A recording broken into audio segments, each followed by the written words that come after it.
Sorry, guys. Mezzi, you're clear. I got you the first time around. Zaiwu, you weren't around. I thought I was First, yeah, it's fine. It's not going to be, when you have Apex on your team, he covers most of the stuff. So this is just to show the people what they want to see. How was the game against Liquid for you last night? Going up against, Ultimate on the other side, new kid on the block, all that, wanting to prove himself. You show him who's boss? Actually, I didn't think about that. I think before starting the game, it was fun to play a new team for us because we kind of always play the same team, like from EPL or other like Blast or anything. So it was good challenge for us to play a new team.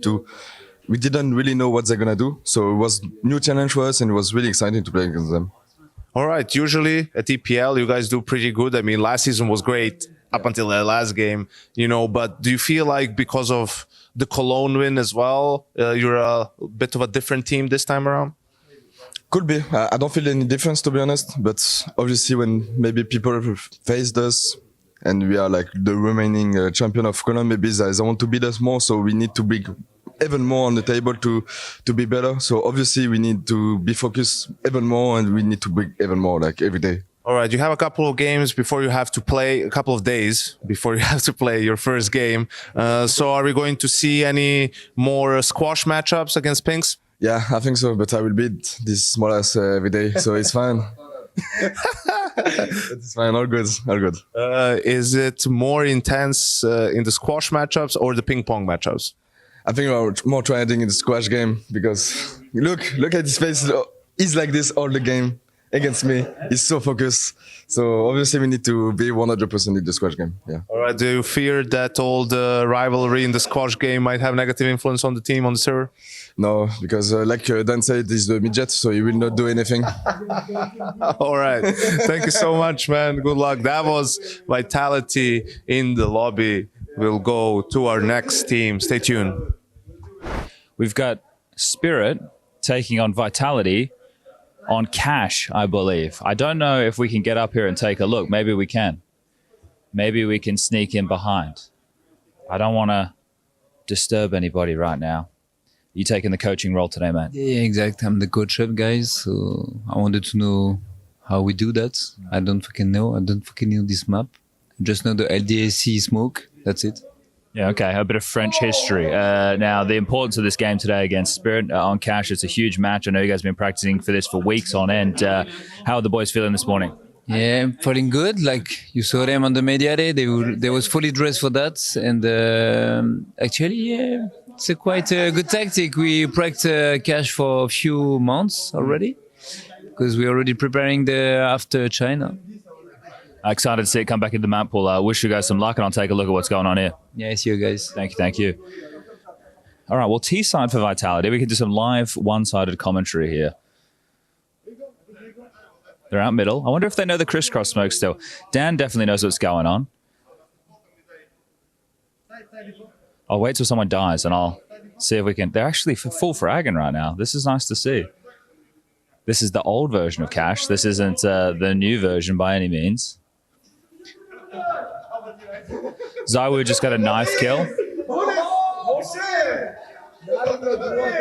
It looks like they're having fun. So we won't disturb them. We won't get in the way. But you can look out for this content. It's going to be coming your way on the socials.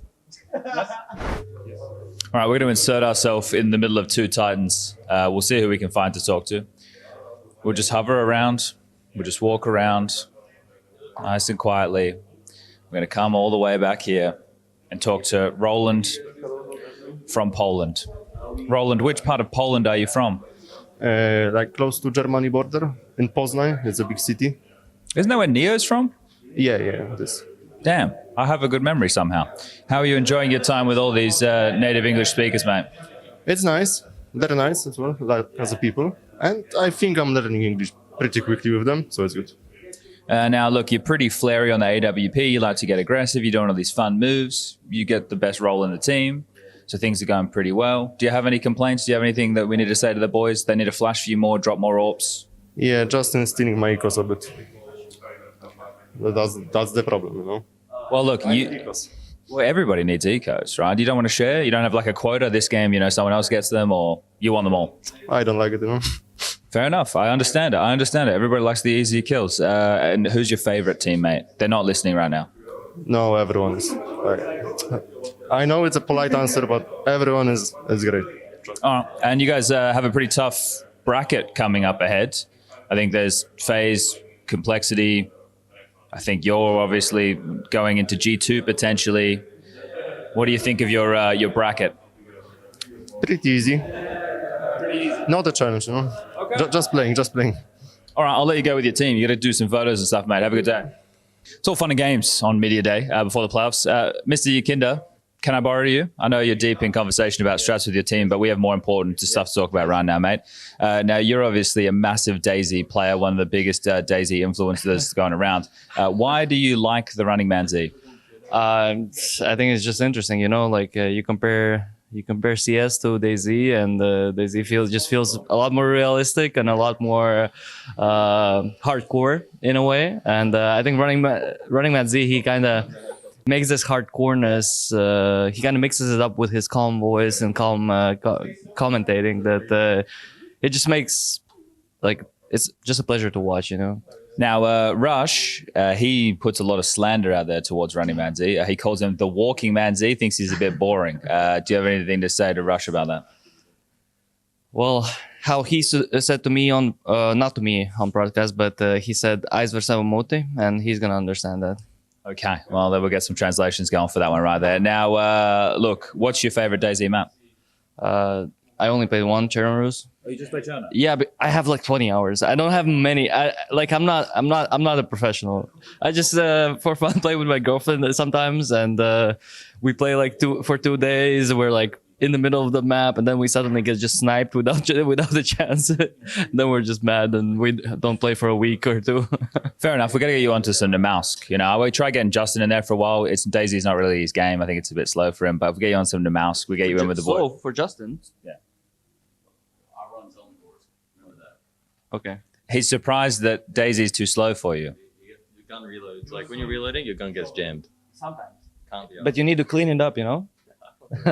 Yeah, it's not his type of a game. All right, well, we'll get you on the mouse at one point, and we'll see if we can get you into some fun. Now, look, let's do some serious conversation for a second. Yesterday, you played against Vitality, first time with this roster. What's the diagnosis post-match? Well, I'm not gonna lie. For me individually, I played like shit the last map for sure. On Nuke, I felt like we were not necessarily moving around on CT side the right way. Like what usually happens when somebody closes up the gaps, we were not necessarily naturally moving, and that's why it was hard to play. They got a lot of gaps, and there was a force round of like force wars, and that's the worst thing you can like have on a CD side Nuke, right? And on this too, I think we just fell a little bit sleepy. Some miscoms there, some mistakes, some missed smokes. Do you see my missed smoke on this too? I tweeted about it, yeah. Pistol round. Yeah. I'm not gonna lie. I that was a fake smoke for door, so they think it's short, and then we ran out B and we won the round. Yeah, but people think it's a missed smoke. I don't know why. Mate, the amount of people I see who line it up on the wrong thing, it's pretty common though. Like you know, people go there to the pallet, they line up on the wrong line. No, but that's the thing. It's like such a common smoke that you don't really practice it, and then like the first time you come onto server, and you're like, if you look at the wrong thing, you're thinking like, okay, wait. Where am I? You know, but yeah, I just fucked up. I don't know, just a bad map. But I feel like we have a good chance against them next time.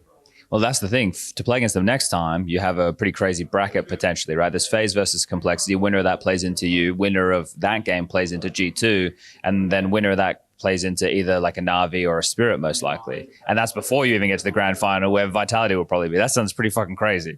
I mean, we're here for experience, and the more experience we can get, the better. Okay, well, that's the thing. I forget that I'm asking competitors. I just asked Rain the same question. He's like, well, if we want to win, we got to beat everybody. Yeah, but like, if Vitality's not in the grand final, they got the easiest side of the bracket in the history of the fucking world. Yeah, well, but I mean, it's not TOs who are responsible for this. It's the teams who fucked up, and like Miles Astralis who lost in groups, and that's why the bracket got all like this. So it just happens, you know. It happens, and there's been already tournaments with where easier brackets are on one side of the map and the harder brackets are on the other side of the map, and you just have to deal with it. We possibly play phase or complexity. We possibly phase G2. We possibly face Na'Vi or Spirit. I mean, that's life. That's just how it is. Fair enough. All right, thank you for your time. Thank you. All right, what's going on here, Russ? Costume party. Is this your doing? You decided to put this on today? I don't know. Stunner looked at me and he just said Sub-Zero, and yep, that's where I'm at now. Do you feel you're a bit of a Sub-Zero? I guess so. I mean, if you saw the movie, he was kind of a badass, but also fucked up. Yeah, true. I was just asking about what went down yesterday. We were just talking a bit about the bracket. What was your most memorable match in the group stage, you reckon? Most memorable match out of all the teams. For Liquid. Yeah. Oh, for Liquid. I mean, of course, the Vitality match was probably the most competitive match. And when I listened to the cast, I mean, the cast just thought it was exciting. So. Okay, all right, fine. Who are you looking forward to playing the most in the playoff bracket potentially? I would like to get revenge on FaZe and Vitality. On FaZe. Oh, that's right. I forgot about that little match. Okay, so if Complexity lose to FaZe, then you play against FaZe, right? So you get that chance. And then, have you guys played against G2 yet? No, only in scrims. Well, that means Justin can play against G2. Get revenge. Justin, do you want revenge against G2? No, I don't care. Oh, why don't you care? I play whoever's in front of me. Shut up, you fucking bitch. Get angry. It'll also be a spicy game, but that's about it. But they have a completely different roster. Will you shit talk? No. Whenever I ever shit talked. Other than on TeamSpeak. I'll give you some lessons. No shit talk. All right. It'll be a good game though, if we do play them. We have to beat whoever's in front of that though before. You have to either beat Complexity or FaZe. Yeah, so that will obviously be a really hard game. So one game at a time, as they will say. I'm leaving. I'm done. I'm getting these fucking humble bitch responses. Thank you for your time. We got MIBR here, safe. How are you doing, buddy? I'm good. Yeah. It's going to be a lot worse once you see what they're going to have you do soon enough. But tell me, MIBR in the playoffs or Pro League, what was different this tournament compared to some of the other ones? I don't know. Maybe the vibes. I don't know.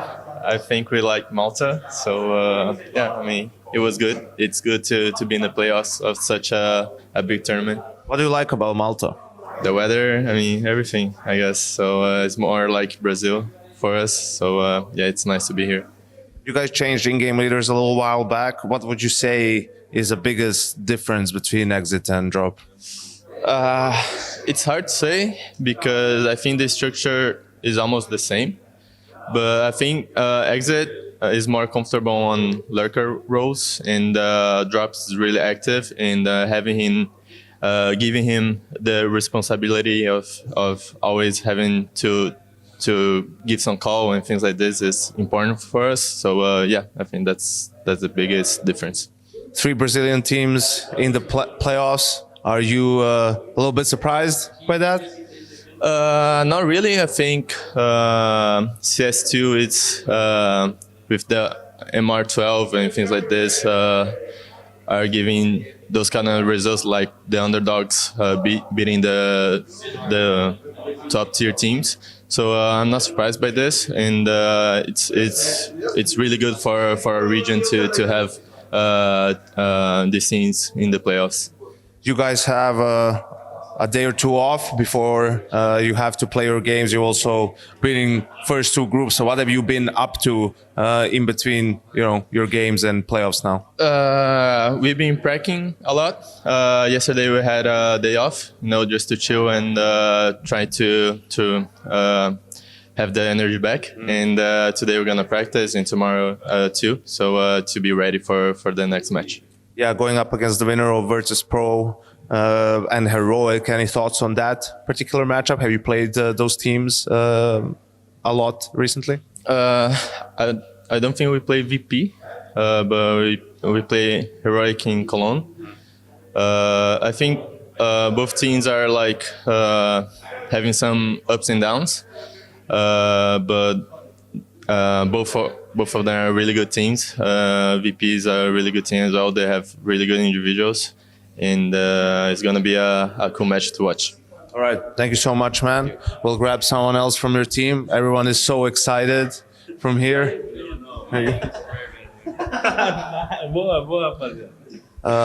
Bom dia, tudo bem? Bom dia, tudo bem e você? Você é o...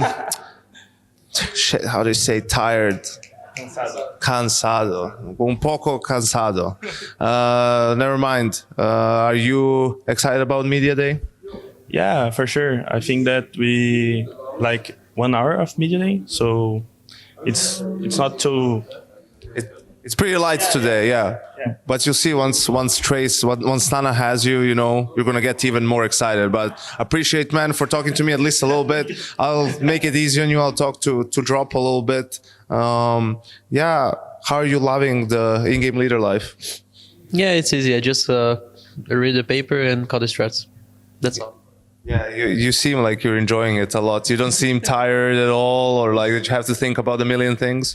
No, it's fine. I'm just rushing, and then I die and I watch for good screens. Ah, so Art's your favorite player growing up. Yeah. Art Style. He's my mentor. Well, good luck with that. You guys are going up, well, in a couple of days against VP, Heroic. Have you, when was the last time you played VP?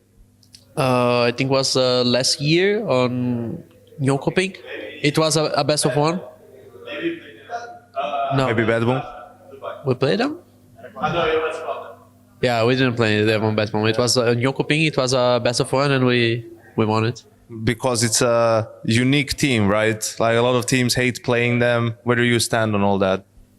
Yeah, it's like you have to have a lot of patience to play against them, because they are always like playing slow and saving when they have no chance. So it kind of makes you tired when you're playing. But I think I can run more than they can save. I mean, Brazilian CS is a lot about patience as well. Do you think maybe then it's like easier for you guys to go up against them than some of the other teams? I wouldn't say that. Maybe that there's some matchups that we can go like better, maybe on map pool or stuff like that. But against VP is always a hard game. So if we play against them, I know it's not going to be an easy battle for us. All right. If MIBR ends up winning ESL Pro League, what will be the reason for that? Lucky. All right. Fair enough. Thank you, MIBR. We're going to keep going. Trouble in Paradise, Trace. Anything you'd like to talk about regarding issues cropping up with your ideas? See, cropping will be the biggest issue, Chad, especially when it comes to green on a green screen. Today is designed for not only mandatory fun, but also new content. And part of the problem right now is that one of the teams seemingly has somewhat of a green jersey. Didn't forecast this. I did not see this one coming. Now, if you could just cover them all in fabric that's not green, would that be the solution? In theory, yes. But as it turns out, well, you see all the costumes we're working with, Mr. Burchill. I do have a spaceman in there. We can go into our costume box as well if required. I think we're running dangerously low over there as well. All right. Well, I wish you luck with your solutions. I'm going to go talk to Rushley Ranger. Good luck with that. I don't think he works anymore, does he? He just plays ping pong all the time? Yeah. Oh, that's what we're about to go find out. Now we're here with lead ping pong specialist from ESL. That's Rushley Roadblock Ranger, they call you. Now, why do they call you Roadblock? It's because I like to stop things from happening. That is my main quest in life. I thought it was to do with they can never get a ball past you. Well, that's also true. Jay, you want to see a serve? Hey, Jay, give me that ball. Watch this. Watch the serve. Fuck. Watch this. All right. Keep that mic away from me. You see that? I put spin on it, right? I do a little spin and maneuver, and it just goes off to the side. I mean, what they're supposed to do. Rush, you've been enjoying yourself here at ESL Pro League Season 20? Yeah, I think it's been pretty good. Like, I've been really enjoying it. You're supposed to follow me, right? Anyway, I've been really enjoying it. It's been a good time. It's been nice. I've only been here for a week. 1 more week to go. And I'm having a great time. How are you doing, Chad? Will you be in Rio? Yes. Well, I don't know. I don't know if I can confirm or deny this, but I should be in Rio, yes. Okay. Now, Rush, this will obviously be the last ESL Pro League season ever. We made it to 20. Do you have any words that you want to say to everybody who's been tuning into ESL Pro League these last couple of years and enjoying the entertainment that you've been providing? I mean, that would be a shame, honestly. I mean, on a serious note, I've been doing this since season 3, you know, so I've been here a long time. I really enjoyed my time with Pro League. Pro League is one of my favorite events to work on. So if that is true, Chad, I haven't heard this, you know, nothing internally at least. So if that is true, I'm quite sad about that. I know you're not allowed to officially comment, but you know it's true. I haven't heard anything from the top. I often have meetings with the top echelon of the company, you know, and I've heard nothing. So I don't know. Well, say goodbye. This will be the last time anyone ever sees you in an episode of The Lobby. All right, well, I enjoyed it. You want to watch me serve again? Jay, give me the ball. And now we watch Rush, for the last time, play table tennis. Thanks, Rush. 40% packet loss, 12 managers punched, 5 all taps, 4 disc slams, 2 waving at the camera, and on top of it all, 4 kill in the deciding map. Truly GOAT status. Choose just about staying in the top 20. Choose the best utility. You guys catch that M80 versus Fnatic game the other night? I mean, what is the deal with overtime? You're either in time or you're out of time. There is no overtime. If you're overtime, you've already lost. You're both losers.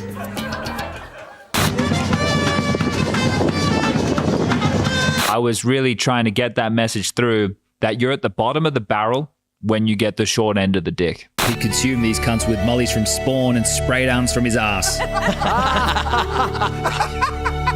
Then you just go to B with them and rush them instantly with the chickens, you know.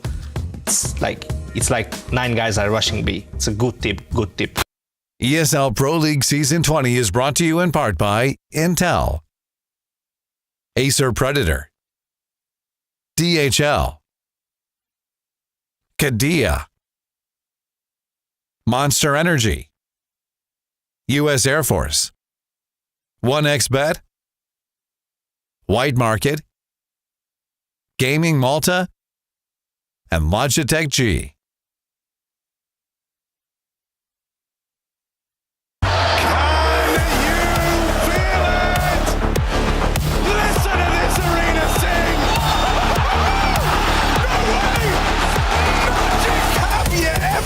Something like that.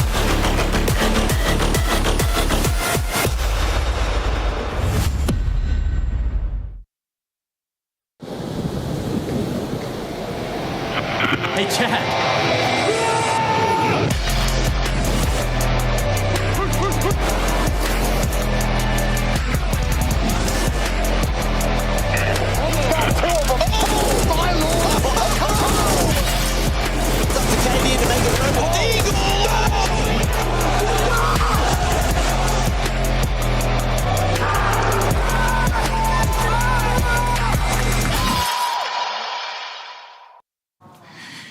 Previously on the ESL Pro League.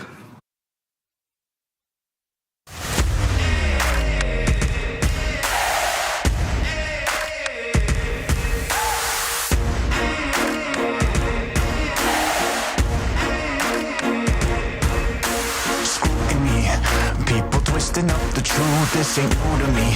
Since the age of 22, I've been using it like it's fuel to level up, like it's champagne in my cup, like there's nothing interrupting my pursuit of dreams. There's a vision in my mind, it's consuming me. Take my confidence combined with opportunity, mix it up with unity, soon to be the greatest of my generation, Operation Victory.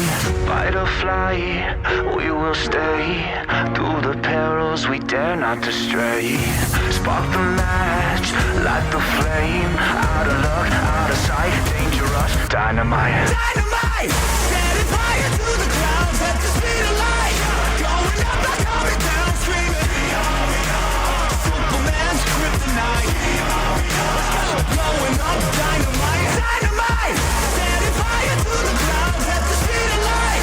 Going up, not coming down, screaming. Superman's kryptonite. Blowing up, dynamite.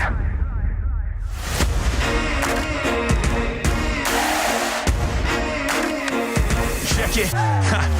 Troubled days, lonely nights, lot of tears, lot of fights. Big dreams met with bigger lies. It ain't what it seems from the outside. On my downfall they pray. Will I surrender or will I betray? Given the trauma that lives in my brain, or use it to fuel up the fire in my veins. I never complain, I boss up and do it. If there's a battle, I'll fight my way through it. If the wind blows, I thank God that he blew it. Cause what is a blessing depends how you view it. The fruits of my labor are in abundance. Indispensable, I'm not redundant. Incomprehensible the way I've done it. When the struggle pushes me out, I'll shove it. I'll rise above it. Fight or fly, we will stay through the perils we dare not to stray. Spark the match, light the flame. Out of luck, out of sight, dangerous, dynamite. Dynamite! Setting fire to the clouds at the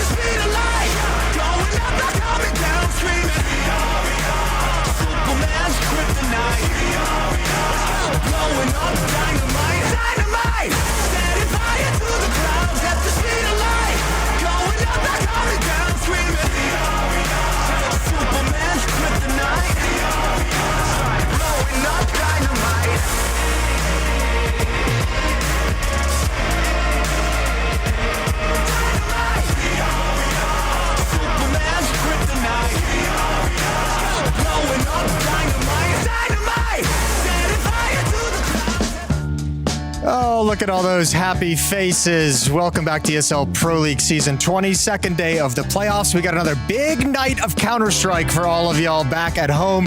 We're going to kick things off with a game show as well. It's going to be a lot of fun. I've got a lot of friends over on the couch who are going to be playing with me. We're going to call this one, well, first of all, let's get the schedule up.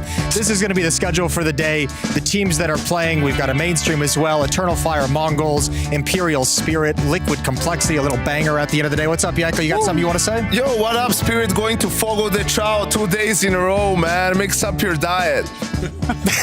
Rice and beans, Yanko. Rice Brazilian and beans. barbecue. Man, you know, they're going to get cooked. I like the joke. Meat on a stick. God damn, is it too early for you guys? That wasn't even terrible like all the other ones. It was good. I like that you're getting warmed up because you're going to need it for this game. So what we're going to be playing is a blind prediction game. So I have this little fishbowl of all teams that are playing today in their matchups.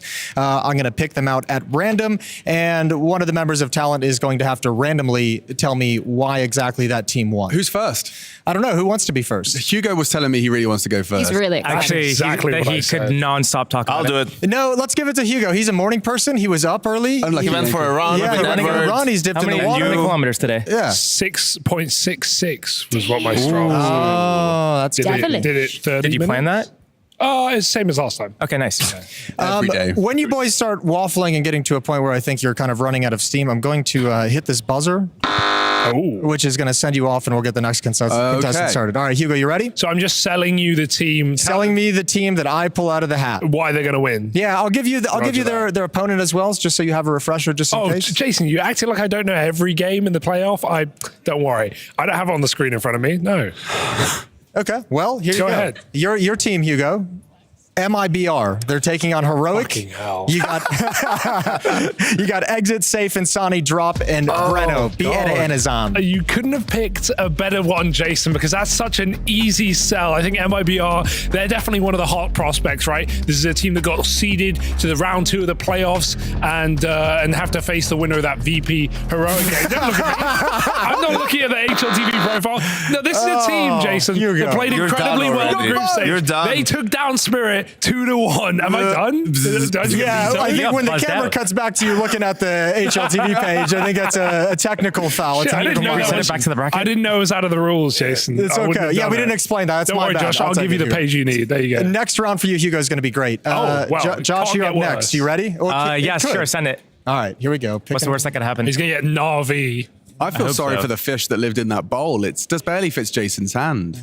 Okay, wow, we just got the same matchup. Heroic against MIBR, Josh. You got Dixon, Tessus, Shush, Nerds, and And I have to explain why Heroic's going to win this. Yes. Yeah, well, the thing is, Heroic, they have their ups and downs, and usually it's the downs, but sometimes it's up. And right now, they are up, and sometimes that's played by their personal playstyle. Nerds, getting a little bit active, the rest of them following suit. They've got an opper who's a rifler, who's an opper, who's substituting, who's not, who's back, who's not.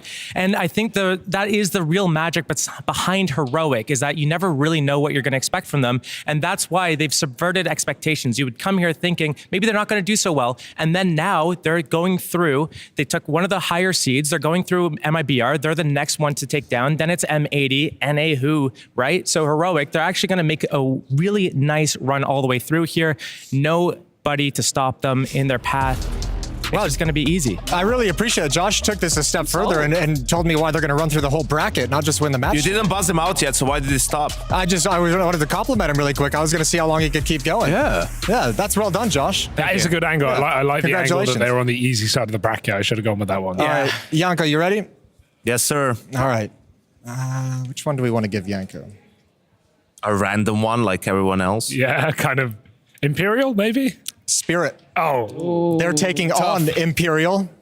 Yep. Chopper, Magus, Dunk, Zontix, and Sheer. Do I need say more than what you see on your screens, guys? Donk, he's been owning everyone in this tournament. He's been having fun. Somehow they managed to lose to MIBR, but that's only to get another game under their belts. That's only to torment more teams, more people, to have nightmares about this little kid from Siberia.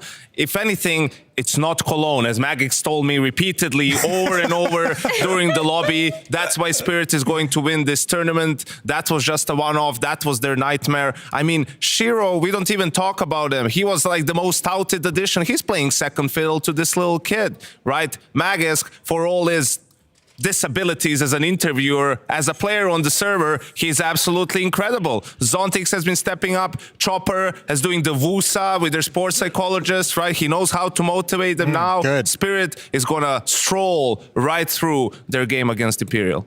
Absolutely beautiful. Didn't even flag once, didn't have to buzz you. Nice and concise. Well done, Yanko. Well done. Freya's organizing an interview. I have organized that interview now, Okay. so I can participate. Would you like to participate? Yeah, let's do it. Okay. Here we go. Imperial versus... Good luck. Are they even in the bowl? No, it's only the teams that are playing today. Oh, shit. Wow. I'm not going to give that one to you, Freya. What? Who's Imperial? Imperial. I guess I'm Imperial. Wait, what? What's going to give her this? Freya, I'd like you to tell me why Imperial is going to beat Have Spirit. you ever heard of this kid on Inferno? Vinferno. If Inferno's in the pool, then this kid, he's going to absolutely trounce him. I remember Furia from back in the day. It's not going to happen, but yeah, it's definitely not going to be in there. Right, I'm struggling now. Freya, I have to cut you short there. Don't worry, Freya. It's over. You got the hardest one. That was the hardest one. Can you just tell me which was it? the one that you didn't want to give her and then you gave her this one? Like, what could have been worse than trying to sell Imperial beating Spirit? It was actually Imperial. I didn't you want to just give her went back. Imperial, and then there was uproar, rightfully so. Yeah, no, it's fair. You got to be fair. So then I gave you Imperial. Yep. Well, yeah, they're not going to win because they're not going to play Inferno. No, So, that's unlucky, really. unlucky or bad. All right, Alex, Just you bad. ready? I'm ready, Captain. Eternal Fire taking on Mongols. Calyx, Okay. Major, Xantars, Woxic, Wakadia. Eternal Fire have been on the rise over the last 6 months. This is a team that has been the creation of Major on your screens, this in-game leader from way back in the day. He's been doing this for a decade at least. Man's been competing, and now he continues to chase that dream, but with the right amount of firepower behind him. Mongols, they sure might be having their own little come-up story, but Eternal Fire historically have got the edge over them. And if you consider that in comparison to, say, I don't know, who's next, Vitality, I think Eternal Fire could even push them and make it all the way to the final. That's the form they're in right now. You've got Woxic and Tares. If they're both firing all cylinders, if Wakadia gets over his playoff nerves, we could have a roster that makes it all the way to the grand finals. Eternal Fire beat Mongols 2-1. Oh, spicy. Ooh. Okay, really well done. Thank you. I'm here all week. All right, Hugo, round 2. You ready? Oh, we go back. Okay. Yeah, sure, we got a couple more Well, teams it in can't this get bowl. much worse, so. That's true. Complexity. Oh, Complexity on a heater right now. Let's be real. This team is finally coming alive. They've just taken down FaZe in that first round of playoff. And this is a team that, remember, took down some of the hardest opponents in the group possible. Astralis twice, Mal's twice. That's back-to-back Pro League champions, right? Say what you want about Complexity. Say what you want about the Death Slams, about the emo mindset. They're on the grind set right now. They've beaten some of the biggest boys on the block. And Liquid, a new team, a chance, no shot. Complexity, they're going to take it in 2. They're going to run into G2. They're going to run this hard side of the bracket. The one team that we thought would never make it through the group of death, or rather the bracket of death, it's Complexity. They're going to do it. Oh, well done. Not even a single glance at the laptop this Definitely time an improvement. Yeah, definitely. Remembered who they beat, and obviously that certainly helps. That does. All right, we've got 2 more. Josh, you're coming for round 2. You ready? All right, let's send it.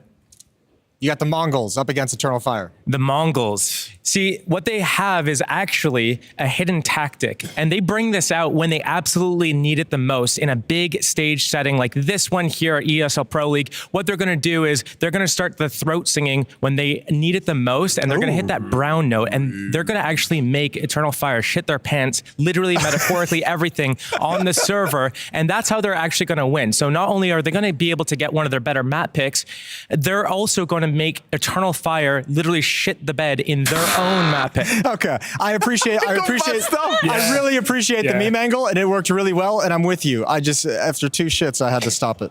Yanko, you're the last one. Yeah, Liquid versus Complexity. Liquid, you got it.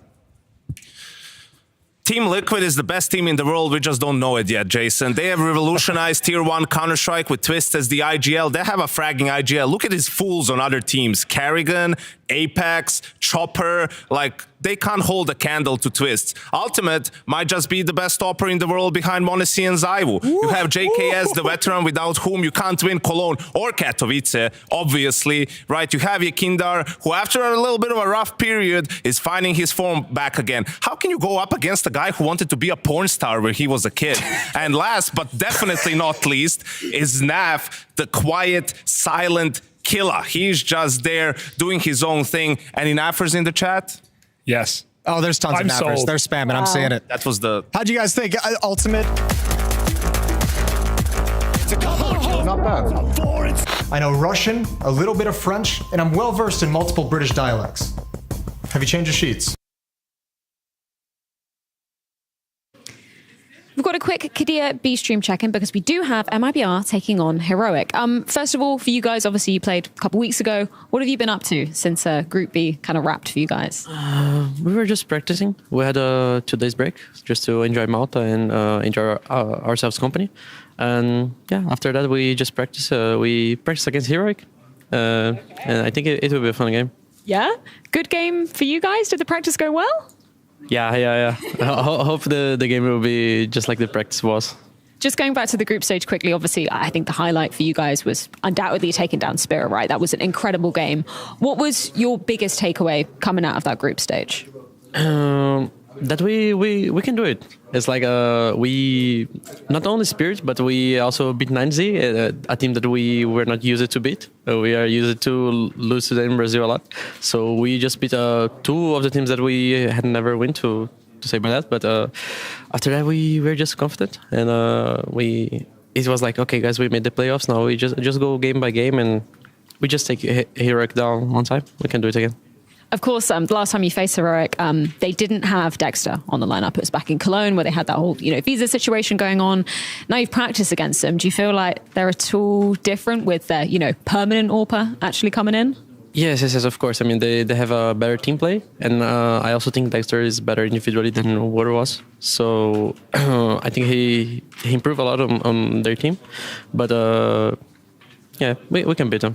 I love it. Confident words. Thank you so much for your time, Drop. I'll let you get into the game. Your fighter. Player 1. Player 2. And Connie. Dexter. MIBR. Heroic. Fight. Hi, it's Bob with Faceit. Did you know you can customize your live stream experience on Faceit Watch? Yup, that's right. With the POV selector, you can choose up to 4 different perspectives, from the broadcast feed to your favorite player's view. So if you miss a kill, it's on you. No more T-Tours and chat. But wait, there's more. We've got a You Watch, You Win situation in here. Watch ESL Pro League while having the chance to get skins and Faceit points. Woo, look at this one. Change the channel and control how you watch.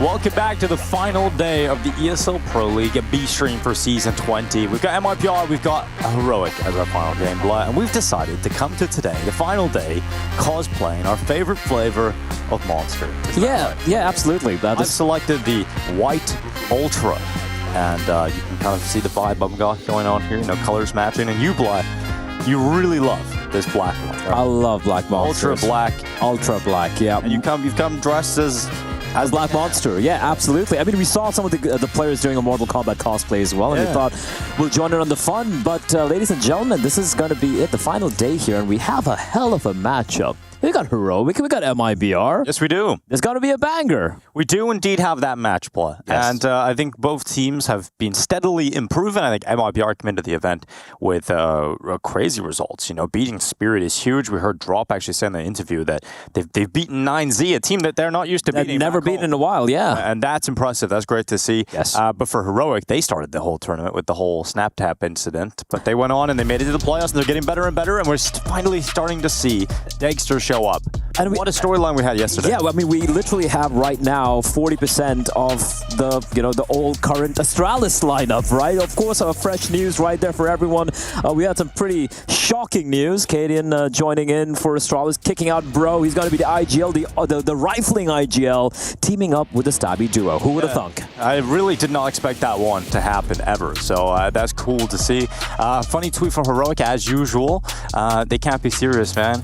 How much for what a 5-dimensional chess move coming in from the Heroic players, right? The entire Stabby thing, it was all a ruse. Caden realized that, his time as a primary op, he doesn't quite have the chops remaining, and he needed Device. So, yeah, he went to Device. Heroic went to Device. Yeah. I think Kassab put it pretty well yesterday. He was like, Heroic couldn't bring Device to Heroic, so Astralis brought Heroic did. You got it. Yeah, so Heroic came to Device. Yeah, exactly. Something along those lines. There's not going to be any Device arcade in the server. Of course, it's going to be Shush Testus, and they've had a pretty long, rough run altogether. But they did make very quick work of let's be real, a team that's been struggling quite a bit. VP yesterday, 2-0 them convincingly. So that's a good start. Yeah, this is the results for Heroic so far. We have Snap Top loss right there, first one. Then the people in Vision, they dropped a map, they dropped him out of Sangal. You're thinking, damn, this isn't looking good. They got through NIP in the end. But since that point, they got revenge over Sangal, and they were able to 2-0 Virtus Pro. I don't think this is the most impressive run of the results from Heroic. They beat who they had to. But they're now in the playoffs, and they've got through VP. Yeah, they beat who they had to, right? I think that's the bottom line. They've got everything done. I still don't think they've coalesced as well as I would like it. I look at the players you have. You have Nerds, you have Tesla, you have Shush, you have Dexter, you have Kixon leading the team, and you feel like they should be doing way more. But maybe this is where it starts, Dinko. Maybe this playoffs run is where you start to believe in the Heroic line. Yeah, maybe. Just maybe. I think yesterday in particular, I've always just been impressed with Shush as a player. I think he is heavily underrated. I think he does his role really well. But one thing that kind of goes missing sometimes is people don't realize how solid he is as a Fragger Blood. So we have take a look here. We have a round to look back on it. We're going to do this with the Faceit Watch. You can watch it with Bob. Yeah, so you go back on Faceit.com, click the Watch tab at the top here, and you can go back, and we're actually going to look at a round from that VP game yesterday, Blood, because we actually didn't get to see it live, but we've been using Faceit Watch to catch the action. Now we're going to make it full screen.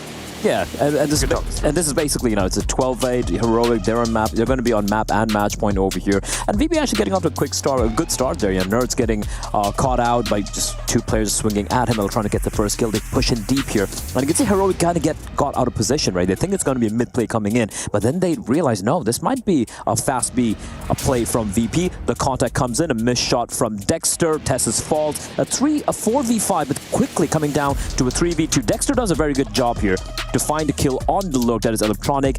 Bit of a unnecessary swing in what was basically a 1v2 situation on the side, and then take us away, Dinko. Shush, 24 kills. Yeah, 24 kills, absolutely beasting it with, look at the time here as well. VP just about getting the bomb down, and Shush getting himself into caves, decides to sprint into it, does so much damage to Flit as the planter, unable to take him out on that go, but you're just thinking, how is he going to win this? And he does a 180 into a double kill, and VP will be pissed off at themselves they let that one go. But Shush showing that he's got the chops to frag out and close the map here for his team. And that's a good thing to see, right, for Heroic, the players popping off. And of course, if you today's game as well, we have Heroic and MIBR. You can pick which player you want to spectate throughout the entire game, right? If you're a Dexter fan, you want to see him slapping fools around, you can watch it on Faceit Watch. Boom. Yeah, all the POVs, all the mini-maps. All the action, everything. You can rewind, you can go forward, you can mute us, you don't have to mute us, Don't mute us, please unmute us. You could do that if you wanted to. There was a tweet actually from Dexter earlier today that I'm going to read out.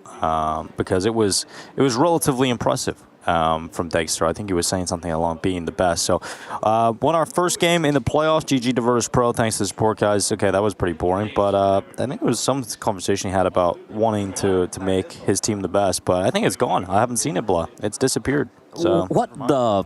What's Nerds? There isn't any crowd, buddy. Yeah, he's gonna. I think they're trying to channel the mouse energy, where they're trying to pretend it's a crowd in front of them, get the pressure on them, and perform better, perhaps. MIBR, they're none of the shenanigans. They're grouped up together here. They beat Heroic. This is a revenge match of Heroic. They beat them in Cologne 2-1, but there was a big, massive caveat, Dinko. What was it? A big, massive caveat? Yeah. Dexter wasn't there? Yes, indeed. Waro 2K was a stand-in, so Heroic would be looking for some revenge here. The star player of Drillas? The star 2K. Yes, who has actually made it to RMR. Yeah, impressive. Shout out Oni. Yeah. Greatest coach ever. It turns out he is. Yesterday, we got to watch the Mongols go down. That's happening over on the A stream. They're going to be playing. Mongols go down, beg your pardon. They didn't go down. Yeah, the Mongols match go down. The match it went down. got through down, yeah. Yeah, all right, cool. I thought he said they went down. So we got to watch the Mongols match up. They're going to be playing Eternal Fire on the A stream. We got MIBR Heroic here starting around. That's a spicy match as well, dude. Yo. One of the exciting parts about the show is, Blow, we've had a great sort of conversation with the chat over the last 2.5 weeks, haven't we? Yeah, they've kept us relatively sane, some people might say. Maybe insane as well. Or that. Insani in the server. But yeah, so chat, feel free to as usual, as we've been doing this entirety of the B stream here in EPL Season 20, feel free to chat with us. We've been Any questions, any statements, anything you really want to say? You can just let it all out. Let it all out. It's the last day. And also, if you have any, if you want to drop a mail, you can also send it to eplmailbag@efg.gg. He nailed it. It only took 2.5 weeks. I'll say it again, eplmailbag@efg.gg. He's done it. He's done it. Finally, Blah has nailed the email after 2.5 weeks of action, but it has been great here on the B stream. It's been fun. It's been chill. And now we get to watch this matchup and close things out. I personally have MIBR winning this one today. I think the level they've shown recently is just higher than that of Heroics. You look back on Heroics results, they haven't exactly had to play the greatest opposition, and they're still losing maps or losing series against these squads, whereas MIBR, they've beaten 9Z, they've beaten Spirit, and they lost to G2. Yeah, the win over Spirit is the one which obviously stands out. Then taking down 9Z, the perennial thorn in their side. Played a lot less games. That's the thing. That's what I was getting at, right? They haven't really played too many games here, and hopefully, that's not going to be an issue here. I doubt it's going to be. It's going to be a close affair, but I have to agree with you. I think I've seen enough from MIBR, and I think the heights they have reached are way more than what we've seen from Heroics so far. I'd love to be proven wrong, though, but what I do expect to see 100% in this game, it's going to be a banger, Dinko. It's going to be OTs. It's going to be all the maps being played here, and I'm ready for it. Yeah, BRN or Rennerzan, as they like to call him. Breno. Yeah, we go with Breno. There we go. We roll with Breno. I think all the Harry and Hugo love to go. BRN or Rennerzan, yeah. Yeah, Rennerzan. I love this collection of players though in MIBR. You have the X-Furia players of Safe and Drop, and you combine them. I love the resurgence of Drop. Exit, and then Sani. It does make a lot of sense. I love the resurgence of Drop, right?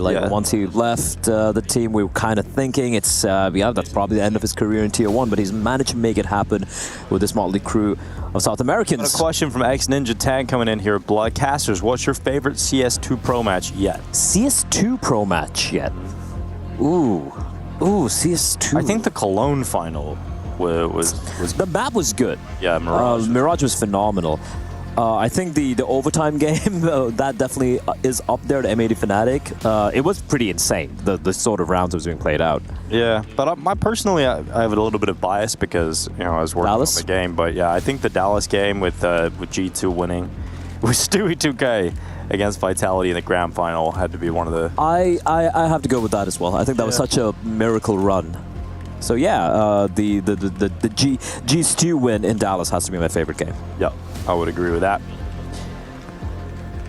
Are the casters ever cheering for one team and hoping for the other to lose? It's a wild comment to read, Blah. Yeah, not really. No, we're here to enjoy the game, obviously, and sometimes I might have a little bit of bias, right? Like if I'm casting a Mongols game, you're admitting it. All right. Yeah, but that's a little bit. But then again, I feel like it adds a little bit more spice to it. It's a fun thing. It's like watching Yanko on the desk for a G2 game, right? It's my boy Nico right there once again. Personally, I have no horses in the race, so I would no. We have a question here as well. Amcal, well, not a question, just a funny comment. Amcal Nip is one of the best games in CS2. Amcal Nip is. It's memorable. It's a game. It is memorable. It's a game. Yeah. I remember. We got a veto. We'll go back to that. But Mirage and Anubis coming in as the first two here. Heroic picking in Mirage. MIBR going for Anubis. Yeah, not too surprised Mirage pick. Anubis has been a perma pick for MIBR all this while, so no surprises there. And maybe a Nuke ending? I think Nuke. MIBR like Nuke. Nuke as the third, yep. We got Mirage and Anubis Nuke as the three maps. Ancient was the map, if memory serves me right, that's when Heroic beat MIBR on in that series they lost to. So I guess MIBR like, yeah, but I'm going to try it out. Nothing too crazy here. Well, we've got a statement here, King Kong, saying that this will be a 3-mapper. Blood, do you agree? I think so. I actually think so. I think Heroic are going to take Mirage here. I think it's going to be a Mirage into a 2-1 victory for MIBR. I think that's going to be the case here. All right, well, we're going to find out shortly as we get into this matchups, and I'm looking forward to this playoffs to continue. It's great to listen to the couch this morning, giving their reasons as to why they think certain teams are going to be able to win, and I think Yanko in particular he's the greatest salesman. Yanko's pitch of Liquid, which just had me completely just ready to buy a Liquid jersey right now. Yeah. That was so convincing. Yanko woke up on the right side of the bed today, I tell you. He came in with an energy. He came in some wild energy today. Like everyone's sitting there stunned, rubbing the sleep from their eyes, and Yanko just going all in. Yep, he came in with some power, ready to go. Love that one. But, you know, obviously when you talk about MIBR, you have to talk about Insani, right? He's an incredible individual player, so much potential in this guy, and, you know, he's been in this MIBR team for a little while now, and we haven't really seen him take the next step up that we know that he's capable of playing. Yeah, I can see that, but I think it's also a good thing that, you know, he really hasn't had to go above and beyond to get these wins. I think it's a good sign overall for the team, right? Like, you look at Spirit, for example, Donk dropping 40 kills in regulation, everyone struggling and managing an overtime win. You look at that game and you're like, oh, this is not the way you should be winning a game. Likewise, I'd say the same thing for MIBR. The fact that they're winning against big names without Insani having to just, you know, outfrag everyone in the server is a good sign. But yeah, it will help, you know, when it comes to these sort of closer affairs, when it comes to deep runs in the tournaments, him stepping up. And I'll tell you this, I've seen enough from him. Like, he's not someone who's gonna really choke, or not someone who's gonna fail to deliver when it matters the most. So yeah, I'm very excited to see him. I'm also excited to see Nerds. He's been looking better and better as this tournament has progressed. So that's fun to see. You know, well, it looked like Nerds was just getting a little tech issues sorted out, but it looks like that is done. High fives coming in. The Dexter's you ready? Connected. Yeah. And let's get into what is going to be the final game of the B stream here. ESL Pro League Season 20. Heroic versus MIBR. One team has played a lot more matches in this competition than the other, and MIBR have taken down a big scalp in Spirit. They look to try and find another versus Heroic. And we've got to see Heroic start delivering and showing up and show that Dexter's going to be the star they need. And they kick it off on their map pick. It's Mirage first. Starting on the T side over here, we saw quite a bit of Mirage being played here on the B stream so far, Dinka. We had a fun one yesterday as well.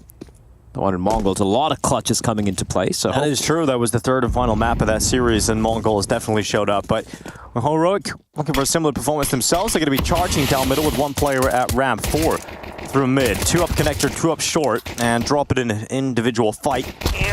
Sonny getting overrun and overwhelmed, and now exit from underneath the wood, only managing 1 from his Joel Baretis. And the rest of the kills have come in here for Heroic. Safe is out towards CT, but he can't stop this plant. He can't really get himself involved in the round. And Heroic with the bomb down at a 4v2, almost surely locked in this pistol.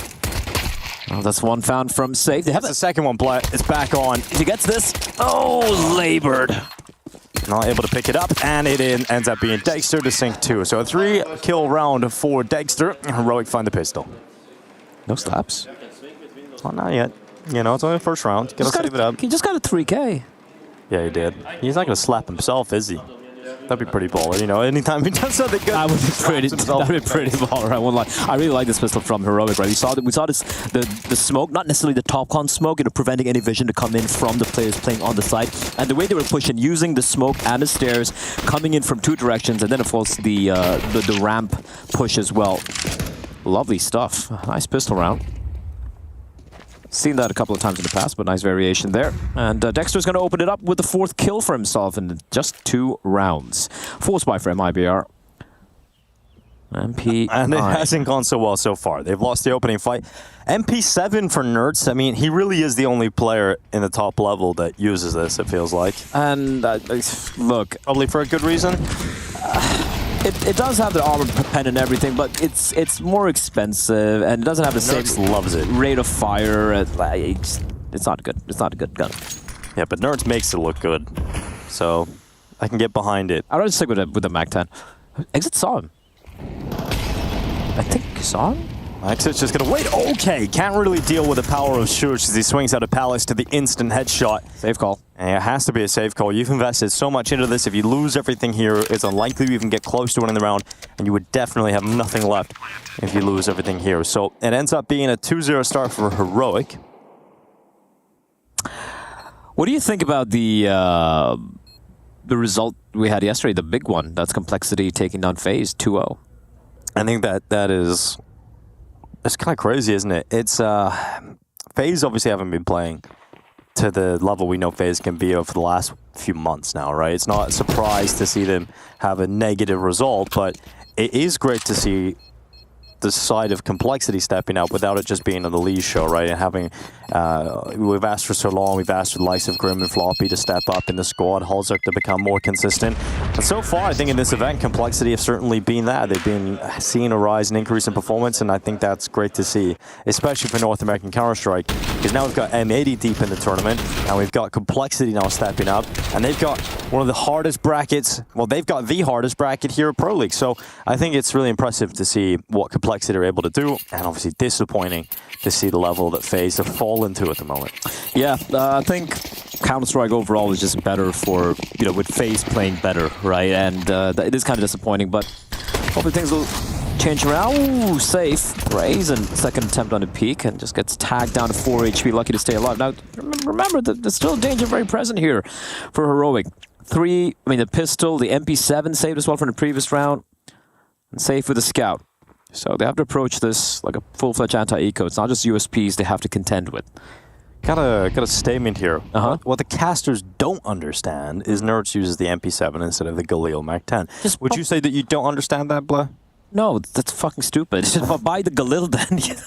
It's more range, more bullets. It's a rifle. The MP7 is like, it's in the middle of nowhere.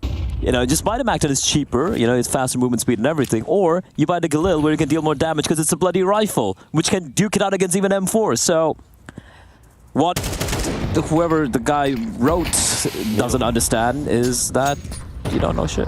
Anyway, Tessus with a Galil. See? Better gun right there. Instantly find better Enazan.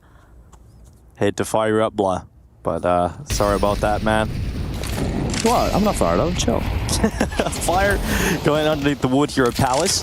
A little bit of a blast away onto exit. Now they're starting to crumble. That's MIPR. This is going to be the expected result. Nice shot from Safe on the way out, but he's taking too much damage on board, and the deal of drop in jungle is not expected to get too much out of this. So it's going to be a 3-0 start for Heroic. And they just lose that AK, which is going to be retrieved, swat up for the Galil, and a very, very clean first 3 rounds coming out here. 3-0 for Heroic. Oh man, what's up? It's just funny how hard you went in on him. I love it. It's great. Hey, Yanko has really inspired me today. Yeah. I woke up, choosing happiness and peace, and then I just saw Yanko's energy. I'm like, nah, I'm going in. Well, Exalt TV coming in with the BRN Renazan. BRN Renazan. I like it. It's got a roll to it. BRN. Yeah, well, that's great to see. I mean, I'm looking forward to the rest of this map so far. I think Heroic has started strong, but we're going to get into the guns now for MIPR. We've just been waiting, biding our time, until finally both squads are able to bring out their fully fledged buy. And that's what we want to see. Safe on the AWP, rifles on 4 here for MIPR, and this is where the game gets going. Dexter to move out top middle. Flash going out in behind the smoke, and he'll be boosted up over the smoke by his teammate to peer down into the window, and he sees the head of Safe, but the flash connects, and now the push is coming up. Safe actually ripped Dexter off the top. Now drop nose the foundations of there, but he whiffs. He whiffs. Tessa is able to pick up the AWP and take drop out. That was a freebie. That was. Okay, Tessa's. Okay. Good trade. Good trade by Insani. But Tessa's does a lot right there. Well, drop was completely whiff, but Tessa's does make up for it. And now, because of all the commotion happening over towards mid, it's pull out the defenders towards A, but now Nurse has got a good timing. He's got a great timing here. He's got to find an empty bomb site. Now, bomb still needs to be retrieved, but if he knows the site is empty... Oh, never mind. Ooh. How has he got away with that? Nerd's able to turn back into the window. Breno going down, Exit trying to clean up, and can't do so.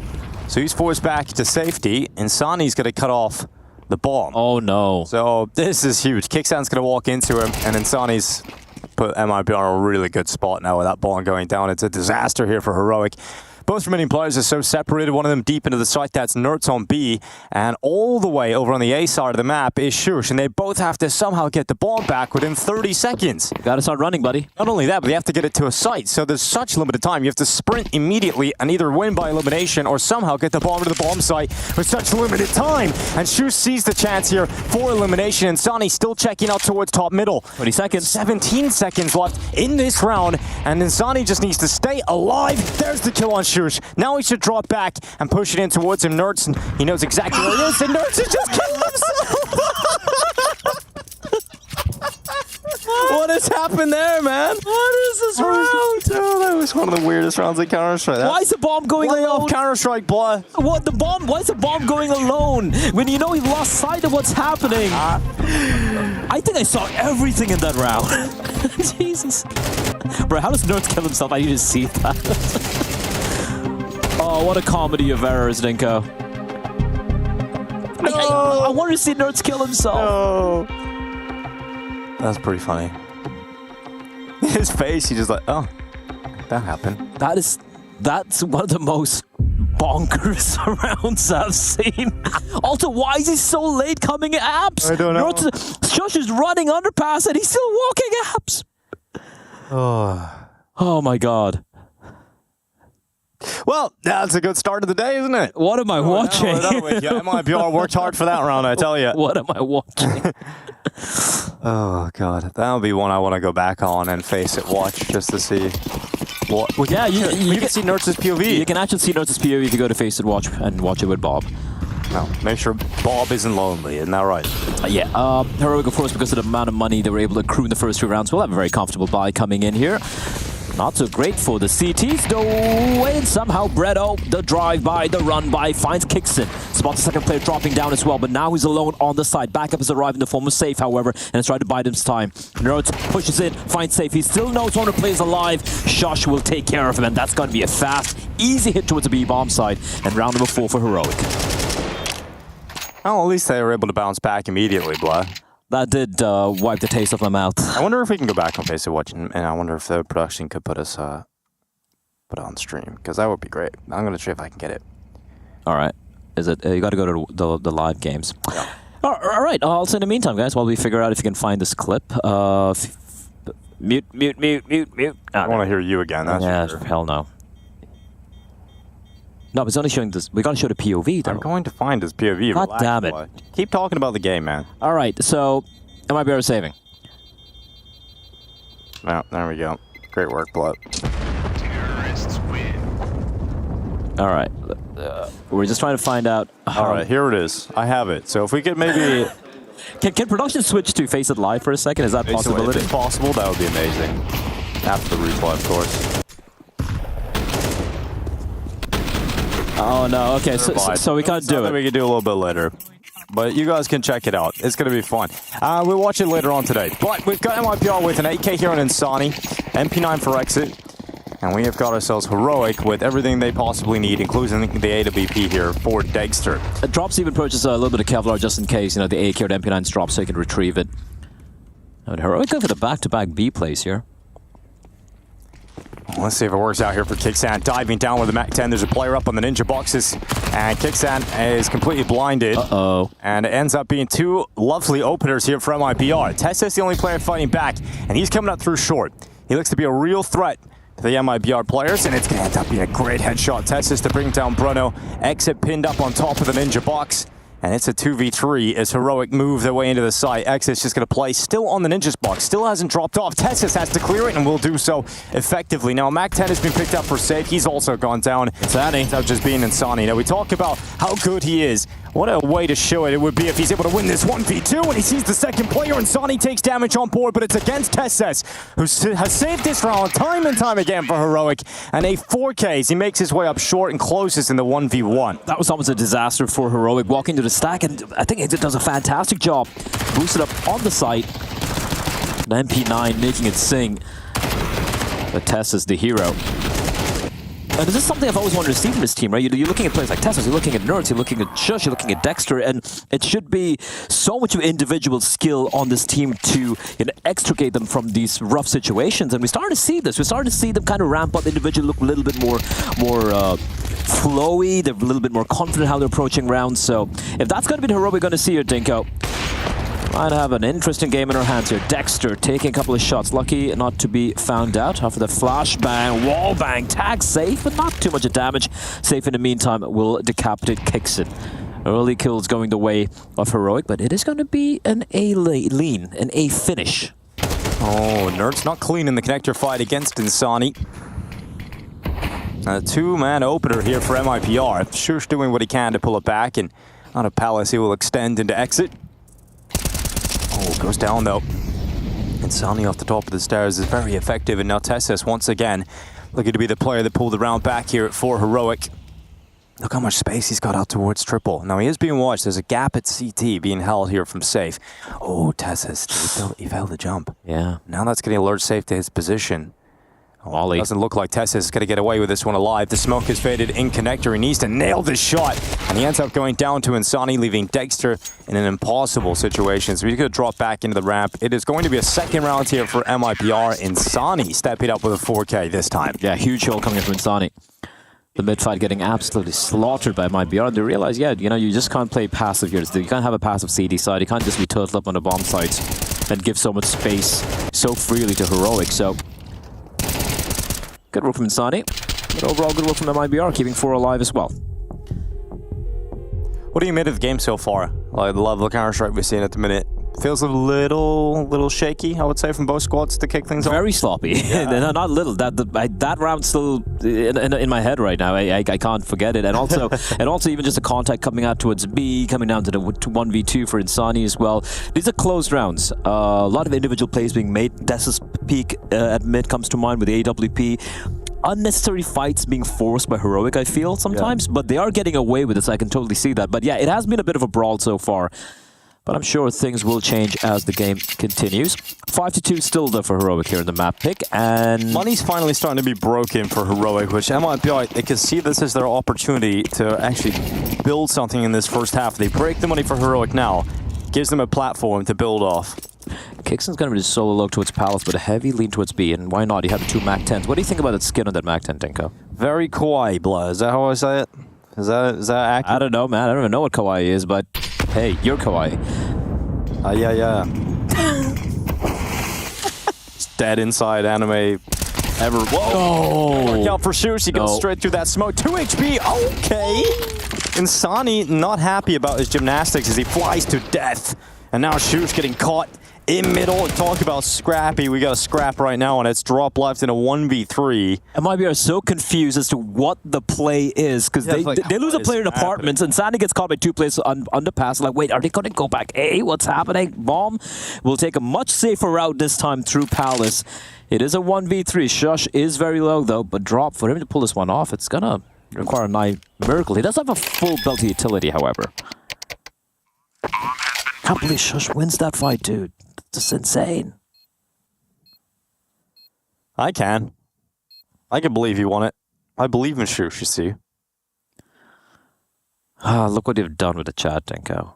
Yes, indeed. I've unleashed the I don't even know what that is. Me neither, really, but I know people love it, so... All right, Drop's not going to try anything crazy here. Oh, he's not. Yeah. He's comfortable in his palace. He can drop a weapon for... He can drop a gun for either Exit or Insani. Breno can buy for himself. Safe can even buy an AWP. So it's still a solid buy, although one player might have to stick with an MP9 or maybe a 5.7. This is so... this is wild. It's very puggy CS we're seeing here in Mirage. And I know you can say, you know, that was a good connection. There we go. He started to ramp up, Dinko. The Dexter slap is getting louder and more powerful with every second blood. No, I think at this point, MIVR missed out on a couple of opportunities to finally break the money for Heroic, right? There's never been a moment where they just string rounds together on the CT side. And that's just making their life so much more difficult. Yeah, there we go. They're back to full money again. Yeah. The T side, and it gets really, really difficult now for MIPR to make something of this half. If they lose this round, their money's back in the bin. Heavy fight towards mid, Dinko. They're looking to take this to Heroic, but they need to be careful. Oh, they need to be careful. Oh my... What's happening? There we go. They got it. They got the job done, Blood. 5v3. Now here comes the play from Shush over the stairs. Only one being picked up and then traded in by Exit, but it's never going to be enough to allow MIBR to feel comfortable. Safe. He's in jungle, Exit's out on default, and I think they now realize, okay, B's clear. So let's just go take that, put the bomb down, and the 2v3 is not unwinnable here at all for MIBR, but that they got to save, yeah. Has just forced them into what is going to be a save call. It's like freaking WrestleMania in here. Just everyone's duking it out. Just throwing chairs at each other. Yeah. Through the tables, the ladders. And it's raw. Sledgehammer in the face, you know. Raw smackdown, Blood. Yeah. WrestleManias need a Raw or SmackDown, Tinker. Oh, sorry. I tried to, you tried to... You try. I tried to play along with your passions, and I tried to understand what gets you going, blah. I respect the attempt. Yeah. I really don't actually know anything about wrestling, so... It's fine. It's okay. The golden... All that really matters is you try, The and also the golden days of wrestling are long gone, The Attitude Era is dead. So it's fine, you don't have to watch it. But I really appreciate you trying to relate to it. Yeah, you're welcome, blah. Thanks, man. It's all about finding some common ground, some compatibility, common interests. Yeah, we're just like... Trying for the other person. Yeah. Who's your favorite wrestler? Rey Mysterio. I don't know. He just has a cool mask. Okay, yeah, it's not bad. Thought I'd say something a little cooler, but all right. Hey, what's wrong with him, man? No, he's great. Exactly. But I would have said Steve Austin, like Stone Cold, or that's your favorite wrestler, or The Undertaker, just better at Triple H. Anyway, enough about wrestling. Yeah. Let's talk about Counter-Strike. Real. Yeah. What do you mean? You think wrestling's not real? No. It's as real as Tooth Fairy. No, Tooth Fairy's real. Exactly. Yeah. 7-2. Yeah, I don't know why people don't do that. If you're in like a pinch, why don't you just bust your own tooth out and then you get like $1? Be pretty good. Yeah. $20 right there. I used to do that as a kid, but I used to win rupees, so it wasn't worth much. Yep. 7-2 start here for Heroic, just building this T side, and it's not like there's a huge amount of cash that you have left after this for MIBR, but their buy is still good. You got your op, you got your 4 M4s, well, you have 4 rifles. You need rounds at this point. But you need round wins. You're right, Blah. Isn't that shocking? Yeah, you win rounds, you get to 13, you win the game. It's a pretty simple game overall. Safe hasn't found too much impact so far with AWP, and a very quiet boost up towards the ladder room. I'm not a fan of the angle. I'm not a fan of people holding that angle from ladder room. You can easily get just one tap, especially with the AWP. Here we go. This is better. Aggression out towards mid. I don't see anything. But they have no control towards extremities. And seeing Nerds here towards apartments might draw the rotation from the A bomb side, leaving Exit pretty much by his lonesome. But now they're not forcing a rotation yet. Playing a bit more of a retake setup here towards the B bomb site. Silence across the map now. Silence of the lambs being led to the slaughter. There's a bomb site ready for what is going to be a heroic attack. 2 within the site. Insani. And Exit. You got a quick rotation from Drop at Con as well. And here comes his play for Heroic. Utility landing, 35 seconds left. Exit forced out from underneath the wood into a fight against Tessus that he will lose. Now Insani burning at the back of the triple, only managing a single kill, but drop right back through the smoke. Damage done onto a second player, but not a kill. But the number's still even off the back of those 2 frags in the MIBR defense. And now they have to pull off a retake. You said they need rounds played. They can't keep saving, but it's looking pretty tough to get back in here. Ooh, look at now. That kill helps. Okay. That kill, they've done it. They've got back into it. Dexter's in a 1v3. And Heroic perhaps give them too much of an opportunity. So Dexter sitting at Tetris. You have no faith? It's going to be tough. It's going to be tough to build himself back into this, but it's piece by piece, brick by brick, and dead to the hand of Safe. Is that just CAD control of CT not pushing too deep? That would be nigh impossible for retake. But yeah, they decided to take the fight. I'm not too annoyed about it. I think they just wanted to shut it down while they could. But a good retake nonetheless from MIBR. That was still a very clean entry into this A bomb side, right? Just clean, fast execute, 30 seconds, clinical trading. With some great work.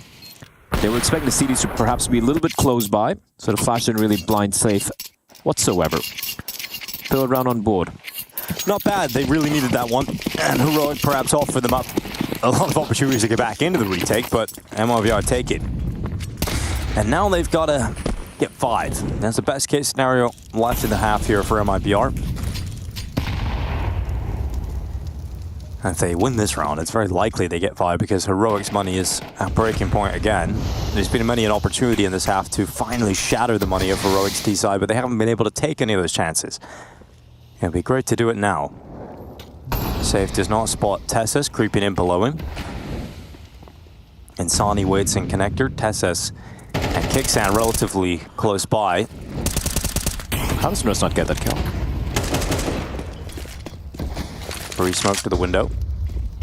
Shush in the meantime, again, he just walked through the palace smoke. You know how hard that is? That's insane. To pull that off, and it's such a risk, but it works out for Shush, and there was a chance for a lineup on a double, but not a single kill from MIPR's defense against Heroic here. 54 seconds left, down to just Breno and Safe. You save. And this is going to be a save call again. Where Drop has missed a couple of just simple kills.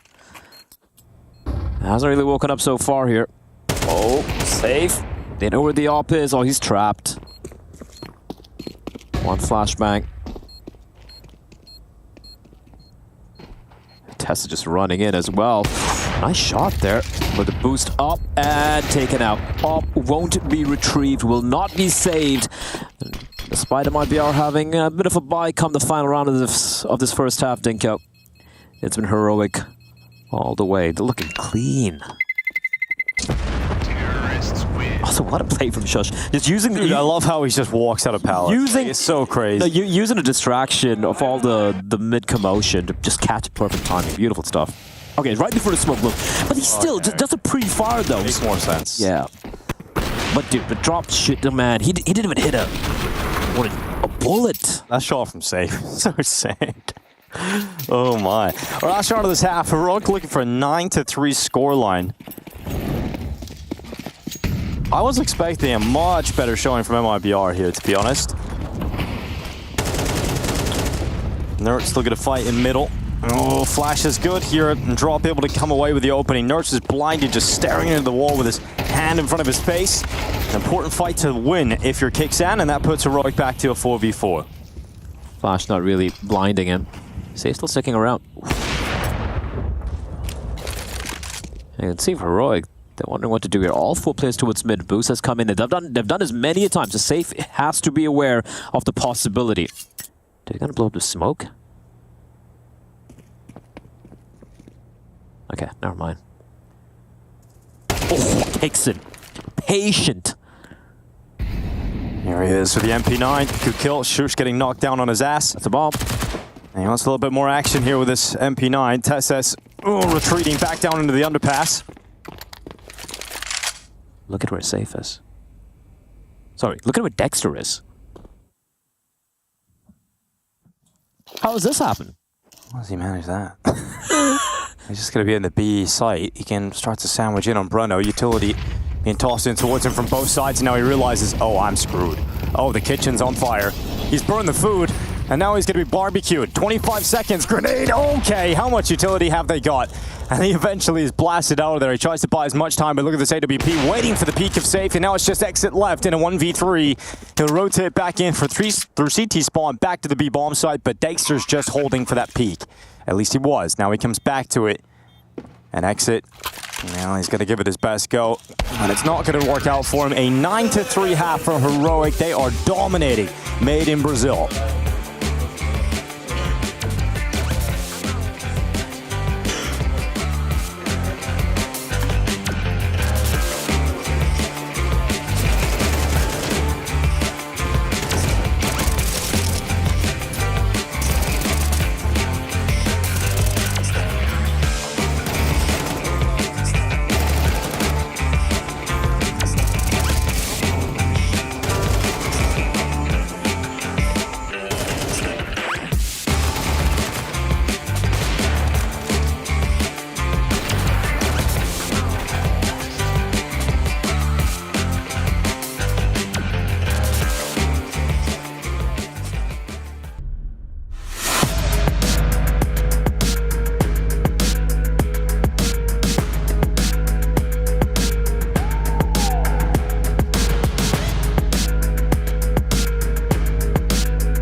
After a scrappy half of Counter-Strike in the first, it is Heroic who lead the way 9-3. But there is a sense that Heroic are not even playing great Counter-Strike right now, Blay. It just feels like it's all over the place, but they're the team making the most of the crazy situations. I mean, it's just just death matching, and unfortunately for MIBR, Heroic just popping heads are hitting everything they're shooting at. Right? We had moments from Nerds, we had moments from Tessas. It feels like they're everyone willing to take risks at the moment, which is great to see. You know, Shush is willing to go out Palace and just take solo fights. We're seeing Dexter just make his way up short and find the gap. It's unorthodox, I'll tell you that. They realized that the CT side presented to them by MIBR had a lot of holes in it, and Heroic just walked straight through those holes. And I feel like MIBR just like you pointed out, but they're playing the game that Heroic want to play. Right? Like you want to fight? They're like, yeah, we want to fight, and you're just getting just destroyed. You saw the one round where they had 4 players in mid, and they lost. I think Heroic lost 1 player taking those fights. Yeah, but we had a bit of a tech issue to kick off. I always get a little worried when I see a tech issue for Heroic. I'll tell you that. A little bit of PTSD from day one, Dinko. No, it's all been fine since then. You know, it's been fine.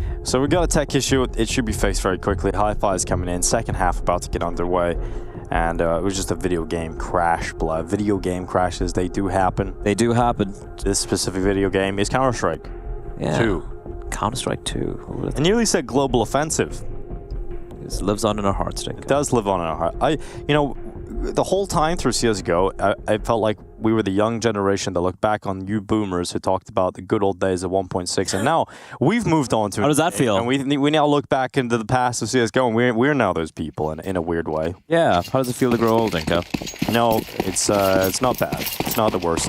9-3 here in Heroic. They've got a CT side start here in the second half, and they're going to look to try and close this map as quickly as possible. A pistol round victory would take them a huge step towards that goal. But MIBR, it's a huge comeback required, and they're going to be going into the A site. Smoke for jungle, and just a flash. Insta-gush and a shush. Nerds a sandwich? My God, okay. Not much he could have really done about that. Did he just get Goombas taught? That's it. That's it over. That's the pistol. Pretty much, unless Tessa says something heroic here, and oh, he does! Tessa steps up, the hero's back into play, and 2 headshots back into the smoke. MIBR can't let this one go, and Tessa's finally dropped. Kicks out a fall, and 4 rounds for MIBR in this pistol. Bro, if he gets that kill on a drop, Jesus, he's on a tear here. But a good recovery from Drop, who's had a bit of a nightmare of a first half. A couple of rounds he'd love to forget. Nice try from Tessa, it's almost making us believe. Oh, the second kill on Reno as well. But Drop recovers, finds his 5th for this game, for this map. And Heroic say, you know what? Screw it. We're gonna go for the force, and why not? Why not? Why are people talking about KFC in the chat? Oh, the Heroic jersey, yeah. Come on, man. Sorry. Gotta keep up with your memes. Yeah. Don't let your memes be dreams. I love KFC though. That's good. You haven't even had it this week, so. It was just sad because Polish KFC is the best KFC in the world. I'm allergic. How are you allergic to KFC? I don't know. It just kills me, blood. What's wrong with your gut biome? I don't know. How was that butt guy? What's wrong with your butt? What's wrong with a butt guy? I don't know. I do not know. All right. And Sonny coming out through the underpass. He's going to throw a Molotov in the connector and heat things up for Nerds, who has to take a few steps back. Now we're seeing MIBR go for the force in the second round on the CT side. Did not work out for them. Heroic looking for a different result, but it doesn't look like that's going to be going their ways. The B-bomb site is empty. They stacked out A. TXN dies with nothing, and Heroic have to save. So we're now looking at 9-5. Heroic have a chance to fight in the next round. But most likely scoreline is 9-6 before we get that first buy round out for Heroic in the second half. Yeah, nice little bait setup there. Drop holding the angle. Pixon seeing the utility being deployed. Trying to catch a timing on the player there at Catwalk. But yeah, Drop gets a kill. There's no one towards B. And this is the thing, right? We're seeing so many these individual plays coming out from Heroic, and it's worked out for them wonderfully in the first half. But they continue doing this on the CT side, and things start to spiral out of control. That's when things get a bit worrisome. But that being said, still a 9-5 lead. They're still feeling comfy. Very comfy in their KFC costume. Yeah, I've got a question for you, Blah. What's your favorite Minecraft tool? The axe. The pickaxe. The pickaxe. Diamond, gold, iron. What would you select? Diamond. Yeah, that's good. It's a good answer. Was that a good answer? Yeah, I've never played. I personally like the diamond hoe. I've never played a second of Minecraft in my life. Nor have I ever watched it. Why are you looking at me like that? What do you mean, how? How have you not played Minecraft? I've got Counter-Strike and better games to play. Oh, we need to set up a server with the chat. Also, I've just realized most Minecraft YouTubers just getting cancelled left, right, and center. So I think I just dodged a massive cannonball right there, Dinko. Here we go, though. Still, the pistols in play here for Heroics. MIBR need to be wary. Can't get too loosey-goosey here, and it's going to be another A hit. It's not good when you're loosey like a goosey. Gloosey? Loosey, not good. Try and say that 10 times fast. I couldn't even say it once. Hmm. Oh, MIBR is slowing down and not wanting to run into a stack of pesky little pistols. Pesky pistols. 4 players. No, sorry, 3 players here. Beg your pardon. And it is going to be Shush. Going to make contact. Setting it up for Tessus. I would rather have the Deagle playing back at a 5-7 up close, but hey, what do I know? Don't answer that. Here we go. Not much. Here goes Dexter trying to stop this attack coming out. The Deagle blasts. Oh, Aaron, and suddenly 3 kills come in from Heroic. It is now dropped. And Insani left looking to pull themselves out of this hole. And they might. Oh, Shush. Look how sneaky he is. How has he done this? Hardcore parkour from Shush, and he slips down in behind them. He's blinded, and now, oh my god, how is this happening? He's actually going to go down and drop. Checks him out. And now 40 seconds left. A 2v2. Heroic look like they're about to close this one, but MIBR stay in the fight. They stay composed, and Dexter cannot land the headshot on the cross, but the 5-7 going in next, and Kicksands got another one. Okay, it's all on Insani, and he'll play a default. Bomb plant at least being secured here, but can he close the 1v2? Smoke goes out. They know that they've got him pinned. They know that he can't go anywhere, but Insani still believes in this fight and his chances. He's going to have a look out, make sure Kicksan isn't jumping up to try and deal with the threat. And Insani just gets blasted away by Dexter, the scout man. That'll end up being a 10th round for Heroic, picked up off the back of their save to force by. And MIBR, it is a disastrous round. Oh, that setup, Dingo. They get the kill onto its Destiny. I think, yeah, that's pretty much done, but Dexter and Shush, 4 kills into the 2 of them. The 5-7, Dingo. I said maybe the Dingo was a better one. See, I was wrong. And the Scout gets it done in the end. And I hate to say it, but I just feel like this is the beginning of the end. The beginning of the end. Certainly looks like that for MIB. Also, Shush just doing, I don't know, he was hiding in plain daylight. Just plain sight, out in the open, and I have no idea how he survived for so long. That was pretty cool. He wore little sneak boots. Yeah. Love to see it. Yeah. Yeah. MIBR out mid.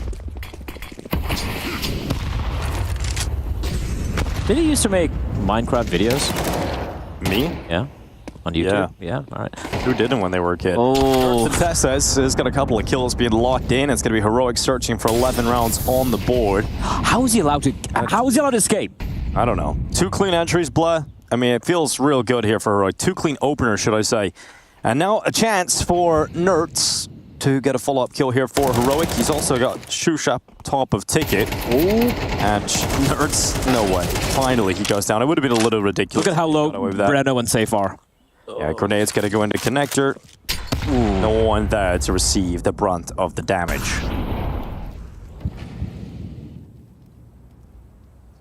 "45 seconds remaining." How do they do this? They're going to group up here. And again, they have so many angles to clear. Breno's going to be the one leading the charge. Just clearing everything up close. In 35 seconds, they're not going to have a whole lot of time to work with. No smokes. 3 flashes, 1 Molotov, 2 players internally hemorrhaging, bleeding out in the open. And they're going to be walking to Tessas, who has looked just untouchable so far this game. Just going to save? Yeah. Yes, they are indeed going to save. I had the question, and they didn't have the answer. Yeah. You like that TV, blah. You ever remember that? The static? Yeah. It used to be fun. Have you ever watched the Poltergeist, the movie? It's an old one. I think so. It's an old one. If you've watched Poltergeist, you would have a lifelong fear of static TV. I'll tell you that. Or The Ring as well, I guess. Have you watched The Ring? I've seen clips from The Ring. Horror movies aren't my thing, dude. Horror movies are great. You watch Alien, which is thriller horror, I guess, yeah. I hate all that paranormal stuff. Fine. Your loss. And this is an abnormal scoreline for MYBR to deal with. They're not going to be too happy about being 11-5 down, but the beginning of the comeback starts now, Blet. I doubt it. But 3 AKs, 2 Tech 9s. It is the perfect concoction. kind of default spread coming out here from MIBR. Not a great timing, not great comms on the flash. Nerds eats the flash, but it's gonna Peter back. Yeah, Heroic. I like this from Heroic. They're not trying to be over-aggressive. They're not trying to force matters and try to close out a game as quickly as they can. They're slowing it down, just playing defaults. And just to show how dominant they've been as well. They got 3 AKs on the CT side. What do you call that's generally a sign of dominance. What do you call it when everyone has an AK-47 or like 4 I think AK? Henry calls it the Royal Flush. I like that. The Royal Flush has a rig to it. Careful there, Nerds. Out, Nerds backing away, has to be aware that there could have been a little climb up into the window. Now, in CSGO, you used to be able to look through the smoke, and if the light moved or flickered, you knew a player walked past. Well, you don't have that anymore in Counter-Strike 2. So you just have to assume there's going to be someone down. That smoke fades at the worst time possible for Insani as he gets impaled by the sniper. Nerds to peek in with him, and that bomb goes down at top con. Finally drop, able to activate it. Look at this from Exit. Out of Palace to a double, and now kicks down with everything to do in a 1v3 total. Now he has got time to relocate. Has been spotted diving down into the bottom of Connector. Now he'll flash himself into the open and get to the jungle. And he looks to try and welcome drop and exit to the jungle themselves, and now they cross over to Triple. They have an idea now, Dinko. Exit, given a chance to swing on the double peak. He gets one before being dropped. And it is now 6 on the board for MIPR, and you've got to thank Exit on that double kill out of Palace. That was huge. The fact he gets 2 kills is just ridiculous. Yep. And this was Dexter just sticking around maybe a little too long scoped in. He was so convinced there's no one else here. Oh, actually, well, yeah, he had his teammate there towards ramp. Yeah. You got a lot of nostalgia being experienced by an individual here in the chat, BRG. PlayStation 1, a TV like that, some tea and chocolates. Oh, man. Buddy, I feel you. That is nostalgia for me. Yeah, oh god, that takes me back, man. The simpler times. Anyway, that's gone and done. Well, I told you, Bleh. That's where the comeback begins. So Trades by George from YouTube chat says, stop saying Bleh or Blood, whatever it is so annoying. That's his name, man. Trades by George. You know, not many people have a name like Trades by George. But if they did, I would say, you know, if I was talking to you, I would say, hey, George. So Bleh's name is Bleh. And that's what I keep saying. So I don't call him Blood. Bleh. You can call me Blood. It's Bleh. Ugh. All right, here we go. MIBR battered, bruised, bloodied fingernails, Dinko, but they are blood. Okay, George doesn't like it when you say blood. Battered, tattered fingernails on the precipice here, but they're clinging on. They are holding on. Breno, Molotov gonna flush out, kicks it. Actually, it's a pretty deep molly. It's not gonna spread. It's all a ruse, though. Just showing his presence here. Breno's trying to keep at least 2 defenders. Leaving their options open. Now for Heroic, you can take a look, Dinko. The utility, defensive utility, counter utility, pretty much non-existent. They have 1 kit in the hands of Nerds. Smoke for Tessus, that's about it. 55 seconds. Slow creep up. It is going to be the A finish here.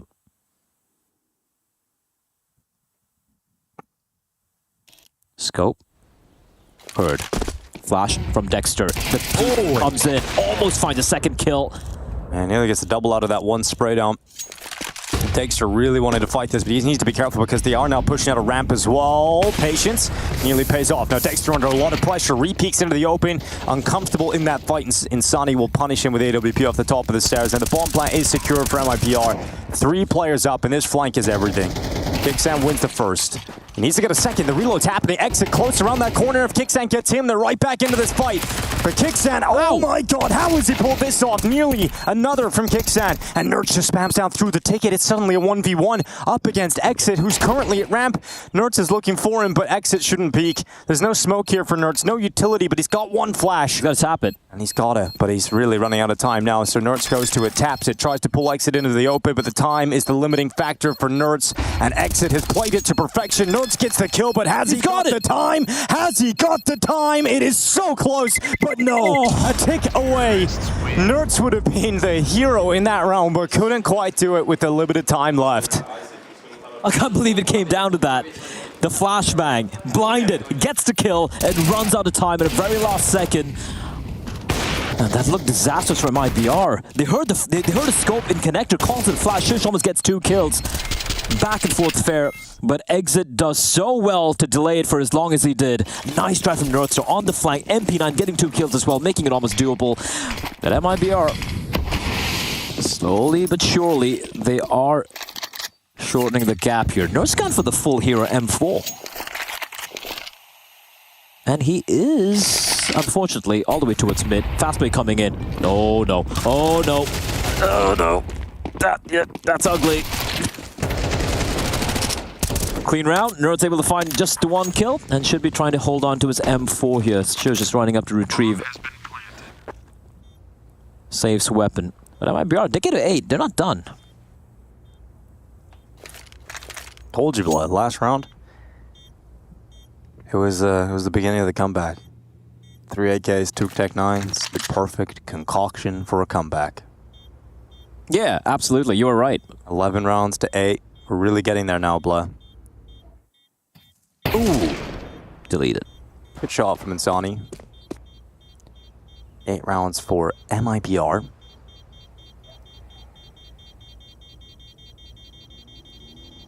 Heroic had plenty of chances to figure this out, though, in all seriousness. You know, you've got so many opportunities to try and close this game out. 9-3, remember. End of the half. It was 9-3. MIBR were completely flat. No one was really in the server. This is just unfortunate for Kicksan. He had a 5-7, and yeah, it do be like that. Oh, Heroic continue to have rifles on 4 players and an AWP out for Dexter. That was an eco, so it's fine. Yeah. And Nerd saved his M4, so exactly. Yeah. So not bad. 12 rounds, that's what they're searching for now. And MIBR are going to gather up for a direct hit into the A bomb side. There's no presence elsewhere. They've thrown the mid smokes, but no one's actually playing with them, and they know there's a timer on that play before that is discovered that no one is inside of mid. So here they come into the A bomb site, and there is a lot of CTs now rotating over to deal with this threat. Uh-oh. Nice shot from Dexter, but Shush, doesn't get the kill. Drop and exit. Into the site, instant kills. Drop's going to continue to push on ahead, but Texas replies back a little too over-eager there. And now a 3v4 Texas. That's a dink. Texas. The Texas Rattlesnake. And Exit at 3 HP. Breno spammed on to 44, but this is unconfirmed damage, Dinko. The Heroic, they might just have to bail once again. MIBR, they're not stopping. You had 4 players close to the A bomb site, and the first 2 players don't get anything done. It's just... It's a missed shot. I mean, I hate to point it out, but if he gets that kill... Yep. And you wouldn't have to rely on Texas. At the end of the day. Texas. I like Texas. Yeah, me too. The barbecue in particular. I'm talking about a player, but yeah, okay, cool. 9 rounds for MIBR. What's a favorite thing about Texas? You've been there quite a few times. What's your favorite city in Texas? And don't say Dallas. You're obviously going to say Dallas, but what's your other favorite city in Texas? I don't know. I'm being the other one city, so... Really? Well, this will end up being Heroic just kind of losing control of the game that they held for so long. You see there's a little bit of frustration starting to slightly creep in now to the camp. Just gonna try and work around the save rifles here. They've done a good job of just saving the guns at least, where every round is still, they can still be a threat. And remember what happened the last time they just had the pistols, Dinko, the Scout and the 5.7. So you're telling me, Blood, this is going to be the round that Heroic win. Is that what you're saying? No. I'm saying there's a chance. On kicks that, he goes down first. Drop opening it up. Dexter, not exactly what he was hoping for, but Shush, always good for one in the 5-7. But unfortunately for Heroic, it is only one, and then suddenly, oh, here he comes. Tesses with the double on the Deagle. Bang, bang, suddenly saved, left alone in a 1 versus 2. The most unlikely of circumstances. But now with him just over a minute left, no bomb on his back. He's got an AWP. An AWP. Two of the players are low. Both the players are low. But bomb dropped inside a sandwich. He's got to go for the long route here. Oh, it's a long old run for safe, isn't it? He's booted in safe mode. He has to take some risks now. He can't just keep walking, right? He's going to leg it. Going to start walking once he gets towards Motorhole, towards CD spawn. It in. It's a big old run for him, getting the steps up. But Safe now needs to start landing some shots when he gets close over towards this side of the map. 30 seconds now. Under the wood, the first victim will lie, and they're not ready for this. And Safe nails that first shot. Now just Nerds, and Nerds hasn't given away his position, but he could be anywhere. He could be hiding anywhere. And Safe sprinting. There's no need for Nerds to peek until the perfect time, and he does so. Peeks up with a headshot. Tessus on the Deagle, and Nerds on the double. 12 rounds for Heroic, map point secured, and you were right at the end of the day, Black. I'll just love to be right, man. It's not even the rifle that they got the kill. There was a nade, the 5-7, and the Deagle. You know what they say. Everyone goes bigger here in Texas, and that's Texas on the double. Beautiful stuff on the Deagle. Nice try from... I like the idea. I really liked it, yeah. Nerds just hiding on stairs is perfect. If he peeks, if he gets a little bit of info away, you know? Yeah. And Safe's into the round, that. That's an NT. But Heroic, 1 away. Safe, here's the open... What? The Flames. The Flames just hit everything from him. He didn't see it. I love that. They haven't gone for that yet. And that's why you don't hold an angle, Dingo. That's why you don't hold that angle. I was telling you all this while. You don't. It's a one-tap potential. Just appears on your screen. And I've actually seen both Safe and Dexter hold the same angle. And I'm like, someone's going to die. In a painful way. It's gonna happen, yeah. Well, both the operas are dead. Just the rifles now. Yeah, but look at Drop. He's over the smoke in the stairs. And he's dead. Getting creeped on. He's dead. Yeah, finally, she was able to take Drop out of there. That was a prolonged situation. Remember, the bomb is still trying to come out through Ramp, and Sonny doing his best to fight out a further player here from Heroic. But 1 minute left in this round, and MIPR's 2 remaining forces are coming out of Ramp and Palace. There's a lot of utility left on the back of Exit and Bruno. A lot.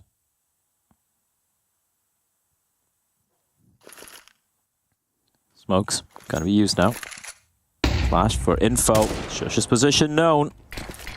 Now backup will be arriving. Nate's not really gonna give him any vision, but bomb will be planted. But look at how quick Nerds is being here, Dinko. Ooh, to the face. Eat that grenade. Now Nerds coming back in from CT, bomb going down. Ooh, but it's a cleanup. Nerds gets the final 2 kills here off Mirage, and Heroic will come out on top of map 1 versus MIBR. This was Heroic's map pick. They had a dominant first half of a 9-3 scoreline, and eventually rounded out 13-9. Heroic one map up and looking strong.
Think you've seen it all? With Faceit Watch's Point of View Selector, you can experience the game from any pro's perspective. Use the multi-view feature and customize the stream with up to 4 angles. Control what points you see while earning rewards. Drops are activated and lucky winners will receive Faceit points. And if you ever miss a match, VODs are now available. Get instant access to demos with multiple POVs and commentary. Watch it, control it, face it.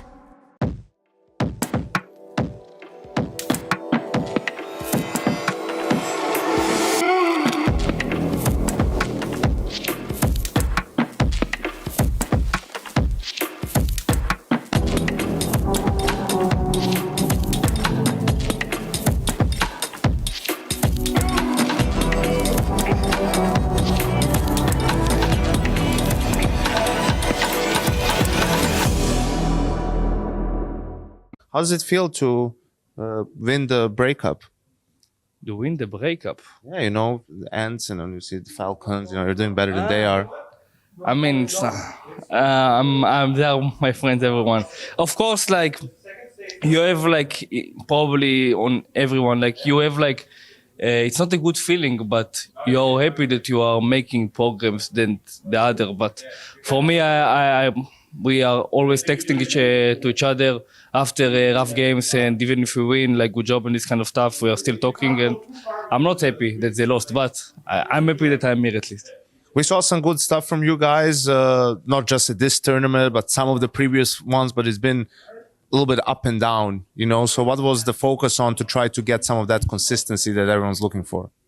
Like you said yourself that consistency is the most important thing, and I think we are in a point that we should already be consistent, and I hope that we will show it. And I think like all the thing with the flights with Dexter and stuff affecting us, but I feel like at the moment we are kind of consistent. We found our place. You guys accomplished the most important part, which is actually have your full team here for the playoffs as well. Yeah, the World Tournament. It's been a while, you know. You played the first group. So what was the focus on in the previous week? In the previous week, for us, it was just to get to the playoff, first of all, and show good CS. I felt like we were showing good CS, and unfortunately, this guy used snapped up. Ah, yes. So the situation. I think it was we would win this game, but I think it was after it we won NIP and won Sangal, and I think we played really good CS. Going up against VP, you know, people either love it or hate it. Where are you on that? I hate them so much. I cannot play this kind of CS, but I feel like Electronic brought good things with him, and I really want to break the curse against them, because every game that I played against them, I just lost, and it's just annoying. I really like before.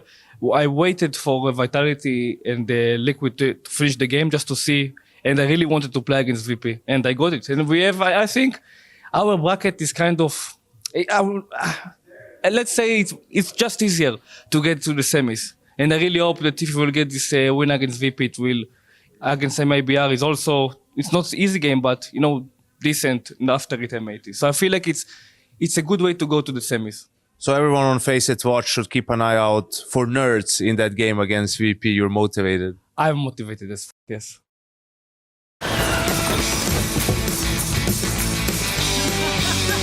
Choose good vibes, low pressure, and Cologne 2018. COVID might as well have been, I think, part of it is it feels like it was created to stop you from just being the best opera in the world. Like you were about to just take off, Waxic. Yeah. Today is a big day. Today we start anew with esports security. That's right, it's very important. We can go to any venue around the entire planet, but if we don't have the proper safety protocols, measures, and the appropriate supervisory eyeballs, grab your chair. All hell could break loose, which is why we're going to be having esports venue security trials.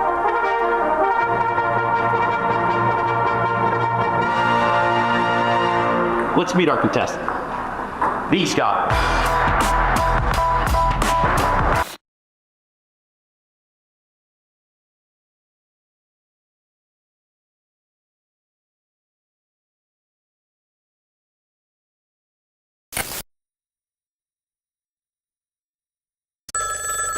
Hello. We'll give you the world.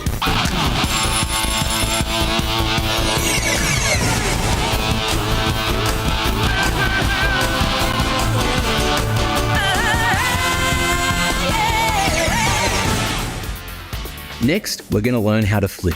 It comes in some parts though. First off, we're going to learn to jump together. Next step, learn to tuck. tuck is when you bring your knees up to your chest. I'll demonstrate for you right now. Next step of the backflip, tuck up, lean back, and let magic happen. It's going to look something like this.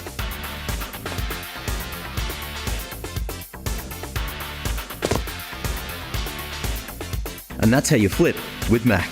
Enjoy the gymnastics tips and see you next time. Tired of your star player tilting?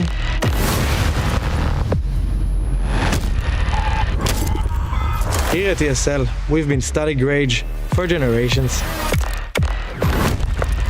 And after years of testing, we can now finally reveal Re-Rage. We've taken the most tilting thing in Counter-Strike and combined it in one tool.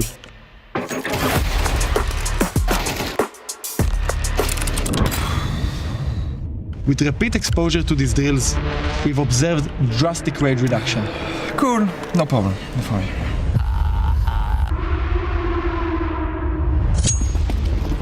I'm sorry. Shit, I'm sorry. Sorry. Shit, sorry. Man. From the spawn stub to the classic block, you have many options to explore. Forget simple hotel room. The only anti-molding you need is Re-Rage. Re-Rage highly recommends pairing drills with the usage of a powerful sedative or tranquilizer. Results may vary. Re-Rage is not permitted for use in ESL practice rooms or while using any ESL equipment such as headsets, desks, or monitors. I will break you. Goldie.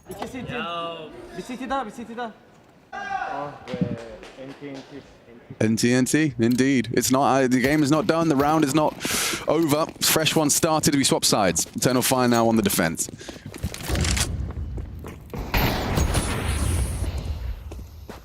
Nice way to start off things. Opening from Voxic. Ooh. Bloody hell, he's under so much scrutiny. Yeah, and just exposed. Too comfortable for the Mongols right now. Seems like a round that, if we're actually properly casting, that would have been a very difficult one to break down. There's so many things happening all at the same time. Chaos at middle, up connector, into jungle, up ramp. The breakdown sounds about right. A breakdown in communication for Eternal Fire.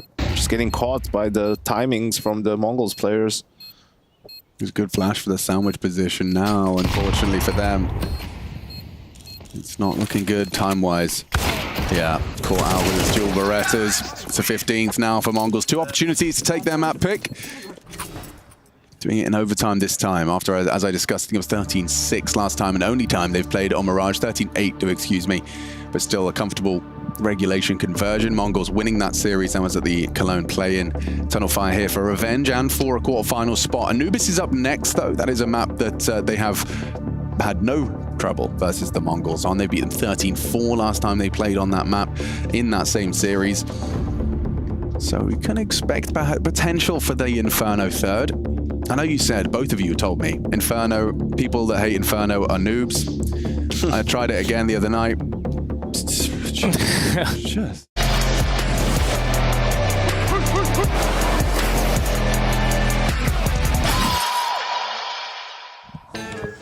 Welcome back to ESL Pro League. You're watching the final day of the B stream here. We've got Heroic versus MIBR, and currently Heroic 1 map up after winning their map pick of Mirage. Yeah. Do you believe in the MIBR bounce back play? Yeah, I do. I think their Anubis is, it's their best map, if you ask me. I think that's a map they're definitely going to be having Heroic's number on them. But that being said, man, that map was entertaining, I won't lie. Sure. It was sloppy. It was very messy. It was a lot of individual duels, individual plays being taken by a lot of the players. And for Heroic, fortunately for them, a lot of them seem way more warmed up than the MIBR players. But I do wonder, the first half, if Drop had woken up a little bit early, if Exit was, hitting some of the shots he should be hitting, maybe this could have been a closer affair, or maybe it could even be MIBR getting the win. So I don't think we're quite done yet here with the Brazilians. No, I don't think so. I think there's going to be a great opportunity for them to bounce back here, but TSS was lights out. He had that huge Deagle moment, which was the final play that broke the backs of MIBR and stopped that comeback. Yeah, that's something you can work with. Texas. 19 kills coming in on the Texas. board. Yeah, he was sick. He was really solid throughout this game, and this round in particular was... This duel was so insane. Just a little wild. A few moments here from Testes that really will stay in your mind if you're the side of MIBR. Yeah, and you can say, like, the way, you can just take a look at the highlights as well. Look at some of the duels that's happening, right? So many individual duels coming out overall, but yeah, Heroic were the better team. They were the sharper team, more importantly, and they were very disruptive as well. If you go back to how MIBR were trying to set up the defense on the first half, just so many fights happening all over the map. It was chaotic, and in the controlled chaos, it was Heroic who were coming out on top. KFC on top right there. Yes, it really was. And I think for Heroic, obviously, they're going to be hoping that they can get a 2-0 in this series. That is a possibility. I think with the way they're playing right now, you pointed out, right? They just look sharper individually at the moment, and that can often be enough, especially when both teams are maybe not playing their A game of Counter-Strike. So I think over on the A stream as well, there's a slight spoiler coming up in 3 seconds. 3, 2, 1. Overtime over there right now with on Mirage Eternal Fire, yeah, and I think Mongols right now are on map point, if I'm not mistaken. That game is of course happening over on the A stream. Yeah, just like a day of some intense Counter-Strike action. We of course have later on, I think, Complexity going up against Liquid, if I'm not mistaken. America's match, yes. America's match. At the end of the day, America will win. Or lose. Or lose, depends on how you look at it. What's happening in chat, Dinko? We have a few minutes before we jump into the next game. Yeah, that's a good thing to look at here. Let's see. Well, I can't really say his name. That's a pretty intense name he's got there. But he said, I'll say it. Psyquank. Yeah, okay, you said it. How can I spoil it anyway? Why is there a bot to not let you put scores? They broadcast it. How can you possibly... Yeah, he seems very angry. He seems to be molding, yeah. People just commenting on the skit with the Vitality players in Simple's hotel room. The anti-molding one was pretty good. That's a good one. Flames is pretty good at these skits, man. Yeah, he is. Here's one from Birdie32. Inferno just has so many angles and timings that are unmanageable if you don't play with a stack. It's the retake simulator map. I'd agree with him on that. I think, look, I feel with the new changes, with the incendiary changes for the CT side and the way they've opened up mid, I think Inferno is a little bit more playable right now. But a couple more changes towards Banana, I feel, and I still think it's a good map. I know it might go against the grain, but I still feel it's a better map than, let's say, for example, Vertigo. Ew. Vertigo? Ugh. Another question coming in. How is the weather there? It's lovely. It's like a pleasant 22 degrees here for us. Okay, but for context... Weather in Malta, 27 degrees Celsius. That's nice. That's great. Yep. Lows of 22. Oh, well, it was 22 earlier, so yeah. 14 kilometers an hour wind. How much is that in freedom units? In freedom units... 8? 27 kilometers an hour in miles per hour is 16. 16, all right. But that wasn't even the number we were looking for. So, at the end of the day, that's the weather there. We're not in Malta, though, sadly. Yeah, we're actually in Krakow here, a lovely, lovely city in Poland. That's where we're doing the B stream from, at least Dinko and myself. What else? Hello, Blood. Do you like Misty Doi? What does that mean? Mishti? I actually don't know what Mishti. Not a clue what that is, so I don't know if you... I think it's an Indian dish. I think it's a sweet. Is it like a sweet dish or something? I don't know much about it. So sorry, but I don't know what it is. All right, well, that's the questions. If you want to keep them coming, you can send more in. You can send more statements in. You've also got the EPL mailbag at efg.gg. You can send in anything you want really there, and can't guarantee it'll be shown on stream if you're sending anything you want, but if it is... But I will take a look at it, and I will enjoy it, whatever you send. Michael's asking if you're his stepdad, but... Could be. Probably. If not now, maybe in the future. What's the weather in Krakow then? It's like 20 degrees, something like that? It was pouring like over the weekend, but it's pretty nice right now. It's 21, 22. Love how we're talking about the weather. 24. 24 degrees. That's not bad, actually. Only 3 degrees colder than Malta. I will take that. Yeah. Anyway, well, about the weather. Thank you very much for your question. All right. UK. We also have Alpenlaub. I love the beef stream. Dessert. I was right. Okay, I haven't had it. I'm sorry. Sweet yogurt with jaggery. Or jaggery. Jaggery. Gotta try it next time you fly out of India. Yeah, I'll try it out. Just nice people in the chat today. It's kind of interesting. Yeah, even though you were a little bit mad earlier today, but I wasn't mad. You're a monster. Yeah, I wasn't mad. And you're back to being kind blood. Yeah. Well, cool. Well, what else we got here? Josh, darn it, we need a Bled music meltdown. Not today, man. I'm in a good mood today. I don't need to melt down. I'll melt down later. we had you were listening to Harry Styles in the car this morning. I didn't know who Harry Styles was. Yeah. You really liked it, I thought. You know, it was really your thing. Oh, yeah, for sure. Yep, absolutely my sort of music. Alpenlaub says, I love the B-Stream. Yeah, man, B-Stream, bus stream. There we go. Booyah. Which team should poach Insani? I don't think anyone should poach Insani right now. I think I like what MIB are doing. I think they're a solid team. Maybe let's not take what happened in Mirage into consideration, but overall, I think that I've been enjoying watching these guys play. There we go. So that's Bla's a Swiftie. I am absolutely a Swiftie. That's good to know, Bla. Yeah, like, of course, I love Taylor Swift. All right, let's move on to the map, Bla itself. You know, it is a playoff. What's your professional hat on? What's the map? Well, obviously, the map coming into the second is going to be Anubis. And that's pick from MIBR. And tell me what the win rate is for MIBR versus Heroic, because MIBR, it's the best map. Well, we have Anubis with a 64% win rate for MIBR, 36% for Heroic. Hasn't necessarily been the best map for them. They've taken a win recently versus NIP, 13-6. They lost to Eternal Fire, who are a good Anubis team. Yes. They lost to Fnatic, 16-14 overtime. They beat 3D Max, and the 3D Max are a team that love to go into. It's been a lot of close wins and losses. I think most of their to be fair to Heroic, that most of their losses were taken early on in this roster's history. So you know you're looking also when they didn't have Dexter, right? without Dexter playing. Yeah. So I'm not really going to read too much into it. I'm going to move on from about the Rio qualifiers onwards, and currently they're 3-2 in times played. So that's where I'm really going to lay my hat when it comes to Heroic. I think they're a decent enough Anubis team. I don't think it's going to be that easy for MIBR to bounce back into this series. And if we do need to go to map 3, Nuke is a very equal map for both of these squads, and that could be very exciting. That could be a great finish. I think Nuke would be fun. I just have an inkling it's going to go to Nuke. I also saw, you know, the MIBR players kind of wake up during the latter stages of that first map as well. The individuals are starting to shine. We saw Drop and Exit have some huge moments as well. So yeah, Anubis. Listen, it's a last day on the B-Stream, Denko. It's a last B-Stream for ESL Pro League Season 20. I want all the maps. I want all the rounds, all the bonus rounds. Well, there's only one way to find out if we're going to get that play, isn't there? And that's going into Anubis and seeing if MIBR can bounce back into this series versus Heroic. MIBR down one map after a disappointing showing on Mirage. Some say they never showed up. And now Heroic are looking to 2-0 this. As we go into battle once again, it's Anubis up next. MIBR desperately fighting to send us to Nuke as the third. It's the playoffs, it's a single elimination here, ESL Pro League Season 20. MIBR versus Heroic continues. That's a very professional intro. Thank you, it's almost like out of teleprompter, you know? Yeah, not really. But here we go. It is going to be Heroic starting on the T side, MIBR CT side. Joe Barrett is here for Breno and some utility alongside of it. He hasn't caught the timing on the spot.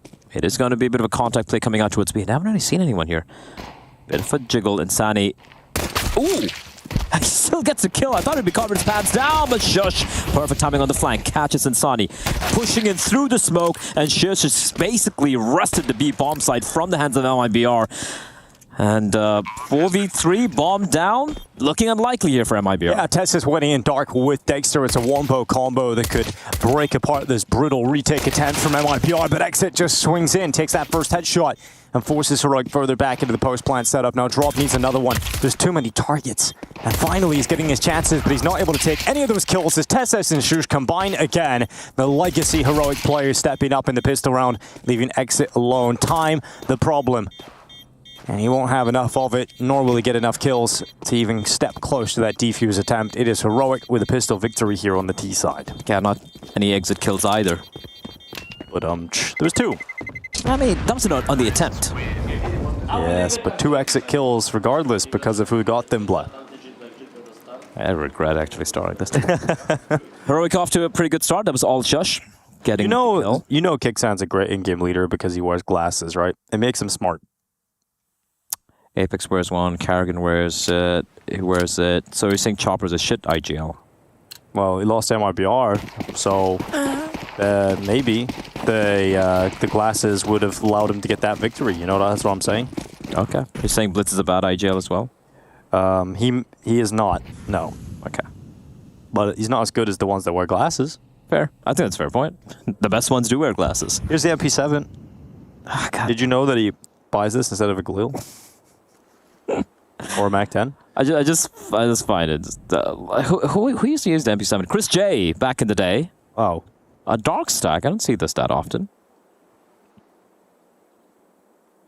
They are. Oh, that Molly's gonna ruin it. Full USPs, they're all gonna burn, they're all gonna melt, and they're all dead in an instant. It is Glock to come in for a third kill here for Heroic in the round. Clean stuff. We got someone saying hello to you, Blah. Hello. Well, they didn't say Blah, they said Blah. Hey, Blah. Hey, mate. Timar said that. Hey, Zedmar. Timar. Timar. Whoa. Isn't that right, Blah? Says someone in the chat. What is what right? I don't even know. I don't even know. You want to disagree? Yes. All right, we've got Heroic with a bit of a bonus as Nerds keeps on to his MP7, 2 Khalils. And for MIPR, it is finally a buy, finally a purchase. What are they going to do with it? That's the question. It's a full-fledged buy because they went for the full eco come the second round. Only Incendiary from exit. And he's going to smoke early on here. Oh, he's blocked. Oh, they know. They should know. They should know, but somehow, dude, this is big. Tess isn't aware. It's a good start here from MIPR. CT side, but those kills are brought back in an instant, and suddenly Heroic go ahead on players for a brief moment. Drop able to take a headshot back, and even these numbers out at a 2v2 in this mid-fight. Drop, he hears the steps running down below him. Does he descend down and try and help out? No. Nertz is going to get away with it, but Dexter That's the bomb. won't, and he is the bomb carrier, which now leaves Nertz at a real tough spot. A 1v2 ahead of him. Now, they had to be worried about a lot of positions from where he can come in from. Timing. He's been seen. He has been seen. There's a jump across coming in. And I've seen Nerds win rounds like this, Dinko. 100 HP to work with. A lot of util as well. Here comes Nerds around the corner. This would be nuts if he does. Yeah. Good headshot. Sees the second player. Nertz has lost so much of his health. 35 seconds left. Flashes being deployed in towards drop. It's still tough for Nertz to be able to win this one just because of the early damage he sustained. He can't go through the fire. He can't go through the flames. And Drop is just going to bide his time. But he's got utility of his own here, Nertz. And he'll deploy it right on top of Drop, taking half his health away. And Nertz, gets the chance. But Drop, confident to fight him. And ends up taking the first round for MIPR. Just needed a one bullet in the head because of how low Drop was, but well handled. Kind of crazy exit. Actually gets a kill through the smoke as well. That might be our first buy round. Come out on top.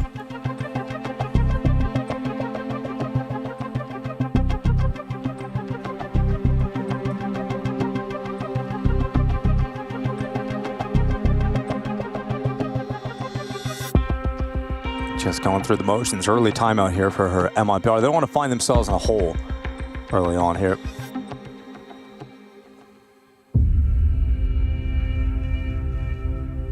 You're not talking about what's going on in the field enough, Blah. Huh? Got a complaint coming in live. Live complaints? Live complaint. Well, put it in the bin, Dinko. I'm going to talk to you about this complaint. Sorry, I have to bring you into the office. All right. God damn it. HR again. Aki the Snake said the commentators are incredibly incompetent with a poor understanding of the game. We're not talking about what's on the field. First time in EPL, buddy. No, I don't really know. It's not a field, Blah. It is not a field. I do know. It is not football. It's not a field. Well, MP7 still in play, although it is in the hands of Shush. Deep smoke towards A main, but they're playing ahead of it, are MIBR, and they should be aware that, okay, there's not much action happening here. Now, two defenders on his B bomb site. It is going to be Breno and Insani. AK-47 in his hands. Incendiary is going to be raining in, but Insani playing from the site, up close and personal. This hit is looking inevitable. It's a fast hit. It's a labor spray, but it's all in Insani. He finds one. And now it just kicks in, and Dexter looking to do as much damage as possible here for Heroic, but it's not looking too likely, I'll tell you that. It's not looking likely at all. Dexter and Kicksan left outside of B main. MIPL putting themselves in a position of power with a 4v2 set up.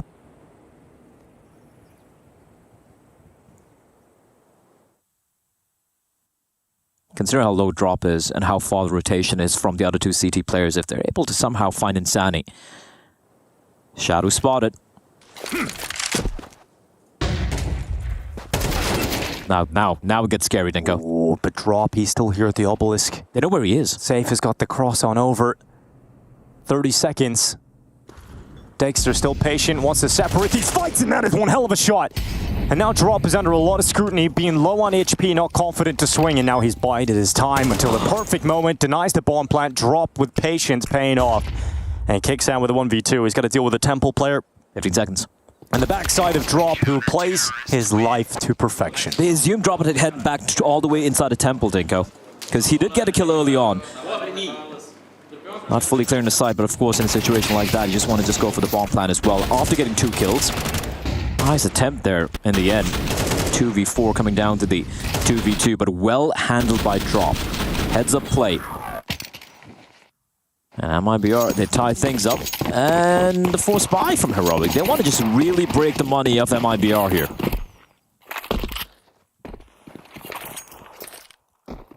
Let's see if Heroic are able to get through it. Into the B-bomb site, they will charge. 3 players at the front of the attack. And Breno plays some Ivy. Insani looking to be the poison, and he's got himself one off the back of the platform. Breno waiting, still the MP9 in hand, but his teammates are falling, and he must step up, and he can't get anything. He has nothing in the tank. And Shush, he is just a beast with the Tech 9. No head armor, Insta-Gush coming in. And Heroic, they keep it simple. There's a fast hit coming in towards B. MIBR weren't really expecting that, and yeah, safe and exit. There's no way in hell they're going to even attempt this. A big win for Heroic, and this has been a much more back and forth affair we've seen here so far from MIBR and Heroic, as opposed to Mirage, which was Heroic just running away with it on their map pick.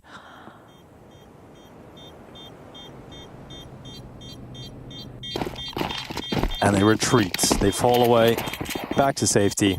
Heroic have done their job. And sometimes all it takes is a little B-rush, blah.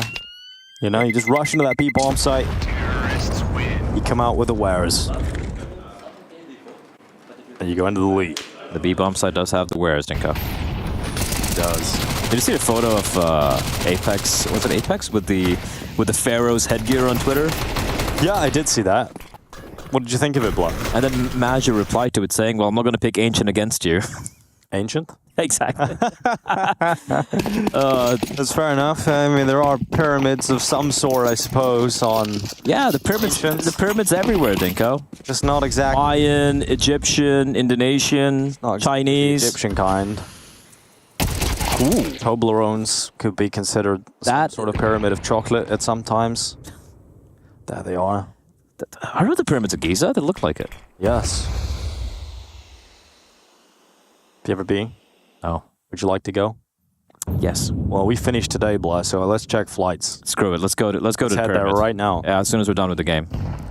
Meanwhile, Drop, having got the opening find into Kingston, still being very adventurous. Tess is playing at the edge of the smoke towards Dark. Good flashbang, but he's got backup to help him out. This isn't exactly a great buy from MIBR, mind you. Now retrieve they have the saved AK-47, 5-7 for Breno, the mass for Insani, and they are running out of utility.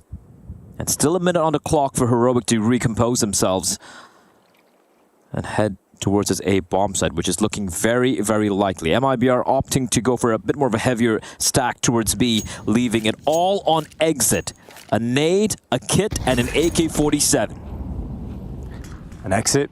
Steps up, gets his feet wet in the fountain, and now the fire will tickle him away. He has to drop back, and it's not to safety. In fact, it is to death as Nurse just breaks him apart. Good shot from Drop out from camera, but it's not going to be enough just yet to feel super comfortable in this round.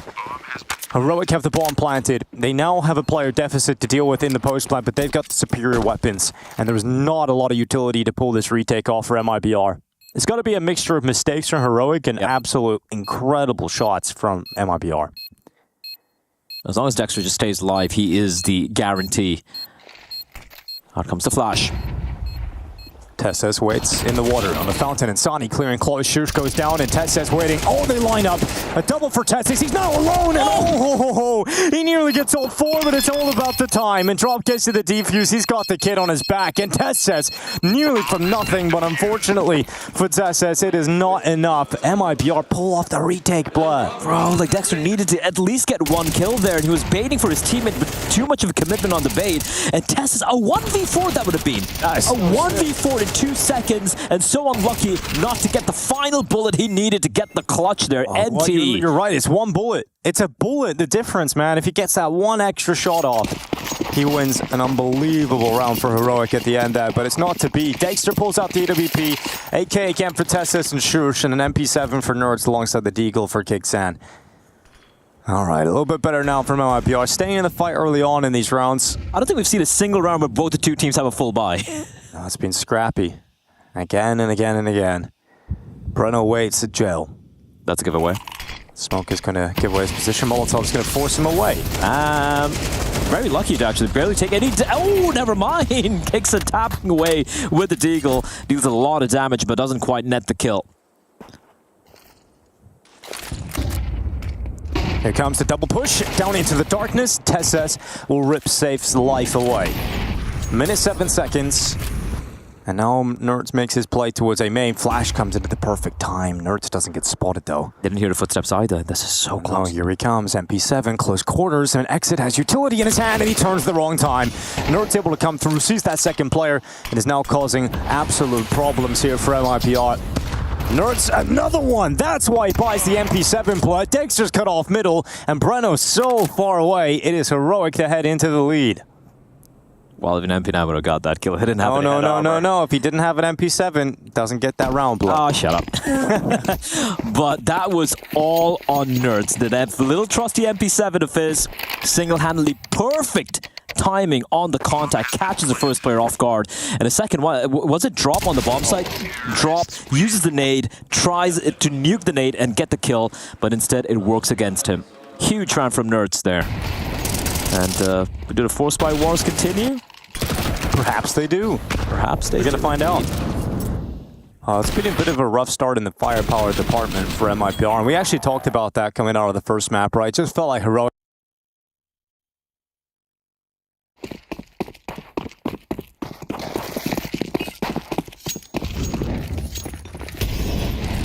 Or on what was, he had such a rough map 1, right? So at least he's come to play over here. Follow Mr. Brightside, boy.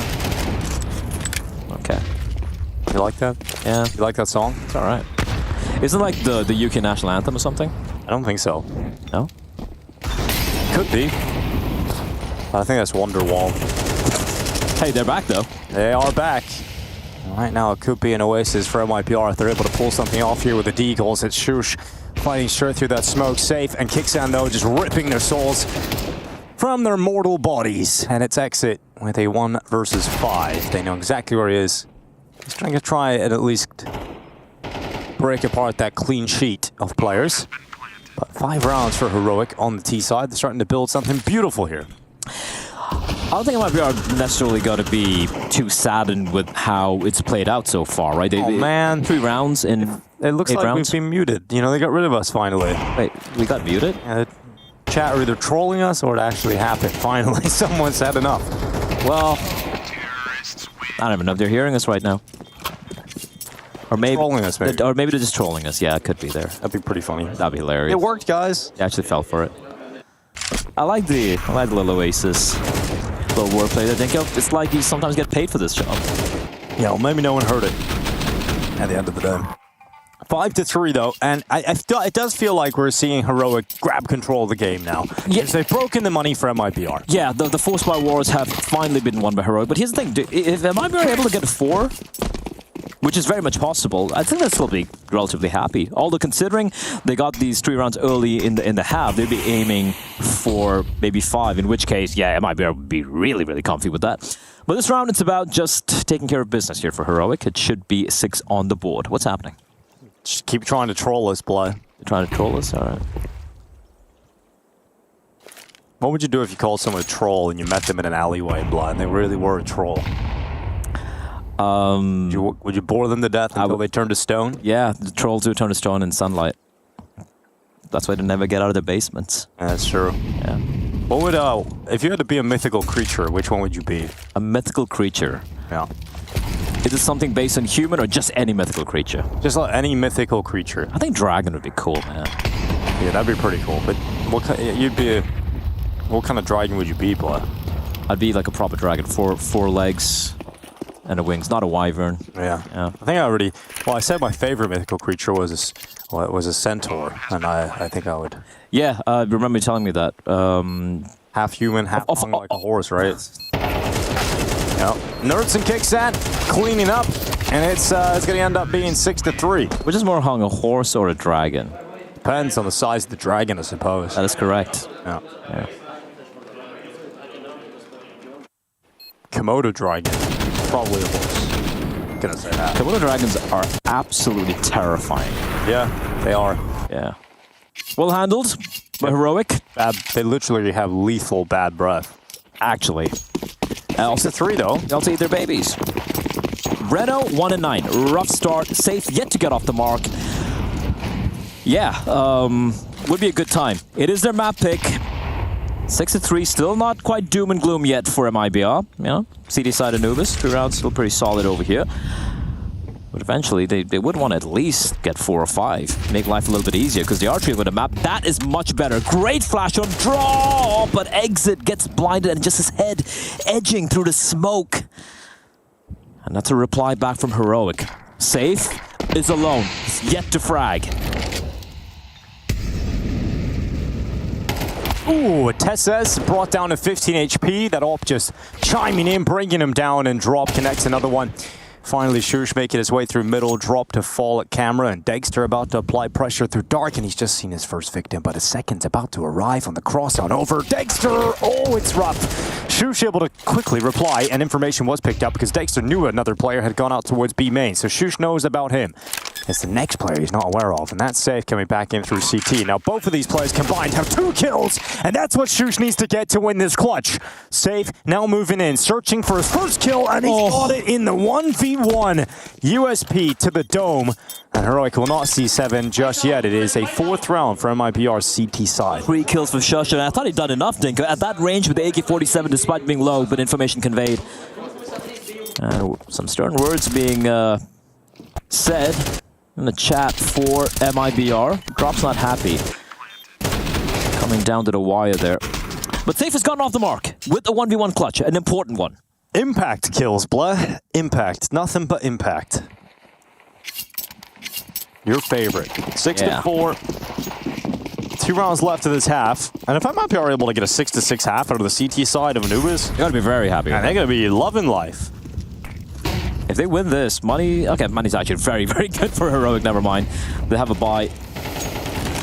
Round number 11 and 12. They're going to contact in. Okay, flash Go with out. the flash. Exit needs to get out of that. He does have backup, but because of the way they're setting up over here, Dinko, there's 2 players on an island on the A-bomb site. No one at mid. But luckily for them, Heroic, they haven't really been testing mid at all whatsoever so far, this entire half.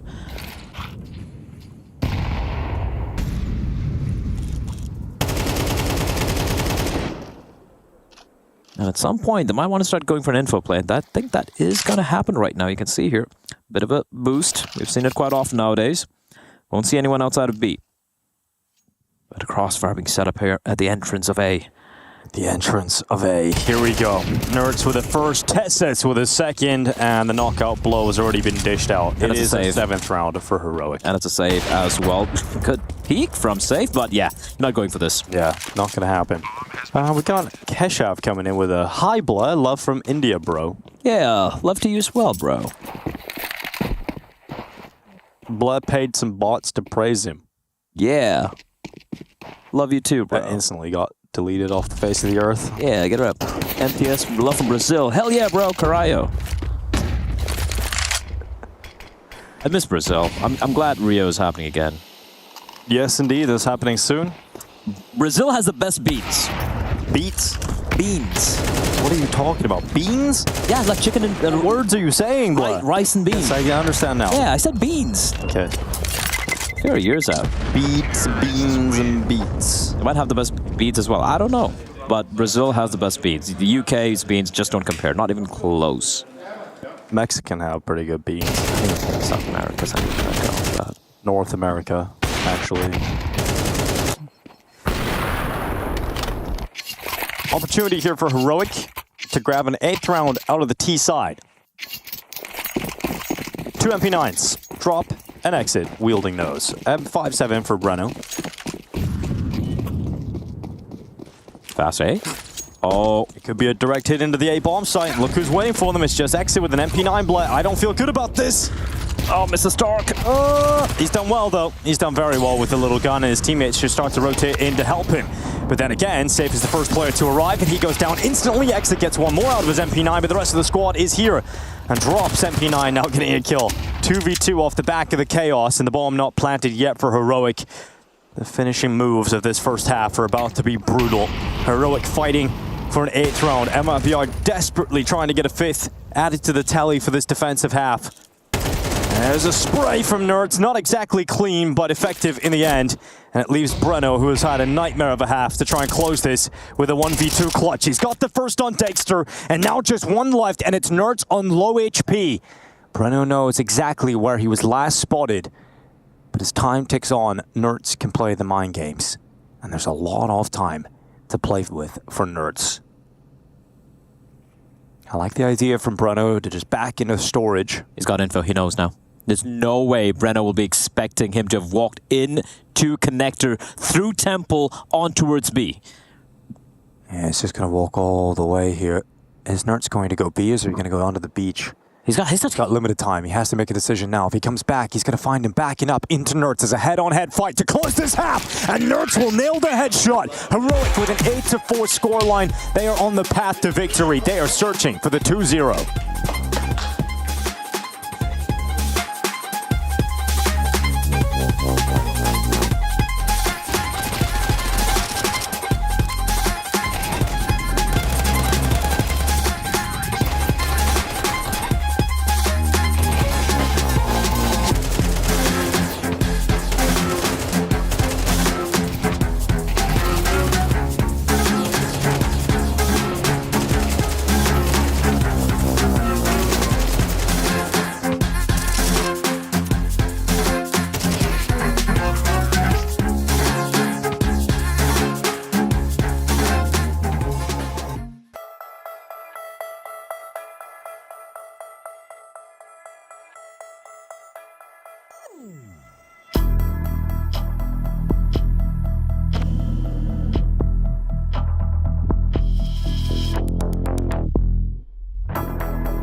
Welcome back to ESL Pro League. You're watching the B stream in its final day. And right now it could be its final half because currently Heroic up 8-4. Now they're one map up in the series, blood. It does seem like there's just a lot more firepower on display from a Heroic than that of MIBR. I think that the final round, the first half, is a good example of how this game has pretty much been, right? It's been very brawly, just very back and forth duels being taken. But yeah, Heroic coming on top here. Fast play for MIBR on towards the B. Bomb sighted, instant kill by Breno on towards Tessus. Yeah, good start here to the pistol round for MIBR. They're going to get the bomb down as well. He's seen a couple. In the second round, they'll have a strong force bite, even if they don't close out this 5v4. But it is looking pretty good, considering their post-plant positions. The CDs have a smoke. They do, but they have no kit. Yeah. So they got to move quite swiftly here. But that smoke could cause problems, you're right. Hello? Breno getting cleared off the back of the platform. Nice work from Shush. Smoke's going to go onto that bomb, and the defuse can start to be stuck. Remember, it's going to be a 10-second stick. And a nade as well. Actually holding it. So they're going to start putting pressure onto that smoke. Shots landing. Shush on the Julies. It's all on exit. Stuck at dark, but no time left for Heroic. Despite the best efforts of Shush, the round will still go the way of MIBR, and Exit able to close to the final 2 kills. Both the pistol rounds coming down to 1v2 for Exit, but this time around he comes up clutch. Man, but they had a kid, Denko. I was starting to feel real scared there for MIBR, but... Shush was landing shots. That was a 4K with a Jewel Berettas. Yeah, double the guns, double the fun. That's Heroic, sorry, MIBR, beg your pardon. Off to the right. In the right direction here in the second half. The pistol win is definitely going to make things way more easier here. And for Heroic, they've gone for the Force. M4, I believe, purchased by Shush, and as sacrificial as he is all the time, dropping it on towards Nerds. It was 14-7. Yeah, understandable, really, to give him that. And Shush, obviously 17 kills, 8 deaths, pushed up there by the pistol round performance. But let's see what he's able to do with this Deagle. Okay, a lot of utility just tossed into his position. He's aware that there's a lot of players coming this way, so he's calling for the rotation. So their teammates to come and stack the A site. And if MIBR were to stay committed, it would have been a disaster. But they realized there probably has been a heavy rotation based on the amount of util shown there. So they just want to try and pull those rotations over, and they'll go back into B. Because it actually made their way back to the B bomb site quite quickly here for Heroic. So much damage being done.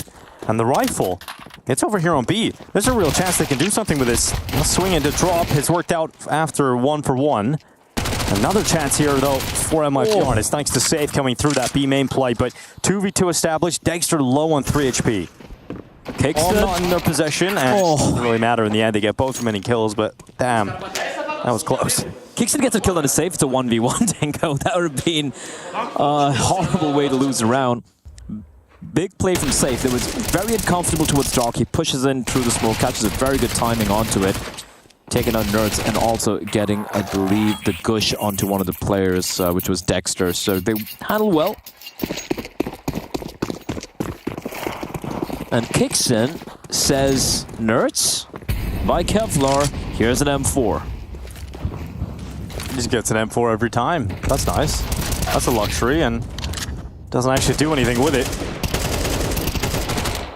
Loses the fight instantly to the rifle, and now Kicksan's left with very limited money and didn't get a whole lot out of it. He's stuck in the corner here at IV. He's about to be cleared by the AK. The 4 players stay up for MIBR, and that scoreline is about to be tied up, blood. 8-7 currently. And that's how quickly the score can be brought back on Anubis, and now MIBR switched to the more favored half, right, on their map pick. The T side, I think, they had an ideal start. They've got it going. So if they win this first gun round, blood, this can start to turn into a bit of a snowball effect for MIBR. The snowball effect is when the snowball starts really small. I know what a snowball is. Yeah. Rolls and gets bigger and bigger. Yeah, exactly. You like those big balls to face. All right. Jeez, okay. What was looking very, very dominant for Heroic, you can see how quickly it can snowball out of control, Dinko. As MIBR now 1 round away, and if they were able to win this one, it's going to be Eco, and they're going to be in the lead. Shush needs to be careful. Yeah, Shush needs to be careful, or they need to be careful, because Shush is here with an M4. He nearly gets a double kill, but traded by drop. And the utility dumped towards the feet of the MIBR invaders, but they're still here, and here's Dexter, hello, with the AWP around the edge of the smoke. Brick smoke, blown open. Dexter uses it to perfection with a wall bind down on Safe, and suddenly 2 players left for MIBR. The only thing It is related to snow. Is MIPR melting away? It is 9-7. Heroic with a dominant round, and Dexter just pounces on them and then dances with Saw. And he should be happy. He should be dancing with that. That was great 3K from Dexter. And look, this entire game, he really hasn't been finding too much impact. Right? You go back to the final round of the first half, that 2v1 where he unnecessarily overpeaks, swings out from pillar, and just a few individual mistakes being made by Dexter, which have cost him quite a bit. It cost his team quite a bit throughout this entire series, but that was impeccable. Beautifully done. Beautiful indeed. Dexter can change the game on the CT side with the AWP more than, I would say, on the T side, right? And that is the scary factor, that Dexter's got the AWP out so early into the half, and he's already had a good round. Yeah, that was as beautiful as Snow White. Yeah. Oh, not that one. No. Oh, now he's Sleeping Beauty. Kixan. Oh, God. Kixan under a lot of scrutiny, but he'll handle it. He'll deal with it. And Shush is there to back him up. Oh, Captain, my Captain. Look at the push. They're pushing towards water, but the B bomb set is empty, so they could catch a timing here, the T's. Not empty anymore. Look who it is. They're selling a fake over at A, though. Texas ready to go. He's got himself one. Getting traded by Bruno, though, and a 2v2 established off the back of that kill. Minute left. Utility into the temple. No one there. Eggs is going to arrive from Dark as well, so the bomb can be planted for Dark. Yes, it can be. Kixan walking out through cave. He's going to march his way closer and closer to the bomb site, and MIBR have doubled up in Dark. Kixan is not wasting time clearing these angles. He's actually taking a few risks, leaving himself exposed, but it's gathered a lot of information, and Shush has the kid on his back. Kixan's moving to Dark. They haven't spotted him yet. He's going to have that first fight soon, and Brenna wins it. Headshot instantly. Shush taps the defuse. Now a double peek is the problem. Oh, he's got a chance. Nearly gets two out of it. Exit loses over half of his health in that engagement, but MIP are able to stand tall enough to win a round. As it's coming down to the wire, Dinko. An opening fine on towards Dexter. And we see a 4v3 for Heroic, somehow managing to sell it. This was all exit, by the way. The fact he gets a kill while selling the fake over at A, massive. One round at a time for MIPR, trying to drag themselves to map number 3. Yeah, I mean, we literally, the second I mentioned Dexter getting the AWP out early on the CT side, he gets annihilated. And obviously they can't afford to have it into the next round here. So it's full rifles again for Heroic, but they've come for a triple B push. Haven't seen anyone. You can see the bomb falling back towards the B bomb site all the way from spawn. Now, thankfully for Heroic's sake, they haven't over-rotated back towards Beast, playing back to the default now. Kixan going to be joining his compatriot in the form of Shush, but an instant shot by Breno, and good night, Tessus.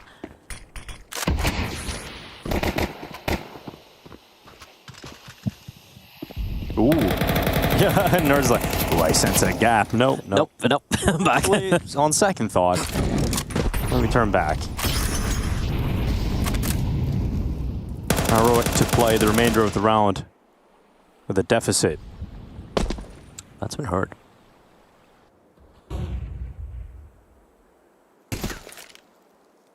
Exit spots out his next opponent with 45 seconds left.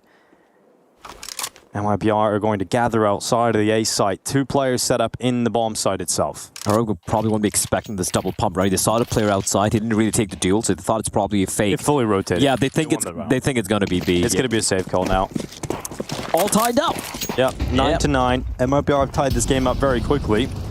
And a reminder of the third map in this series, it is Nuke. If we need to go there. And right now, it's looking a little more likely that we need to go there.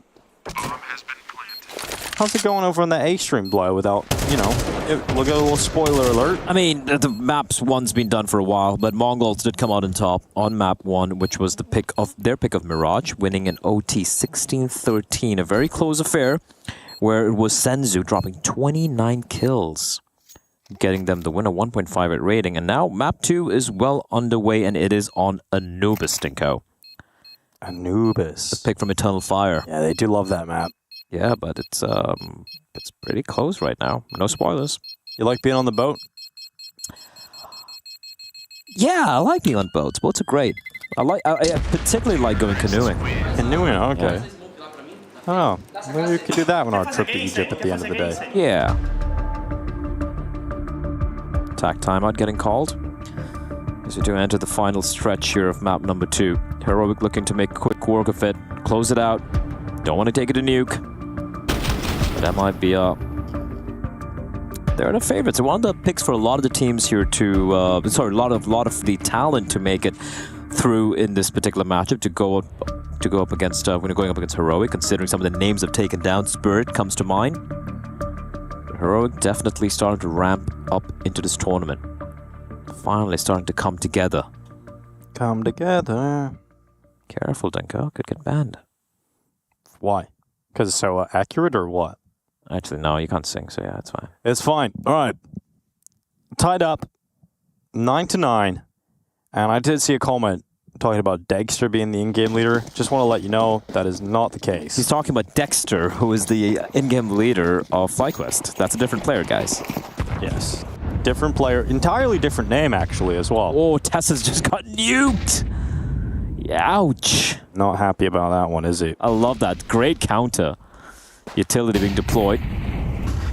A push coming in for Heroic. They're not going to force the issue all the way.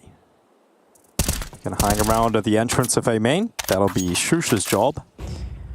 But more of the presence from MIBR can be seen outside of B at the moment. Drop descending down from Rugs. Ooh, I catch a timing here on him. It looks like he's caught a really good timing. Yeah. Shusha just moved back and Drop is walking into main. He's going to win that kill. That's okay, big. This is a huge fight to pick up, and now he's going to go run right into the A bomb site. Look at how low Tessus is. And Tessus could go down very quickly as well. This is rough. Drop has just made a solo play that has got his team a real opener. Now the B play coming in.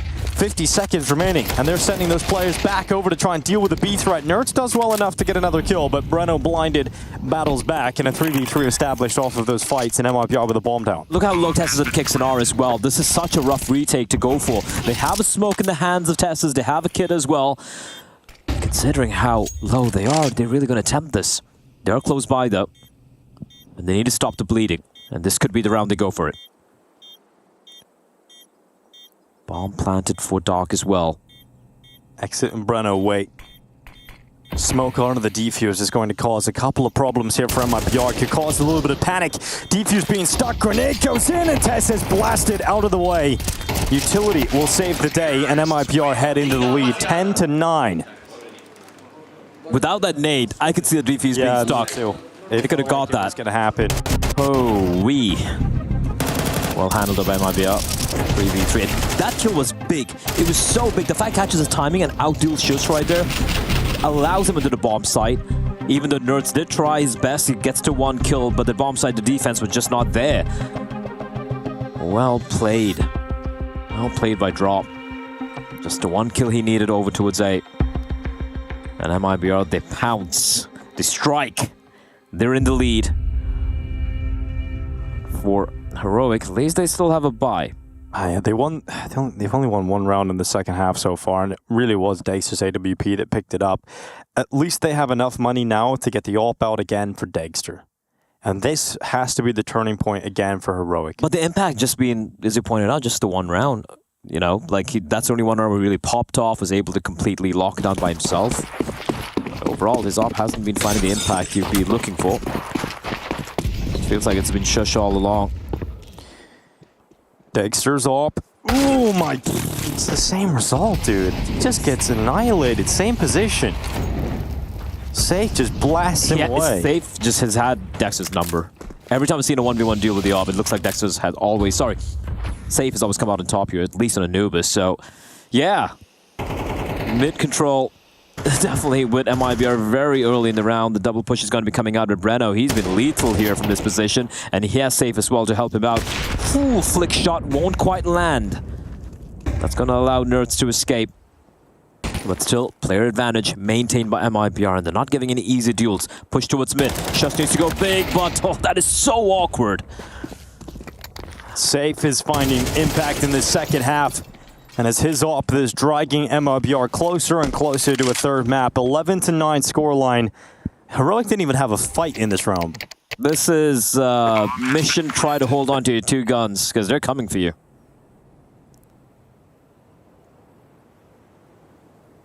Yeah, there was not a single fight there. Just got completely wrecked. Kixon able to find one kill in the drop. That's about it. Shush getting caught out of position. 3 players just peeking him. And his bullets went everywhere apart from his targets. And it is slow, but it is looking inevitable. Nuke on the horizon.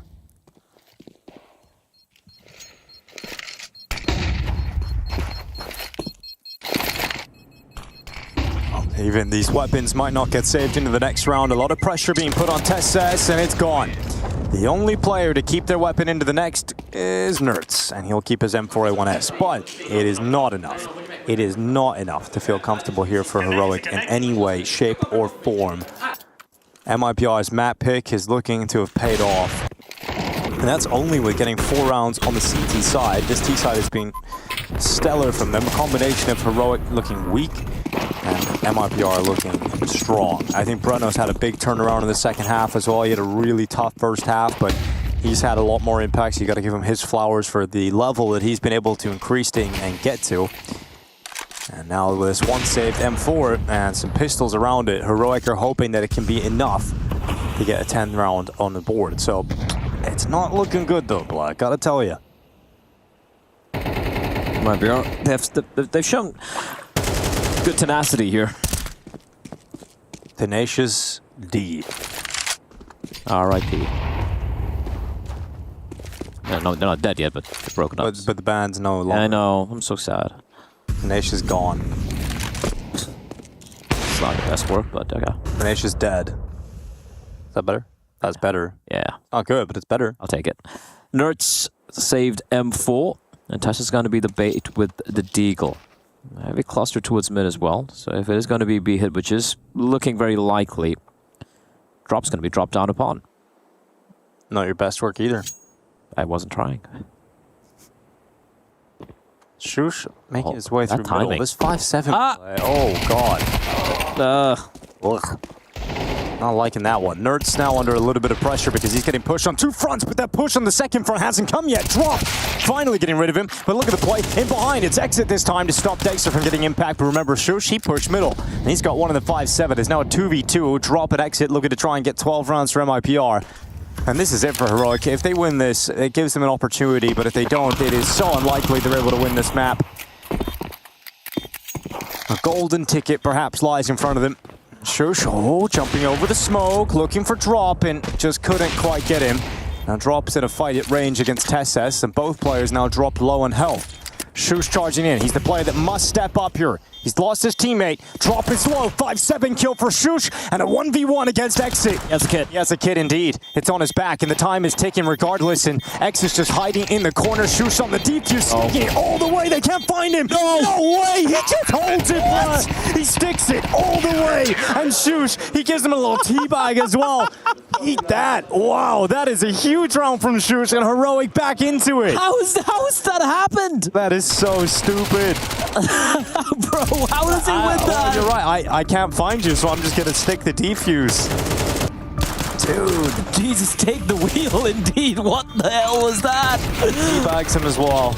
You should teabag him after that. I'll love it. Leave it to Brew. Oh, yeah, that's a... Yeah. Bit of Halzerg action there from Safe. I can't believe they won that round. Of all the rounds they win that. Dude, if that breaks MIPR, oh my. That's a bit of a tilter. That's a tilter. Credit to Nertz as well. That M4, he gets 2 kills. He does great work there. But God. I mean, if they push through dark, and they don't let Nertz just have 2 free kills at B main, I mean, that was so disjointed in every way possible. Even a smoke on the side. I'm not sure if was it Shush's smoke on the side. The first smoke, which isolates the fight towards dark. Anyway, as you said, Dinka, that was a stupid one, but Heroic going to be happy with that. Shush is now a star.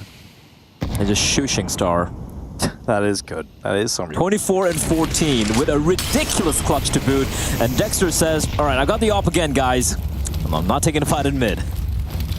Yeah, he's learned. He's had a rough time. Oh. I can't believe it. That was kind of crazy.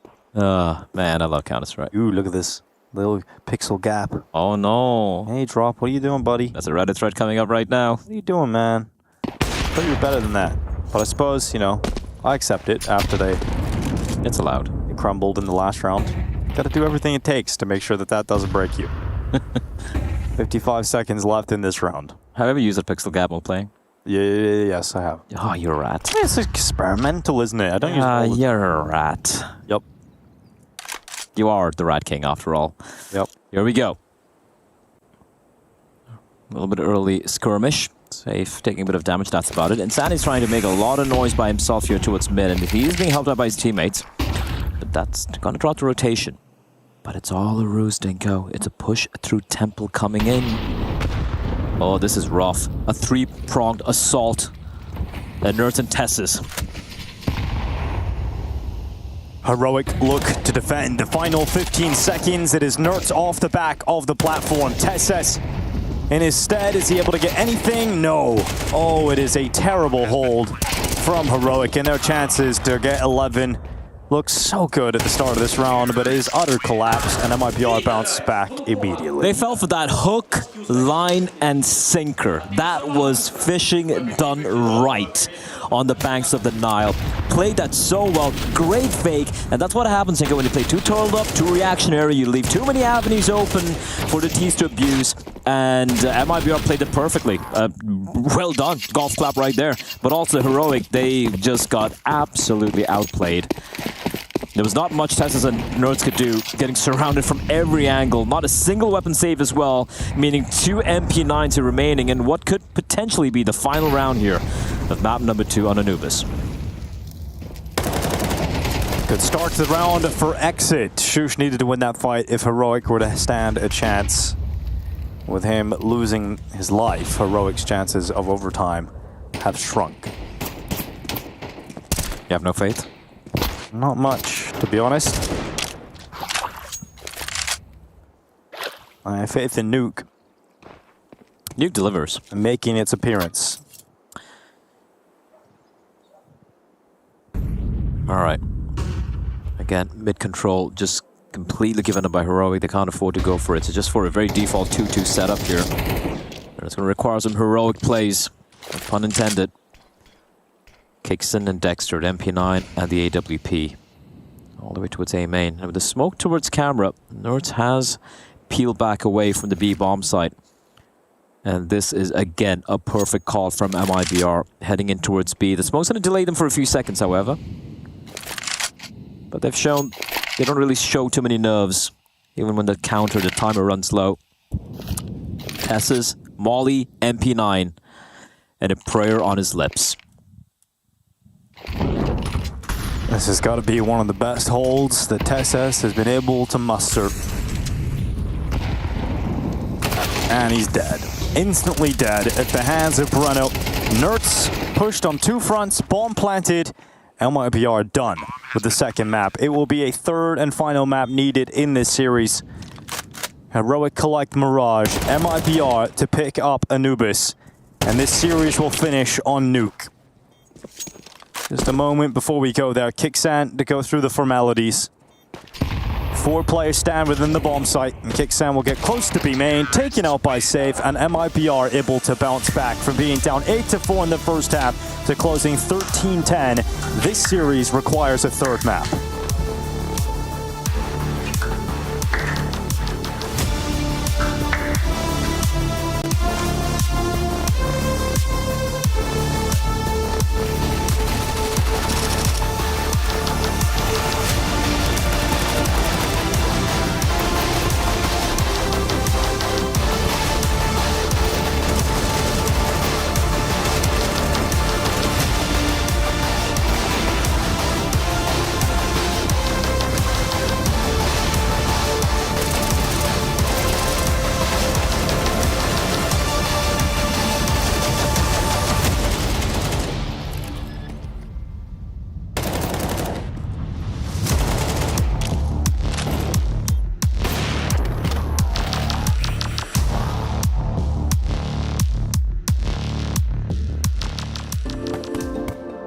Hi, it's Bob with Faceit. Did you know you can customize your live stream experience on Faceit Watch? Yup, that's right. With the POV selector, you can choose up to 4 different perspectives, from the broadcast feed to your favorite player's view. So if you miss a kill, it's on you, no more T-Tours and chat. But wait, there's more. We've got a You Watch, You Win situation in here. Watch ESL Pro League while having the chance to get skins and Faceit points. Woo, look at this one. Change the channel and control how you watch.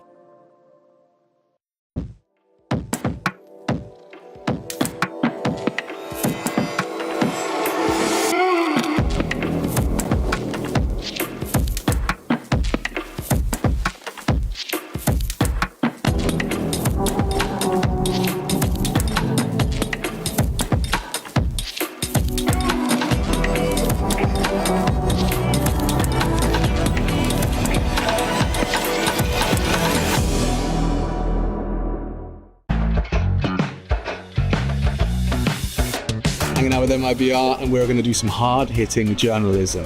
Who better to come up with questions for NAC and Exit than the team themselves? So let's start with NAC. Or maybe you can joke with Bit. Yeah, NAC and Bit. the teammates all know that Bit was better. So is it hard living in his shadow? And we've got Exit as well. You need to ask Exit, how does he feel? Like, because now Big Zero is the best IGL from his hometown. Okay, this is perfect. You are cruel. Do you prefer like travel with us or stay at home and play with Blind Frog? Okay, here we go. We need one more for Exit. Tell him to talk about the dream that he had with me. All right, let's go drop these on him. Let's go. What's going on here? What's going on? Hi. Snap, I've got a question for you.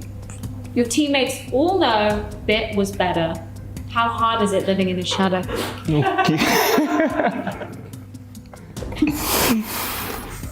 Who said that? Drop? We'll talk later. Yeah. Would you rather be traveling and working with MIBR or at home playing with Blind Frog?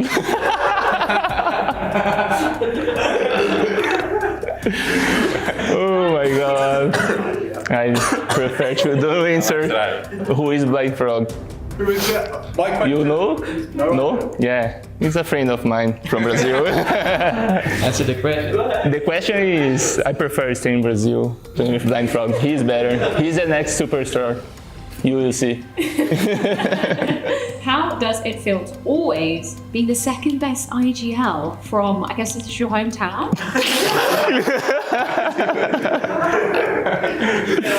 Who's the better? Big Zero. Always mocking me because of him. Tell us about your dreams of Drop. Okay. This week I dreamed we were practicing. The guys rushed at me and I killed 3 guys, and Drop was like screaming at me, "Why are you shooting and running, and why are you so bad, man, into this game?"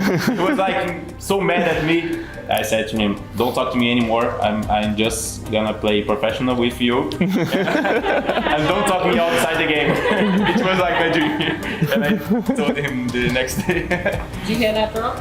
I think he hates me, but. Well, great questions, Alex. Great jigging. The following clips are not suited for Valorant audience. Let's fucking go! You're so tilted! Mid-range. That's toxic.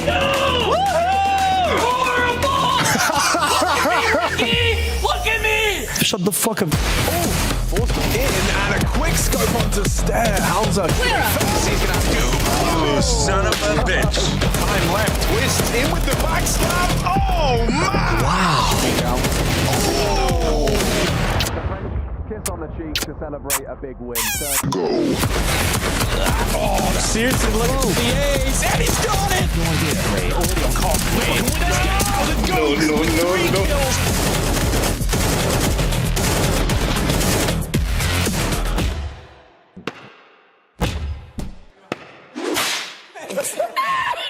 Babe, come over. Let me just finish this match.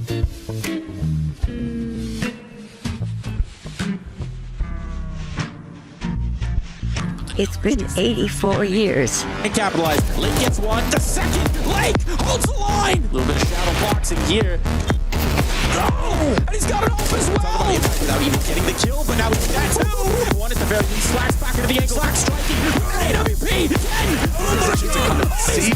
An amount of biblical proportions. It takes a master stroke to end. It's done. It's over now. Shut the fuck up. You shut the fuck up. No, you. No, you. You too as well. Fuck No, you. Go. And it's like, oh, it's gonna make. Not bad. You know, you can have a good solutions. Playing without faster. Miserable. If they ever make it, it looks like it's not, because now it's. Oh. All right, Taps.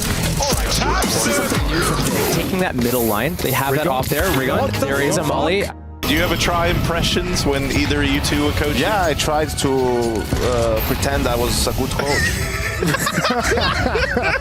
Want to know how I got these scars? Actually, see, my father was a gamer, and one night he lost a particularly large amount of elo. Pimp impression. Almost down. Almost there. He gets 2. I'm on my bikes. There. 3. He doesn't go that high pitched. And that's an issue. Full Furia. Yeah! Even just backing off like a 5-on-4, but it's equalized because exertion on Mirage is it. And he's just deleted the Fnatic defense in the middle of the map. That is one way to get back into it. Aggressive. Okay, he's cleaned up. Round for Malice, they put an end. That's where Zywoo lives right now, in Fallen's pocket. It became personal with me. Hey, take the coach to play on that next time. Oh my god, it's every round. Guys! It's every round. Smoke, just smoke, man. Someone smoke him.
Welcome back to ESL Pro League Season 20. We've got Heroic versus MIBR, and it is going into a third map below. We need new, as MIBR are able to bounce back on Anubis. Yeah, I think the second half was just a masterclass coming in from MIBR, right? They completely tactically outplayed Heroic, and whatever individual prowess we saw from a lot of the players, Shush was still, you know, fragging out in the server, but it just wasn't enough. We saw Dexter, I don't think he even got like maybe 1 or 2 kills tops in its entire second half of the AWP. I think he had 3 in the... He had a 3K, that's it. 10th round, right? Yeah, and apart from that, he wasn't able to get a single kill, but everyone finding a lot of impact for MIBR. They woke up, they were looking clinical, and it showed why they picked this map. That was such a clinical T-side, and despite the heroics of Shush, it just wasn't enough. Yeah, it wasn't enough, and we thought it could have been, because he had that one round where he sticks the defuse in the smoke in front of Exit. And you think that's going to be the moment that perhaps is able to turn the morale breaker. Yeah, it didn't happen. But it didn't happen. MIBR were able to withstand, even though there was evident tilt from losing that round. They were able to stay in it, stay focused, and get the job done. And man, the MIBR T side was brilliant. You know, it was very strong. Obviously mixed in with the fact that Heroic maybe didn't have the best CT side, but Heroic, you start MIBR, you got to say the second half was a huge turnaround, in particular from a couple of individuals, Reno and Safe, who had terrible first halves individually, and were able to turn it around completely going into the second half. Oh yeah, for sure, and just mad impact being found. And I like to bring up Safe, right? Because on the other side we had Dexter not really finding much of the impact with the AWP, even though he had so many opportunities with the big green.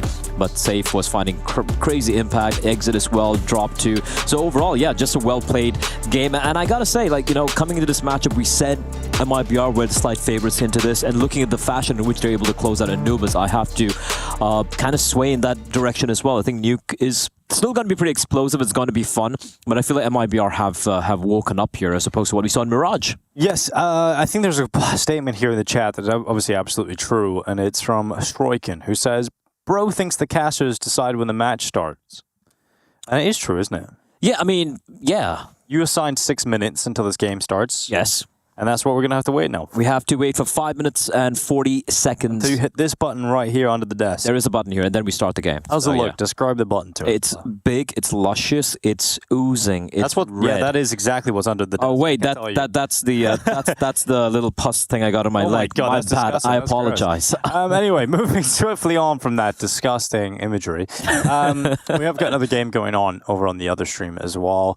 It's not the same maps. Eternal Fire and the Mongols. It was Mirage and Anubis for them as well, but a decider I believe is going to be an Inferno. Yes, it's Inferno. Yeah, and that is also tied up as well. Very, very close affair here. Yes, exactly. Who do you think is going to take that, Dinko?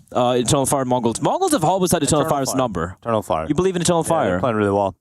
I'm going to go with also later today. We've got some more action coming up. We've got Imperial versus Spirit, a game that easy Imperial, obviously. Yeah, you have to say that Spirit should win that, but Spirit already lost to a Brazilian team before, right? They lost to MIBR. Yeah, absolutely. Could happen again. They could stumble. They could, and then Liquid Complexity. That's no matter what happens, NA wins in that one or loses. Yes. Depends on how you look at it. Man, this Liquid team, dude, the way their ascent they've had is so ridiculous. Like, it is insane how good they've been. Because when Twistgod came in the IGL, everyone had their doubts. We've seen how people have kind of tapered off, fallen off, so to speak. And then you look at, for example, Device. IGLing is like, this is something I could be doing for years. No, says Astralis, and they bring in Cadian. And despite that, Liquid, they've been looking very, very good. That being said, I think Complexity are finally hitting the stride after months of, you know, just struggle, so to speak. But that's later on today on the A stream. Right now, though, it is MIBR, made in Brazil, one of the most storied organizations in Counter-Strike history. When's the first time you remember watching MIBR play Counter-Strike? 2006, if I'm not mistaken. They on the team. There was Kogu. There was FNX playing at that? I think FNX was there in the lineup and played in ESWC when they won that, if I'm not mistaken. There was FNX, there was Kogu. I think Bit was there. Not this Bit, the other Bit, the Brazilian Bit. Previous MIBR coach. Yes. And I forgot the other couple of names. But anyway, we're going to be jumping into Nuke very quickly. It's, you know, close win percentage, so to speak. Yeah, but you got to say Roy's recent results have been much better than how they started, because you brought up the point earlier, the fact that those early stages where they were playing Nuke were without Dexter, were at tournaments where they didn't have their full roster. Yeah. So, again, just reminding everyone, this is a bit of a revenge matchup here for Heroic, right? Losing Cologne, where they had Woru 2K standing in against MIBR, and still they're able to take a map. So, yeah, mood's still good over here. High fives being passed around. Nerds, he's giggling a bit. They're ready to start the game, Dinko. So are we. Yeah. No, you're not. You're going to wait 3 minutes before you hit that little button you got there, Blah. All right, real quickly. Yeah, so final map here on the B stream, ladies and gentlemen. It's been a wonderful 2.5 weeks for us over here, especially with you guys, just chatting it out, you know, having a good time. It's just the two of us over here, you know, Dinko. We don't have the entire crew.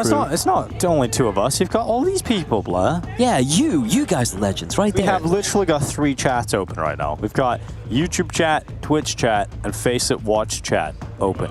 I didn't even know Face It Watch had a chat, but there we go. We see, we've got chat open on every platform that we want to look at.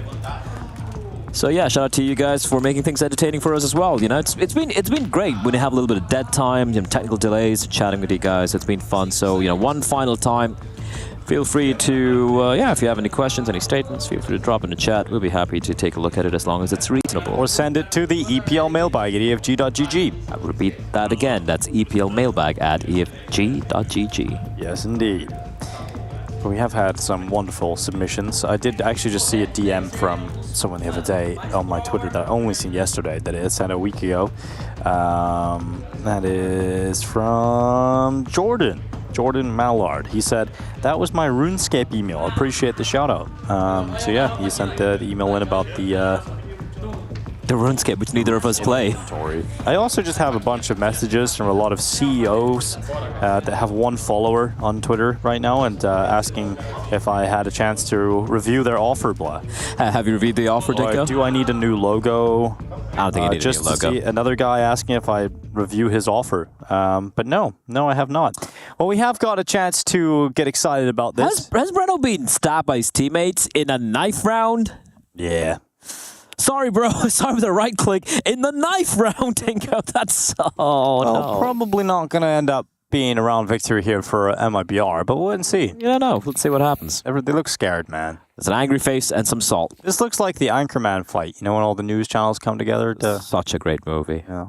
All right, let's go. Oh, the slow edging towards, and now the battle erupts in MIBR. They're losing their lives. It's all on exit. It's just exit, and he's dead, of course. Bat. Some of your best work right there, Dinko. Yes, that is it. That is the knife round over. The pistol will begin soon. And let's get into it. Third and final map of this series. Portuguese is such an excitable language. I have no idea what he's saying there. Freya Bun says, no need for the mailbag when we got Zoomers casting that. Instantly reply to chat. Hell yeah, brother. We actually replied instantly to that comment. That was sent in like a second ago. And did he just call me a Zoomer? You like that? Someone finally calling you a Zoomer? I'll take it. Yeah. Thanks, man. All right, here we go. All right, Dinko. Final map. Take us in. Set it up. Final map. Heroic versus MIBR for survival here in Malta. It's ESL Pro League. It is Season 20. Both teams have battled so hard to get here, and this is possibly their final moment. The winner will stay on. The loser, they get on the flight home to wherever they're going. Heroic winning the knife round. Opening start on the CT side. Shush with the duelies. You've seen what he can do with those two, and he's been on a tear so far in the series. For MIBR, though, Smoke, Molly, and a nade. But it does look like it's going to be a ramp hit coming in. And it is going to be Tessus, all by his lonesome. No one close by. And here's the pop. The pop towards Tessus, who goes down to the lower bomb site. Safe is going to descend down. Oh, God. Oh, no. Oh, Tessus is so awkward, but he gets out the control room window, and he's lucky he's got Nerds. Friends like Nerds keeps him alive, and Safe and Exit able to bounce back immediately with those two headshots, though. Look at Drop. Going out of the HUD, had a chance to take the kill, but decides to keep his life intact instead. And Shush about to walk down. He's so good with Joe Perez. That's the bomb. And that's the bomb. But Shush is dead right after the hand of Exit. How to get the bomb exit. Two separate 1v1s. And Dexter and Kixon decide, or rather Kixon decides he doesn't want to take this fight, does he? Got a flash in his hands. He's going to go for the swing here. Teammates nowhere close by. The Gush comes in. The swing is wide. Man, there we go. The trade from Dexter. 1v1 now. Drop versus Dexter. Bombs drop at Bombs drop for Dexter, and he yet takes the fight. And Drop gifted the 1v1. And MIBR steal that one away. Want to get that one back if you're Heroic, don't you? I'm not sure why he went for the fight. Replay that final moment. That was a pretty scrappy pistol round, I think it's fair to say. Nerds looked like he had done enough with Tessus. But those two trades coming in from MIBR are essential, and then this is a bit of a disaster, isn't it? Really, he had the bomb. He had the bomb, blah. I guess we're just trying to catch him off guard, catch him in transition, taking a long-range deal, but I don't know. I'm not a big fan of that. Force by going to be coming in, however, for the CTs, Kixon gets the first. Lobby crunch. 1-for-1 straight away, and Breno, alongside of his teammates, massacre what is the Heroic Force by. Down to 2 players.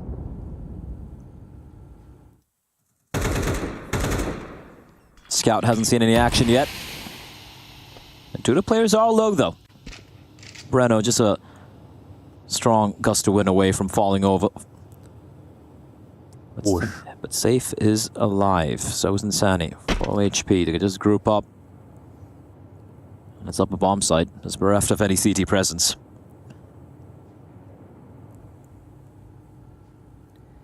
Still confused, really, from that first round. I'm just gonna pretend it never happened.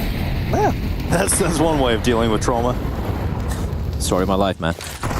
Last player, Dexter, left alone. 1v4 with the scout. Tags up. Let's go. He's got his first. Has he got any more in him, Blah? Has he got any more in him? It would be one of the most spectacular moments in Counter-Strike history, but it's not today. Not today. Nice shot, though. Yeah, good shot. One shot. That's what he had. He took it. But it's a 2-0 start here for MIPR. The lobby crunch also felt a little trepidant. There's no real conviction behind that. The Ram guy's a little too slow, and MIPR able to hold off against that push. That's my favorite scout skin. It's the one with the eyeball popping out. I don't know what it's called, though. Do you? Not a clue, really. All right. You're not a real scouter, are you, Dinko? Not a real scout. I don't even have it equipped in my inventory. Man, poor Launders. Well, yeah, he self-mollied himself, apparently. Yeah, he got scammed of all his skins. Well, that's sad, yeah. I hope he gets it back. Yeah, we all want that. Yeah. Because I don't really. I like his skin. You don't really? I like all of his. You look good in my inventory. What an asshole. It's his fault. He scanned the QR code I sent him. I didn't tell him what it was, but yeah, I like his butterfly knives. He does have some really nice butterfly knives. They look great in my hand. I got scammed years ago as well of one of my butterfly knives, so I totally feel the pain. The two men of Indian origin just getting scammed. Right. Shouldn't have redeemed, Blah. Don't redeem! You're not redeemed. I redeemed too much. Well, just a couple of pistols here for Heroic, and obviously that scout for Dexter.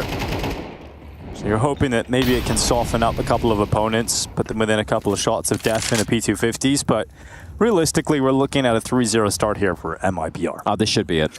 They've handled some of these even on Anubis, right? The T side, a lot of the 3v3s, the 4v4s, the 4v3s, man advantages, they've handled it. The anti-ecos as well, they've handled it very well. On Mirage, maybe not so much, but that was a map pick from Heroic. Let's test the speed of 50 in hand. It's going to get overrun real quickly here. It's going to stick around. Oh my god. Save.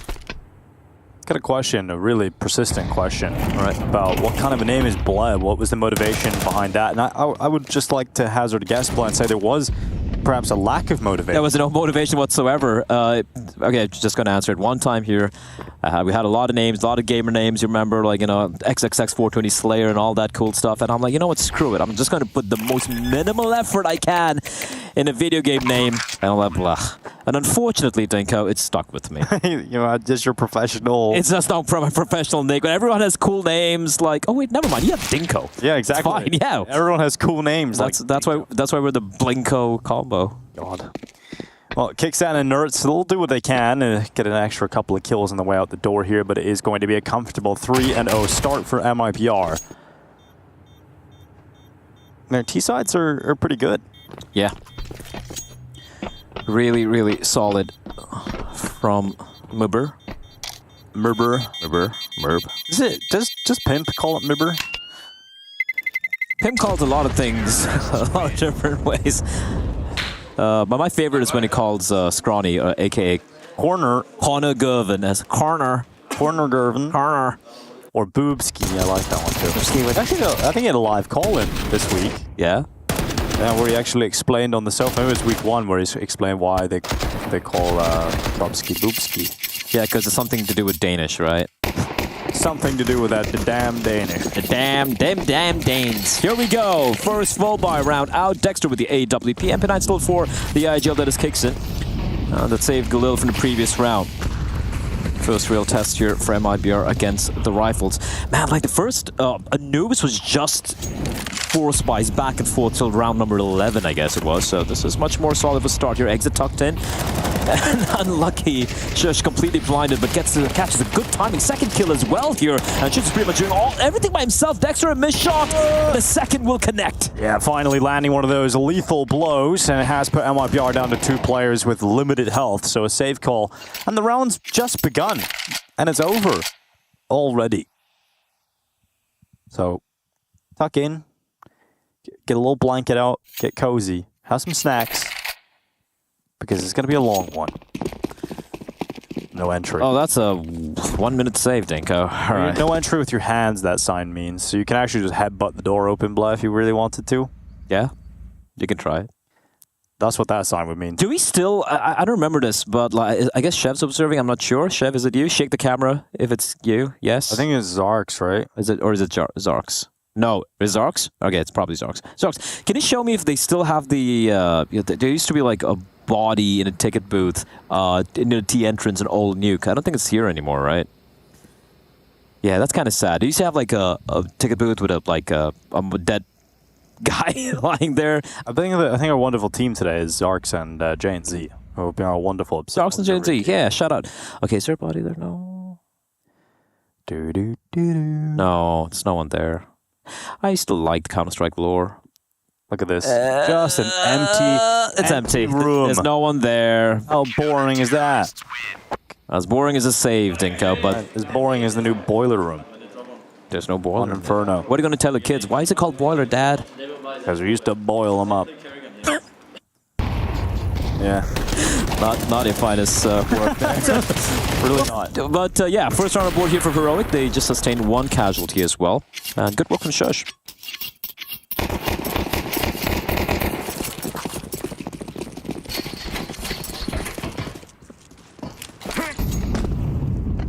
All right, MIPR, they're finally back to 5 players. It just took a minute of waiting and all their teammates came back. The reinforcements ready to go.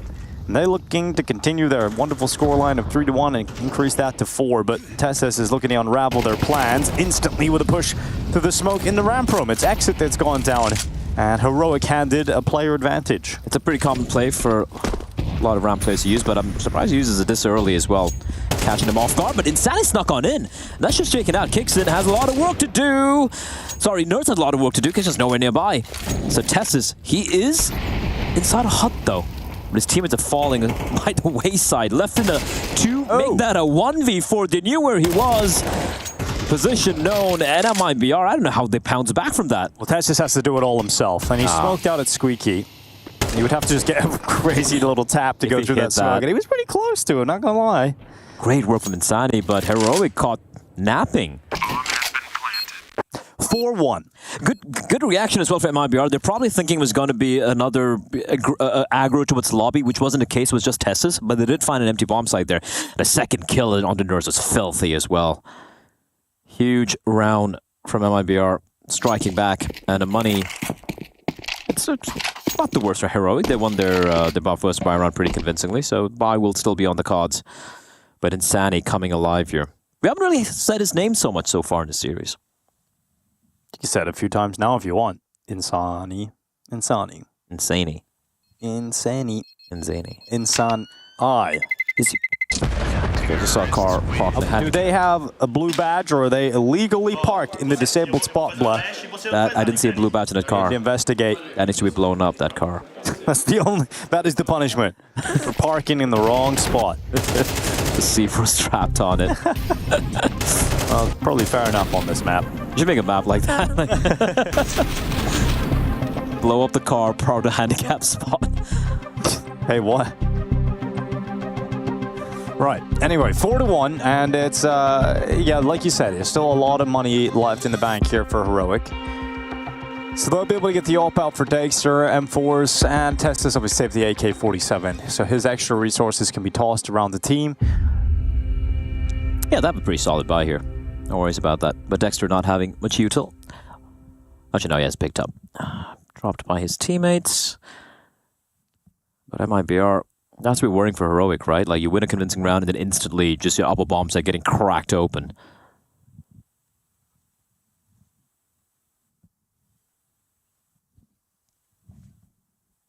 Awkward silence. Silence isn't awkward if you're comfortable with the silence. Are you? I'm always comfortable with silence, Blood. Oh, drop. Getting down into the vent. He is the first to drop. Fantastic work. Over to you, Blood. That was so quick. And I don't think they even saw it. They have Dexter playing aggressively out towards red. And now Tess is falling back, but I don't think he's going to be expecting this. Or is he? Swings out. Oh, no. This is so uncomfortable. Rock in a hard place for Tessus. He needs to stand and deliver. And he will do neither. Okay. This is dominant from MIBR. You just save right there. Well, another save. Let us know, what is your favorite snack to have at home? The nice drink to have is a nice cold Monster. Yeah, absolutely. But, you know, what snacks do you guys like to sit at home and munch on when you're watching your favorite TV show? Or Counter-Strike, you mean? I've been trying to not eat crisps, but now recently, Blaz brought a few great flavors of crisps into the home. And honestly, a few of them. Poland has some really good chip flavors. Yes. Chips, crisps.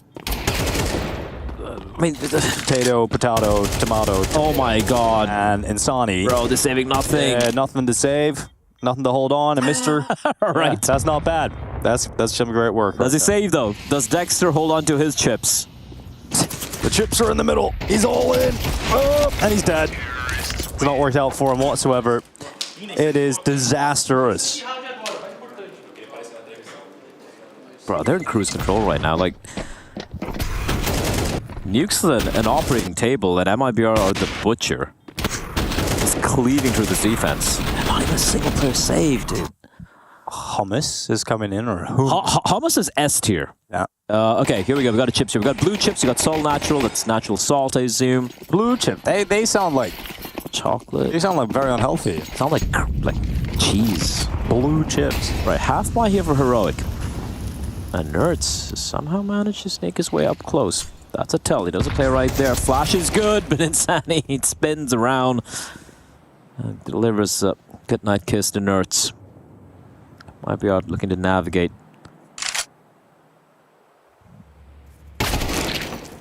That's a nice shot from Bruno. Yeah, they're so zoned in right now. Just completely locked in. Shout out to observers, man. Like, people only talk about the observers when, like, they have a missed kill or something. No one talks about the observers when they fly around and find vending machines with beautiful crisps and your weird requests of telling them to go find a little room, you know? It wasn't a weird request, that's Counter-Strike lore. Exactly. Exactly. A little weird room that Bly wants to find, and they do it. So shout out to the observers, Zarks, JNC. And all of them, all the observers. Specifically those two. Right now, specifically those two. Tessus, he's got a fiery little deagle in his hand. Call it a deagle. Call him Schmeagle as he falls into the fires of Mount Doom, and he's going to try and... Well, he's been spotted, so not really going to end up too pretty here for Tessus, just like Schmeagle. Nice movement. And he's dead. Insani locks in that headshot through the window at Hell. It is now 6-1. This T-side just keeps racking up, keeps getting better and better and better and better and better, Blood. This is getting depressing. Like, map 1, map 2, sure it wasn't super close, but Anubis was exciting. Mirage had its moments, but this is a beating, Dinko. And I know you're a bit of a bully, you like watching people get bullied here, but I don't know about this one. What are you talking about? I'd have to start calling bully hunters if things continue this way. They will never pick up. I don't know, I think the site's still maybe there. Here we go. Dexter up once more in his hands. Going to be playing all the way towards Garage, towards Secret, in fact. On an island. MIBR. Wall of smokes outside. Here comes the pop coming in, but 3 players from the rafters descending, but still a 3v2. Oh, there's no way. Surely the Heroic let this one go now. Safe hits another headshot out towards Nerds. 1v3 total. He's got 2 players live to try and take down. He's got a lot of time. He knows who the players are. Tessus, the ramp player, Dexter with the AWP. He has a good guess here. Dexter's going to be holding from outside. And a bomb dropped on his side. Safe gets out towards the vent. Waiting for a heaven peak, but it's not coming because Tessus is going to gather up and group up here with Dexter. Safe has utility, but doesn't have the one piece he would love, which is a smoke. Are they going to re-aggress, though? Oh, if they get aggressive, maybe it gives him a chance, but now Safe moves into the open. Oh, timing, sees Tessus, doesn't take the shot. And this is huge from Safe. He's waiting for a repeat. But is he going to expect Dexter to be in the... No, surely not. No, they know where he is. Now there's a headshot, but Dexter stayed tight in the corner, able to close it. But that was a damn nice try from Safe. Finally, Heroic get another round on the board. If he didn't throw the molly, Dingo just swings out wide. I don't think Dexter was holding for that particular angle. He's probably waiting for a walk-on from Hunt. Coming down to the wire, but well handled from Heroic. A nice switch up in the defense. Everyone playing from the rafters. And yet coming down to the 1v1. Instantly, timeout getting called. A second timeout for Heroic, and we're just 9 rounds in. Tense music. It's great for camping, tent music. Get out. You ever been camping, Blah? Actually I have when I was younger. That's good. Yeah. How was it? How was your experience? Fucking horrible. Mosquitoes everywhere. Like freaking leeches. It was raining. Yeah, my experience camping wasn't that good either. I walked out to try and find some firewood and I stepped in the river and landed on my ass, and it was a painful... How do you want to stepping into a river? It's a pretty big body of water. Oh, okay. Here goes drop. It's going to be Dexter to go down. Tesses replies with a kill of his own, but immediately MIPR up into a 4 versus 3. These rounds are happening so fast. They tried going aggro again. Just get absolutely shut down. Tesses has retrieved the gun though, Nerds. Oh no! Position known. Only one player to sight. It's all in Shush and Tesses, but Shush is just flying in through the air, finds a second kill, and it's on a Safe again in a 1v2. The hell is this? Safe with a 1v2. He's coming through the smoke. He gets into main without being spotted, and Safe has so many options now. This is sick. And look at how low Shush is. And Tesses doesn't really want to swap guns or anything. That he doesn't want to give any sound cue away, and he somehow managed to bypass the CTs. Oh man, if he went towards heaven, that would have been insane. But nope, he opts to head quietly towards ramp. No, but he is safe. They're taking the Heroic are aware now, though. Dangerous route down to the B-bomb site. They are aware that they've lost him, but he's so far ahead. Smoke double flash. Looking at heaven. So he's going to smoke out towards the site and commit to the plant within it. Plant is in. Tesses sprints down to the lower site already. Decon is wide open. Safe is looking for that fight. And now he's getting spotted from ramp. He gets to the double doors with only losing 7 HP. It's not bad. Safe. Oh! No. The timing. Yeah, he wanted that shot. And I like the idea, but Tesses able to grab him. And honestly, that round looked like it was MIPR's all day long. But Shush does so well yet again with Tesses. They combine together for a total 5 kills between 2 players. 2 HP, just running and gunning. Playing gun game on that bomb site. Another miracle round for Heroic. And yeah, the round to winning is so scrappy. Coming down to individual plays.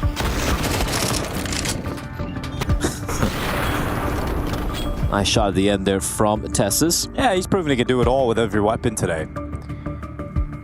As old Tesses. Still a lot of money here for MIPR, so they're just going to take a little time out as it's another round that they felt like they probably should have won.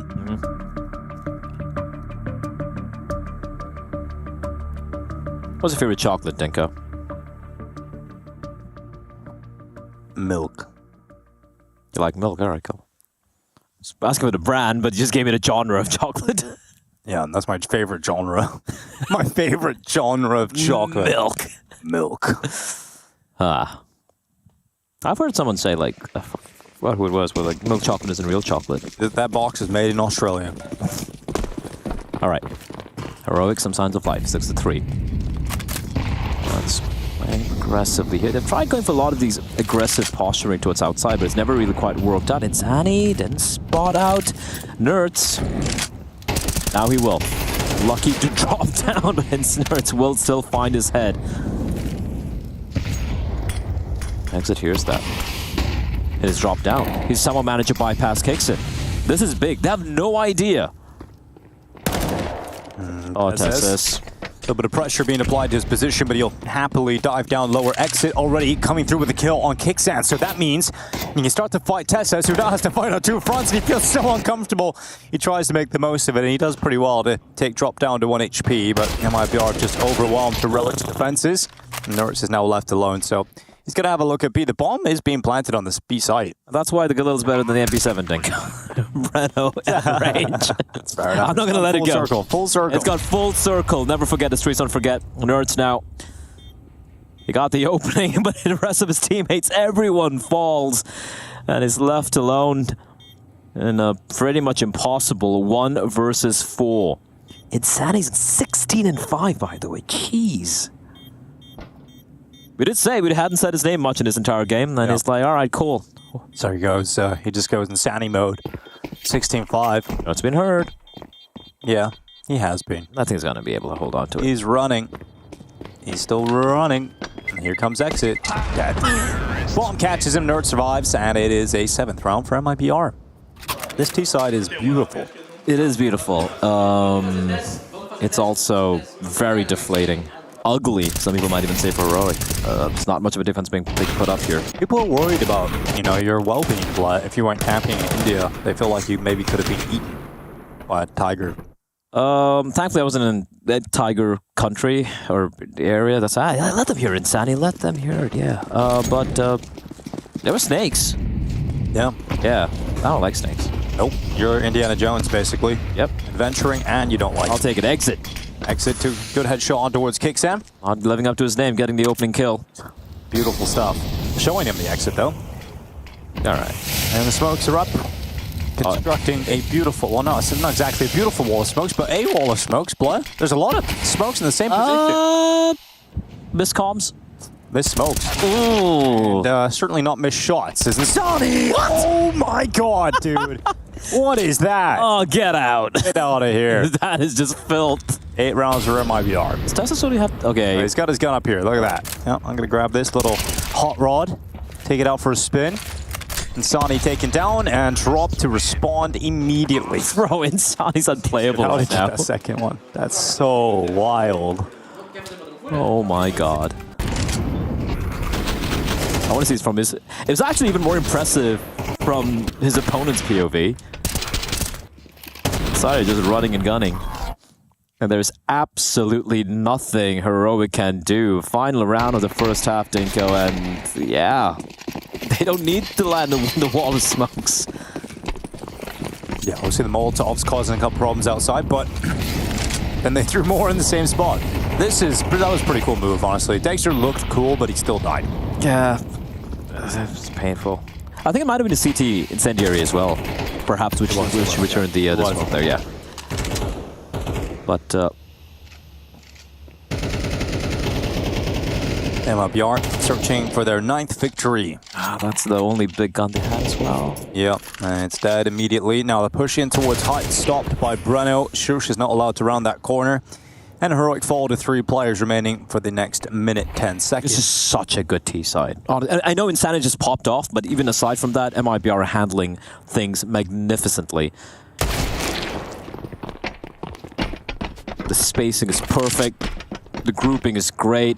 Just maneuvering themselves. Door opened up, and Nerds is... Nice shot. And now he's stuck behind a smoke. Kicksands at the double doors, and there's a lot of time to stay composed here for MIBR, so they decide we don't actually need to go into that. There's no one there. Let's just go back towards the A site instead, where it feels safe, warmer, more comfortable. And even though you've got Nerds pinned in the vent.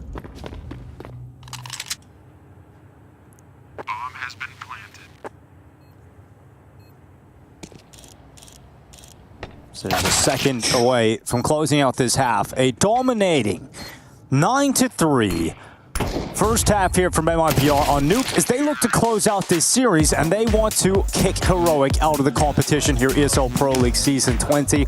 We'll find out if they can do it on the other side of this break.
Welcome back to ESL Pro League. It's the B stream here of Season 20. MIBR are in full control. Absolute full control on the shores of Malta. Heroic would have to have one of the most unbelievable comebacks to get into this series again. They looked flat for the majority of that first half. It's going to require a miracle in Malta, and I won't lie, I don't see it really coming here. This is potentially going to be a quick final half here, a final half on the B stream as well, as we have MIBR 5 sets of Kevlar. It comes down to the pistol, right? It comes down to whether or not Heroic can show some life in this pistol round, and Dexter's got himself outside. They're getting that first fight from Secret to Heaven, and a P250 at range is always deadly. Always has the potential to be. Now, here they go. Finally, Heroic getting into the upper sighting. That's one hell of a way to open up the pistol from Shush. Dexter also following up with that P250. Bomb is down and Heroic in a 5 versus 2. They've won the pistol. They've won the pistol, and that's the first step of many required by Kixon and his squad. And Drop and Safe are like, you know what? We're just going to hold on to our Kevlar here. You never like to be in a position where you have to do all of the hard work on the T side of Nuke, right? It's much easier to do it on the CT side, but Heroic have got to do... Well, you should have just got more rounds on the CT side then. Possible comeback, yeah, from the T side, which is just going to be really tough. It was nice pathing from Shush as well, able to make his way to the bomb site. Not really being spotted by the defender. Nice shots coming out from him, 2K. And look, I know it's been a bit of a losing effort here from Heroic, unless they pull this one back, which, as I said earlier, would be a miracle. But Shush has been fantastic, man. Just watching him play the level we've seen from him today, it's a joy. Fortunately, might not be enough water flick down from his POV. And Heroic, well, yeah, they win the pistol. Still a long way to go.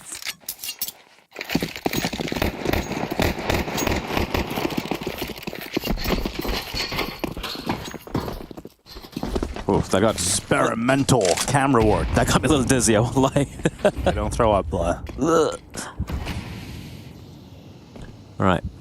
This force buy could be pretty scary for Heroic to have to deal with. Especially if they go into the upper bomb side. There's a lot of traps laid for them. It does look like it's going to be a lobby crunch. A slow lobby crunch. Or rather, a lobby walk up. Tessus, in the meantime, has found himself a lot of space with Secret. Exit playing on the backs of the bomb site. He's got a smoke in hand. Breno's playing up close with the MP9. And that smoke could actually be a bait. If he uses that, they might not expect Breno to be playing very close by. Molotov to Breno. Forces him out into the open. The protocols. Breno just waiting on Tetris. Oh, taking damage down to 2 HP. Ooh, not exactly the cleanest start of the round here for Heroic. They don't get through their initial burst, and now they come back into Drop, and he's cut off any sort of retreat ideas that they had about going back into ramp, and also Breno getting into the vent is causing more problems here for Heroic. They've got 38 seconds, they're going back, but look at Tessus. He needs to be the hero, but all of his teammates might be dead by the time he arrives. He finally will strike to the head of Safe. It's a 3v2, but look at this. Breno on 2 HP, does damage, can't stay and prolong this fight. He's going to rely upon Insani on the rotation down. Mac-10 versus MP9, it's all on Shush. AK headshot locked in, but 15 seconds is all that Shush has to play with, and that bomb plant is down.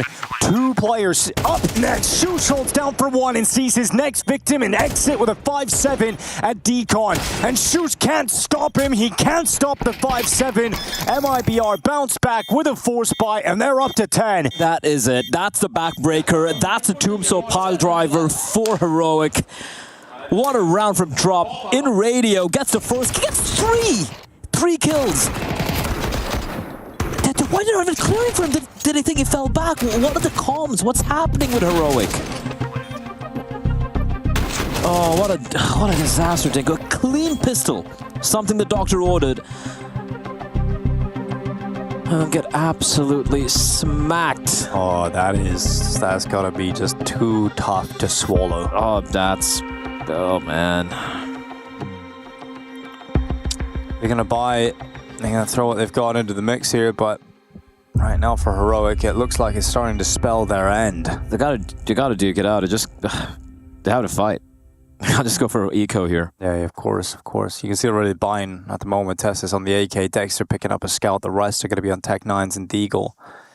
This is not looking pretty at all for Heroic, and you can tell by their faces it just is not going well. On an unrelated note, Blah. Yep. I was asked apple juice or orange juice. Orange juice. Orange juice, vitamin C, beautiful stuff. Yeah, but I do like an apple juice here and there. Yeah, not alone though. Usually is a mixer. Well, Dexter, he's got himself the scout out ready to go, and we've got to hope, for the sake of Heroic, and they are going to show us something with this, but MIPR could just break them right now completely. And then that's off of that, it's pretty much round number 12 guaranteed. Match point. Oh, so there's so much haste and so much lack of that shot landed. Cohesion in the first half from Heroic, yeah, and just so rough, man. But now, Drop going to be tested. He was a hero the previous round. He got 3 with an MP9. 2 players lower. Safe to peek out, kicks down to fall. Tessa's losing most of his health, now toppled completely, and it leaves 3 Heroic players fighting in a 3v5. Now Dexter has chimed in with that scout again. It's not just damage, it's a kill. And they're going to drop down into the B-bomb site, but look who's waiting for them. It's Exit once again, showing them the door with a double. And it's Breno to clear up the rest. 11-4, MIPR have now pretty much put themselves in an unlosable position. They are going to be moments away from knocking Heroic out of ESL Pro League Season 20.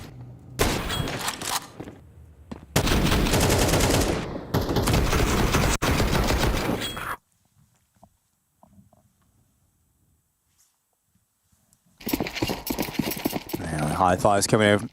And while beyond know they're staring down the end of the tunnel, and I think it's obviously fantastic when you have a performance like Insani's right now, 20-9. He has been such a standout player. That leaves Heroic with just 1 Deagle, and it's lost a lot of its health already. Dexter down to 21 HP. Can't believe he's not finished off. Ooh. Yeah, Insani not having the most comfortable round. He hasn't missed much or messed up at all here on Nuke.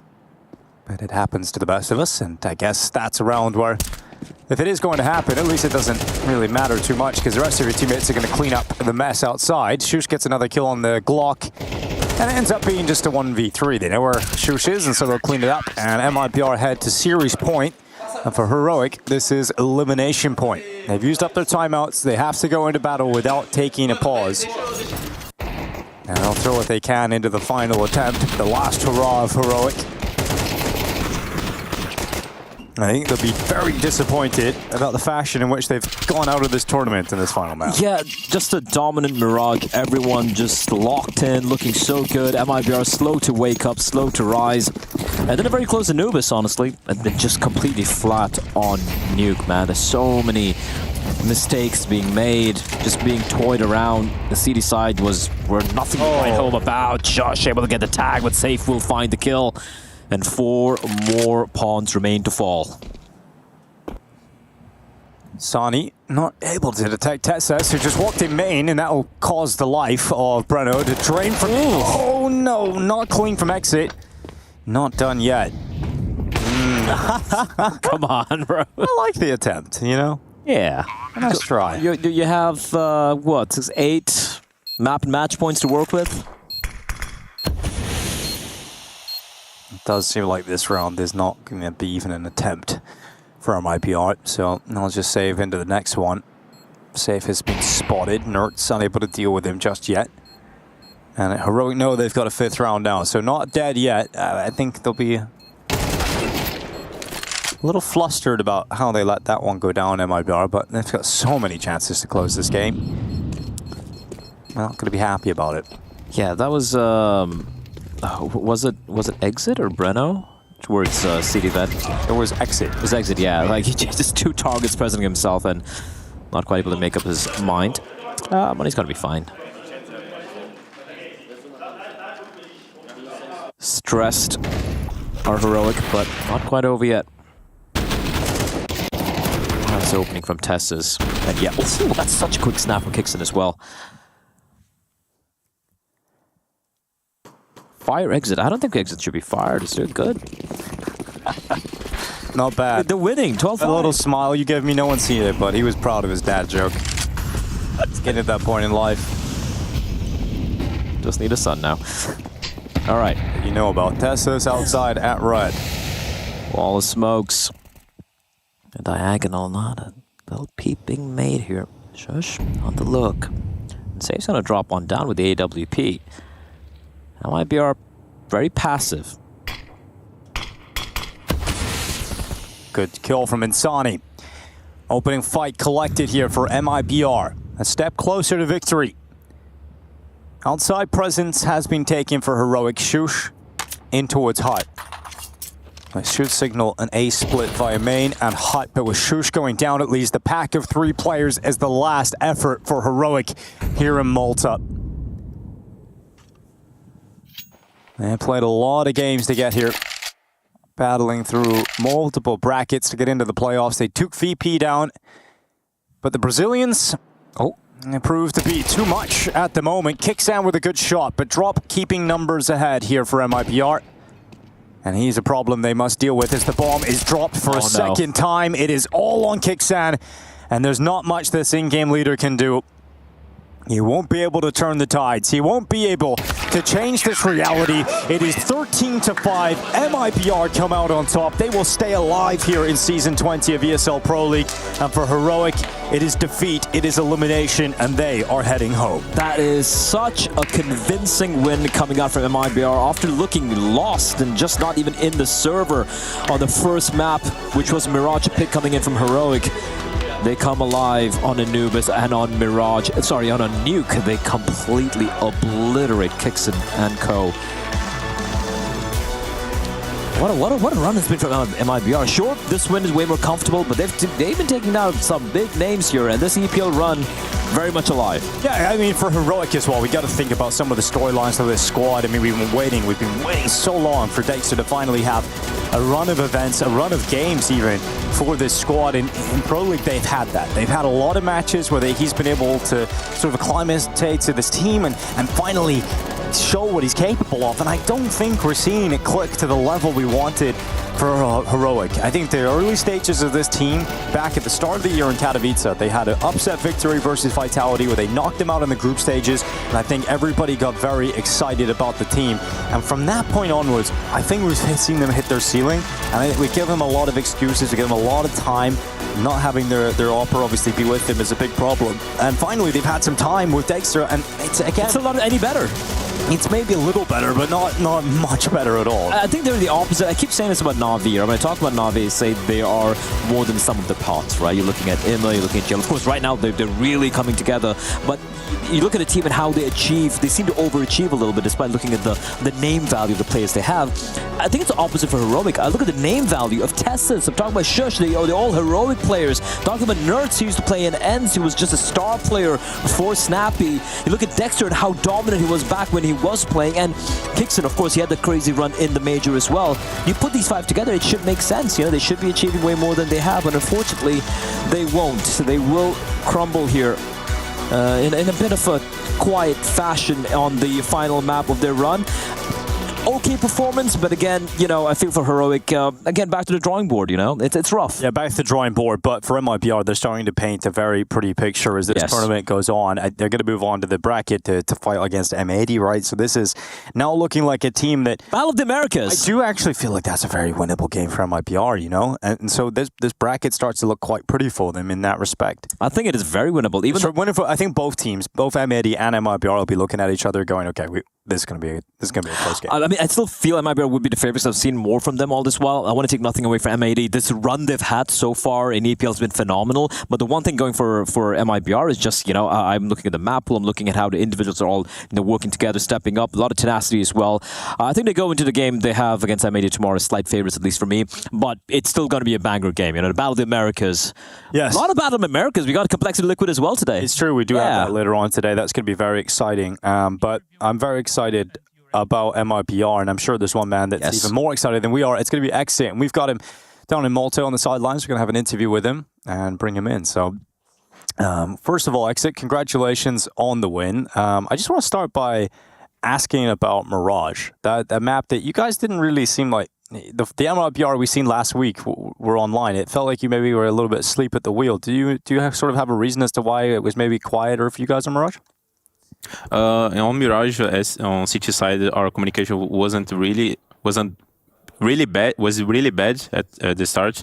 We were like talking about the past rounds, and we were not like ourselves.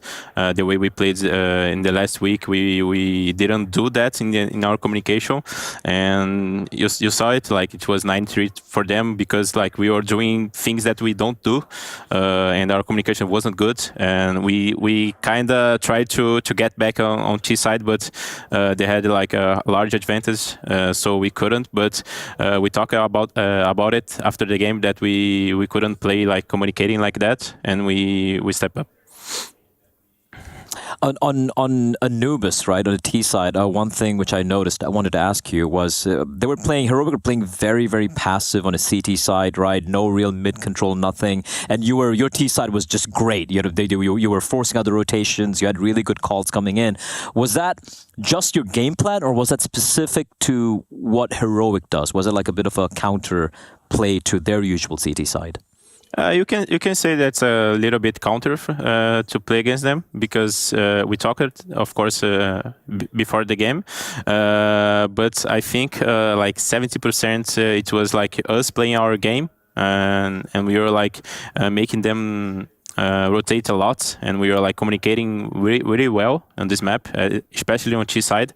We were like getting the gaps on the map, and we were like getting first kills. It was everyone was calm, like holding angles, and sometimes we just explode or execute something on bomb sides. And I think our T side was really good.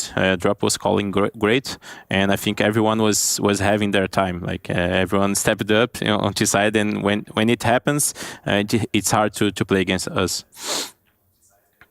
Yeah, and final one from my side, M80. You're facing off against them. Maybe not a team you probably were expecting to face off this deep in the playoffs. What are your thoughts on that matchup? They're playing a good CS. I think they have been really good shape since Mobs was there, and I think Lake is doing a great job replacing Mobs. We used to play a lot against Rek and Fisher back then when we were playing North America. We kind of know how they like to play, and I think it's gonna be a good match. And it's nice to see two Americas teams playing playoffs of Pro League and fighting for a semi-final spot. Hell yeah. Yeah. Well, speaking of the Americas, anything you would like to say to your fans back at home in Portuguese? Can I say in Portuguese? Yeah. Yours. Okay. Whatever you want. Yeah. Ok. Quero agradecer a todo mundo aí que tá torcendo pela gente. Eu sei que tá um pouco difícil a nossa comunicação com vocês aí, porque o X tá off, né, aí no Brasil. Mas a gente sabe que vocês estão aí assistindo os jogos no Gaulês aí, mano, torcendo pela gente. E com certeza vocês ajudam bastante a gente, mano. A gente tá trabalhando muito aqui todos os dias para conseguir trazer esse título para casa. E é isso, rapaziada. Vamos aí, continua torcendo por nós e bora. Thank you very much, Exit. Congratulations on the win. Good luck in the future matchup, and thanks for taking your time to talk. Good luck, man. Thank you very much. Lovely guy. Yeah, I love talking to Exit. You know, it's always great. And I love that he gave us such a real answer when we asked about the problems in Mirage, just communication, because you could see it. You know, that's the reason there's too many gaps in the CT side. The fact that's why Heroic were able to just get in the. I mean, we had an inkling about it, right? And it's really good to know that was correct as well. And listen, credit to them to be able to fix it so quickly, because Anubis is just such a good comeback coming in. And then, of course, on Nuke, it was Insani just running amok. Dude, he was a beast. And let's talk about our U.S. Air Force player of the match. Drum roll, please. That man you're talking about. Sonny. What an incredible performance it was. In the end, he's just a beast. You know, at some point he's just going to take over the server, and he did today. 1.27 rating. Able to have a decent Mirage, decent first two maps, but it was all about Nuke as the main highlight. Yeah, he went thermonuclear on that one. But even if you don't, even if Insani didn't just go absolute beast mode on Nuke, just the way they were outplaying Heroic, credit to them. It's been a bit of a renaissance for Americas so far recently, Tinko, especially the EPL so far. All the South American, the North American teams playing so well. So it's good to see so many of them in the playoffs here, this deep in EPL. It is great to see that. Usually we have to say goodbye to a lot of the Americas teams early on, or they have to kind of cannibalize each other before they get deep into the playoff stages, but it has worked out pretty well here. ADSL Pro League for the Americas, and we get another matchup later down the line, MIPR M80. Yes, indeed. that's it, right? We're done. No, we're going to keep talking a little bit longer because there's a second tale of every story. Ooh. You know, we have winners and we have losers, and unfortunately, Heroic have headed home. So we got Freya down on the sidelines in Malta. She's got an interview with Heroic. Cool. Heroic, unfortunately, eliminated down here on the B stream by MIBR. So really appreciate you giving me the opportunity to ask you a few questions. Let's look back on Anubis, because you guys had a great start, 8-4 first half. Then it looked like MIBR, it looked like you just couldn't counter them on that T side. What was happening from your perspective? Yeah, like on our CT side, right? I mean, there was quite many like XVX situations, 3v3s, 4v4 situations we could have won. But basically, they played it super patient. They were doing these small fakes, and they capitalized off of that. So, I mean, it was just rough. I think we could have had many of these rounds. It was close. Not like the scoreline shows exactly, but, I mean, it is what it is in the end. Did that have any effects on you mentally going into that third map of Nuke? No, I mean, like I said, the situations were winnable. So, I mean, in that sense, it didn't make a big difference. It's not like we got outplayed fully. So it didn't really have that kind of effect on us. We just continued on Nuke, but then obviously that's a different story. In terms of looking ahead, obviously there's plenty more events at the second half of this year. We're looking at Rio for you guys, Thunderpick, the RMRs as well. Any goals for you guys kind of moving onwards to those events? Yeah, I mean, obviously right now we have played a lot of tournaments from the start of the season, and we just want to see improvement on each tournament. So next up is going to be Rio, and there's going to be a lot of good teams there as well. So we're just going to, look through this tournament, what we did good, what we did bad, kind of evaluate that, and then continue on Rio and hopefully show improvements. Well, really appreciate your time, Soren. Yeah, looking forward to seeing you guys in Rio. Yeah, it was great to hear from Saul. Obviously, an unfortunate exit, but I think there's just a lot of problems to work through right now for Heroic. It's a bitter pill to swallow, right? Obviously, you don't want to be getting knocked out over here. And for a team like Heroic, look at the name value. You have high aspirations. You look at winning tournaments, making super deep runs. So yeah, back to the drawing board. Listen. They were beaten by the better team here today. And sure, there were a few moments closer here and there, but if I look at Nuke, for example, it did feel like they got completely outplayed. Yeah, so, true. Commiserations to Heroic, but like Saul mentioned as well, a lot of tournaments remaining this season. Yeah, there is a lot of tournaments. There's a lot of matches remaining here at ESL Pro League. We're into the playoffs, but let's take a look at the bracket and see how things are shaping out. We started yesterday. We had the Big versus Mongols game. Banger game. And the Mongols currently playing against Eternal Fire 1-1 in that series. They went on to play Vitality.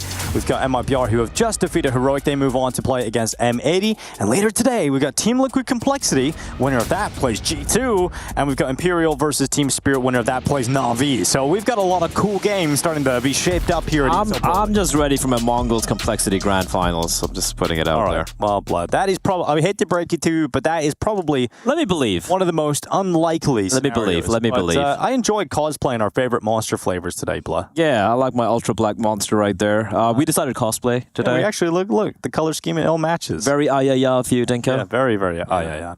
But it has been a wonderful time here on the B Stream, Blood. I'm a little sad. That's it. We're done. It's come to a close. That's it. It's been a great time. We've had Darth, Mike, and Exner. They've been running their stream as well over in America. And we've been here in Poland right now. I hope also, to shout out to all the viewers tuning in for the B stream as well. Shout out to everyone in chat, everyone dropping in mails, talking to us as well. It's been a great time. I've had a great time here in the B stream, and I'm going to miss you guys. Yeah, well, it's finally time for you to head home, Blah, and get out of my apartment. And to that, I'm very happy.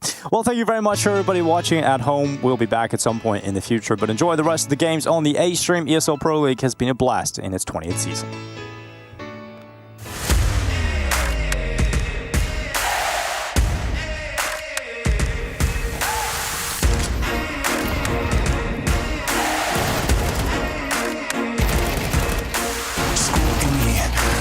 Twisting up the truth, this ain't new to me.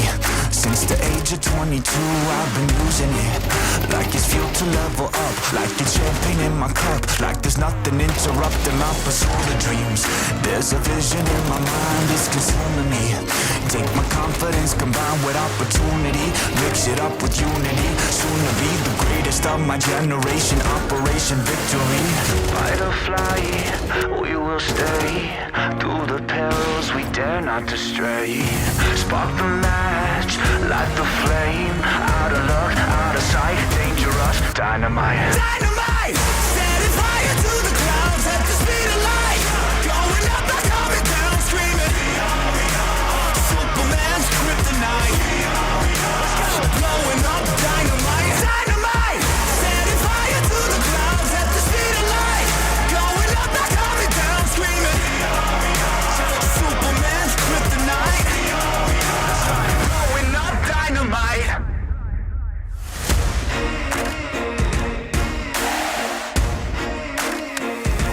make it. Troubled days, lonely nights, lot of tears, lot of fights. Big dreams met with bigger lies. It ain't what it seems from the outside. On my downfall they pray. Will I surrender or will I betray? Given the trauma that lives in my brain. ESL Pro League Season 20 is brought to you in part by Intel, Acer Predator, DHL, Kadia, Monster Energy, U.S. Air Force, 1xBet, White Market, Gaming Malta, and Logitech G.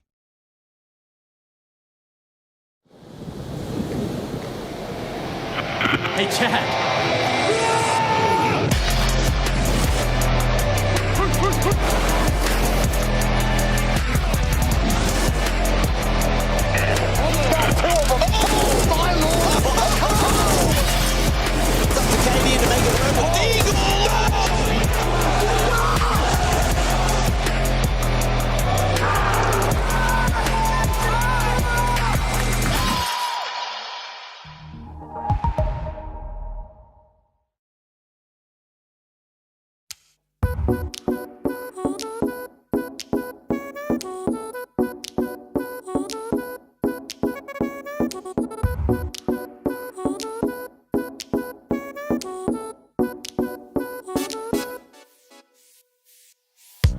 I can't explain. I can't explain it. I go insane when we get naked. Hold me down, never let me go. Take me in, I want you to show.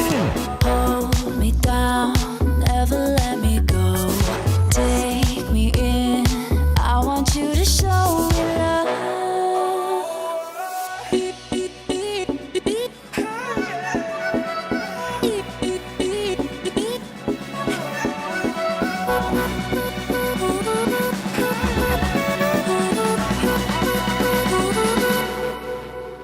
Don't give up on us, don't give up on love. Don't give up on us, don't give up on love. Hold me down, never let me go. Take me in, I want you to show. Hold me down, never let me go. Take me in, I want you to show me love.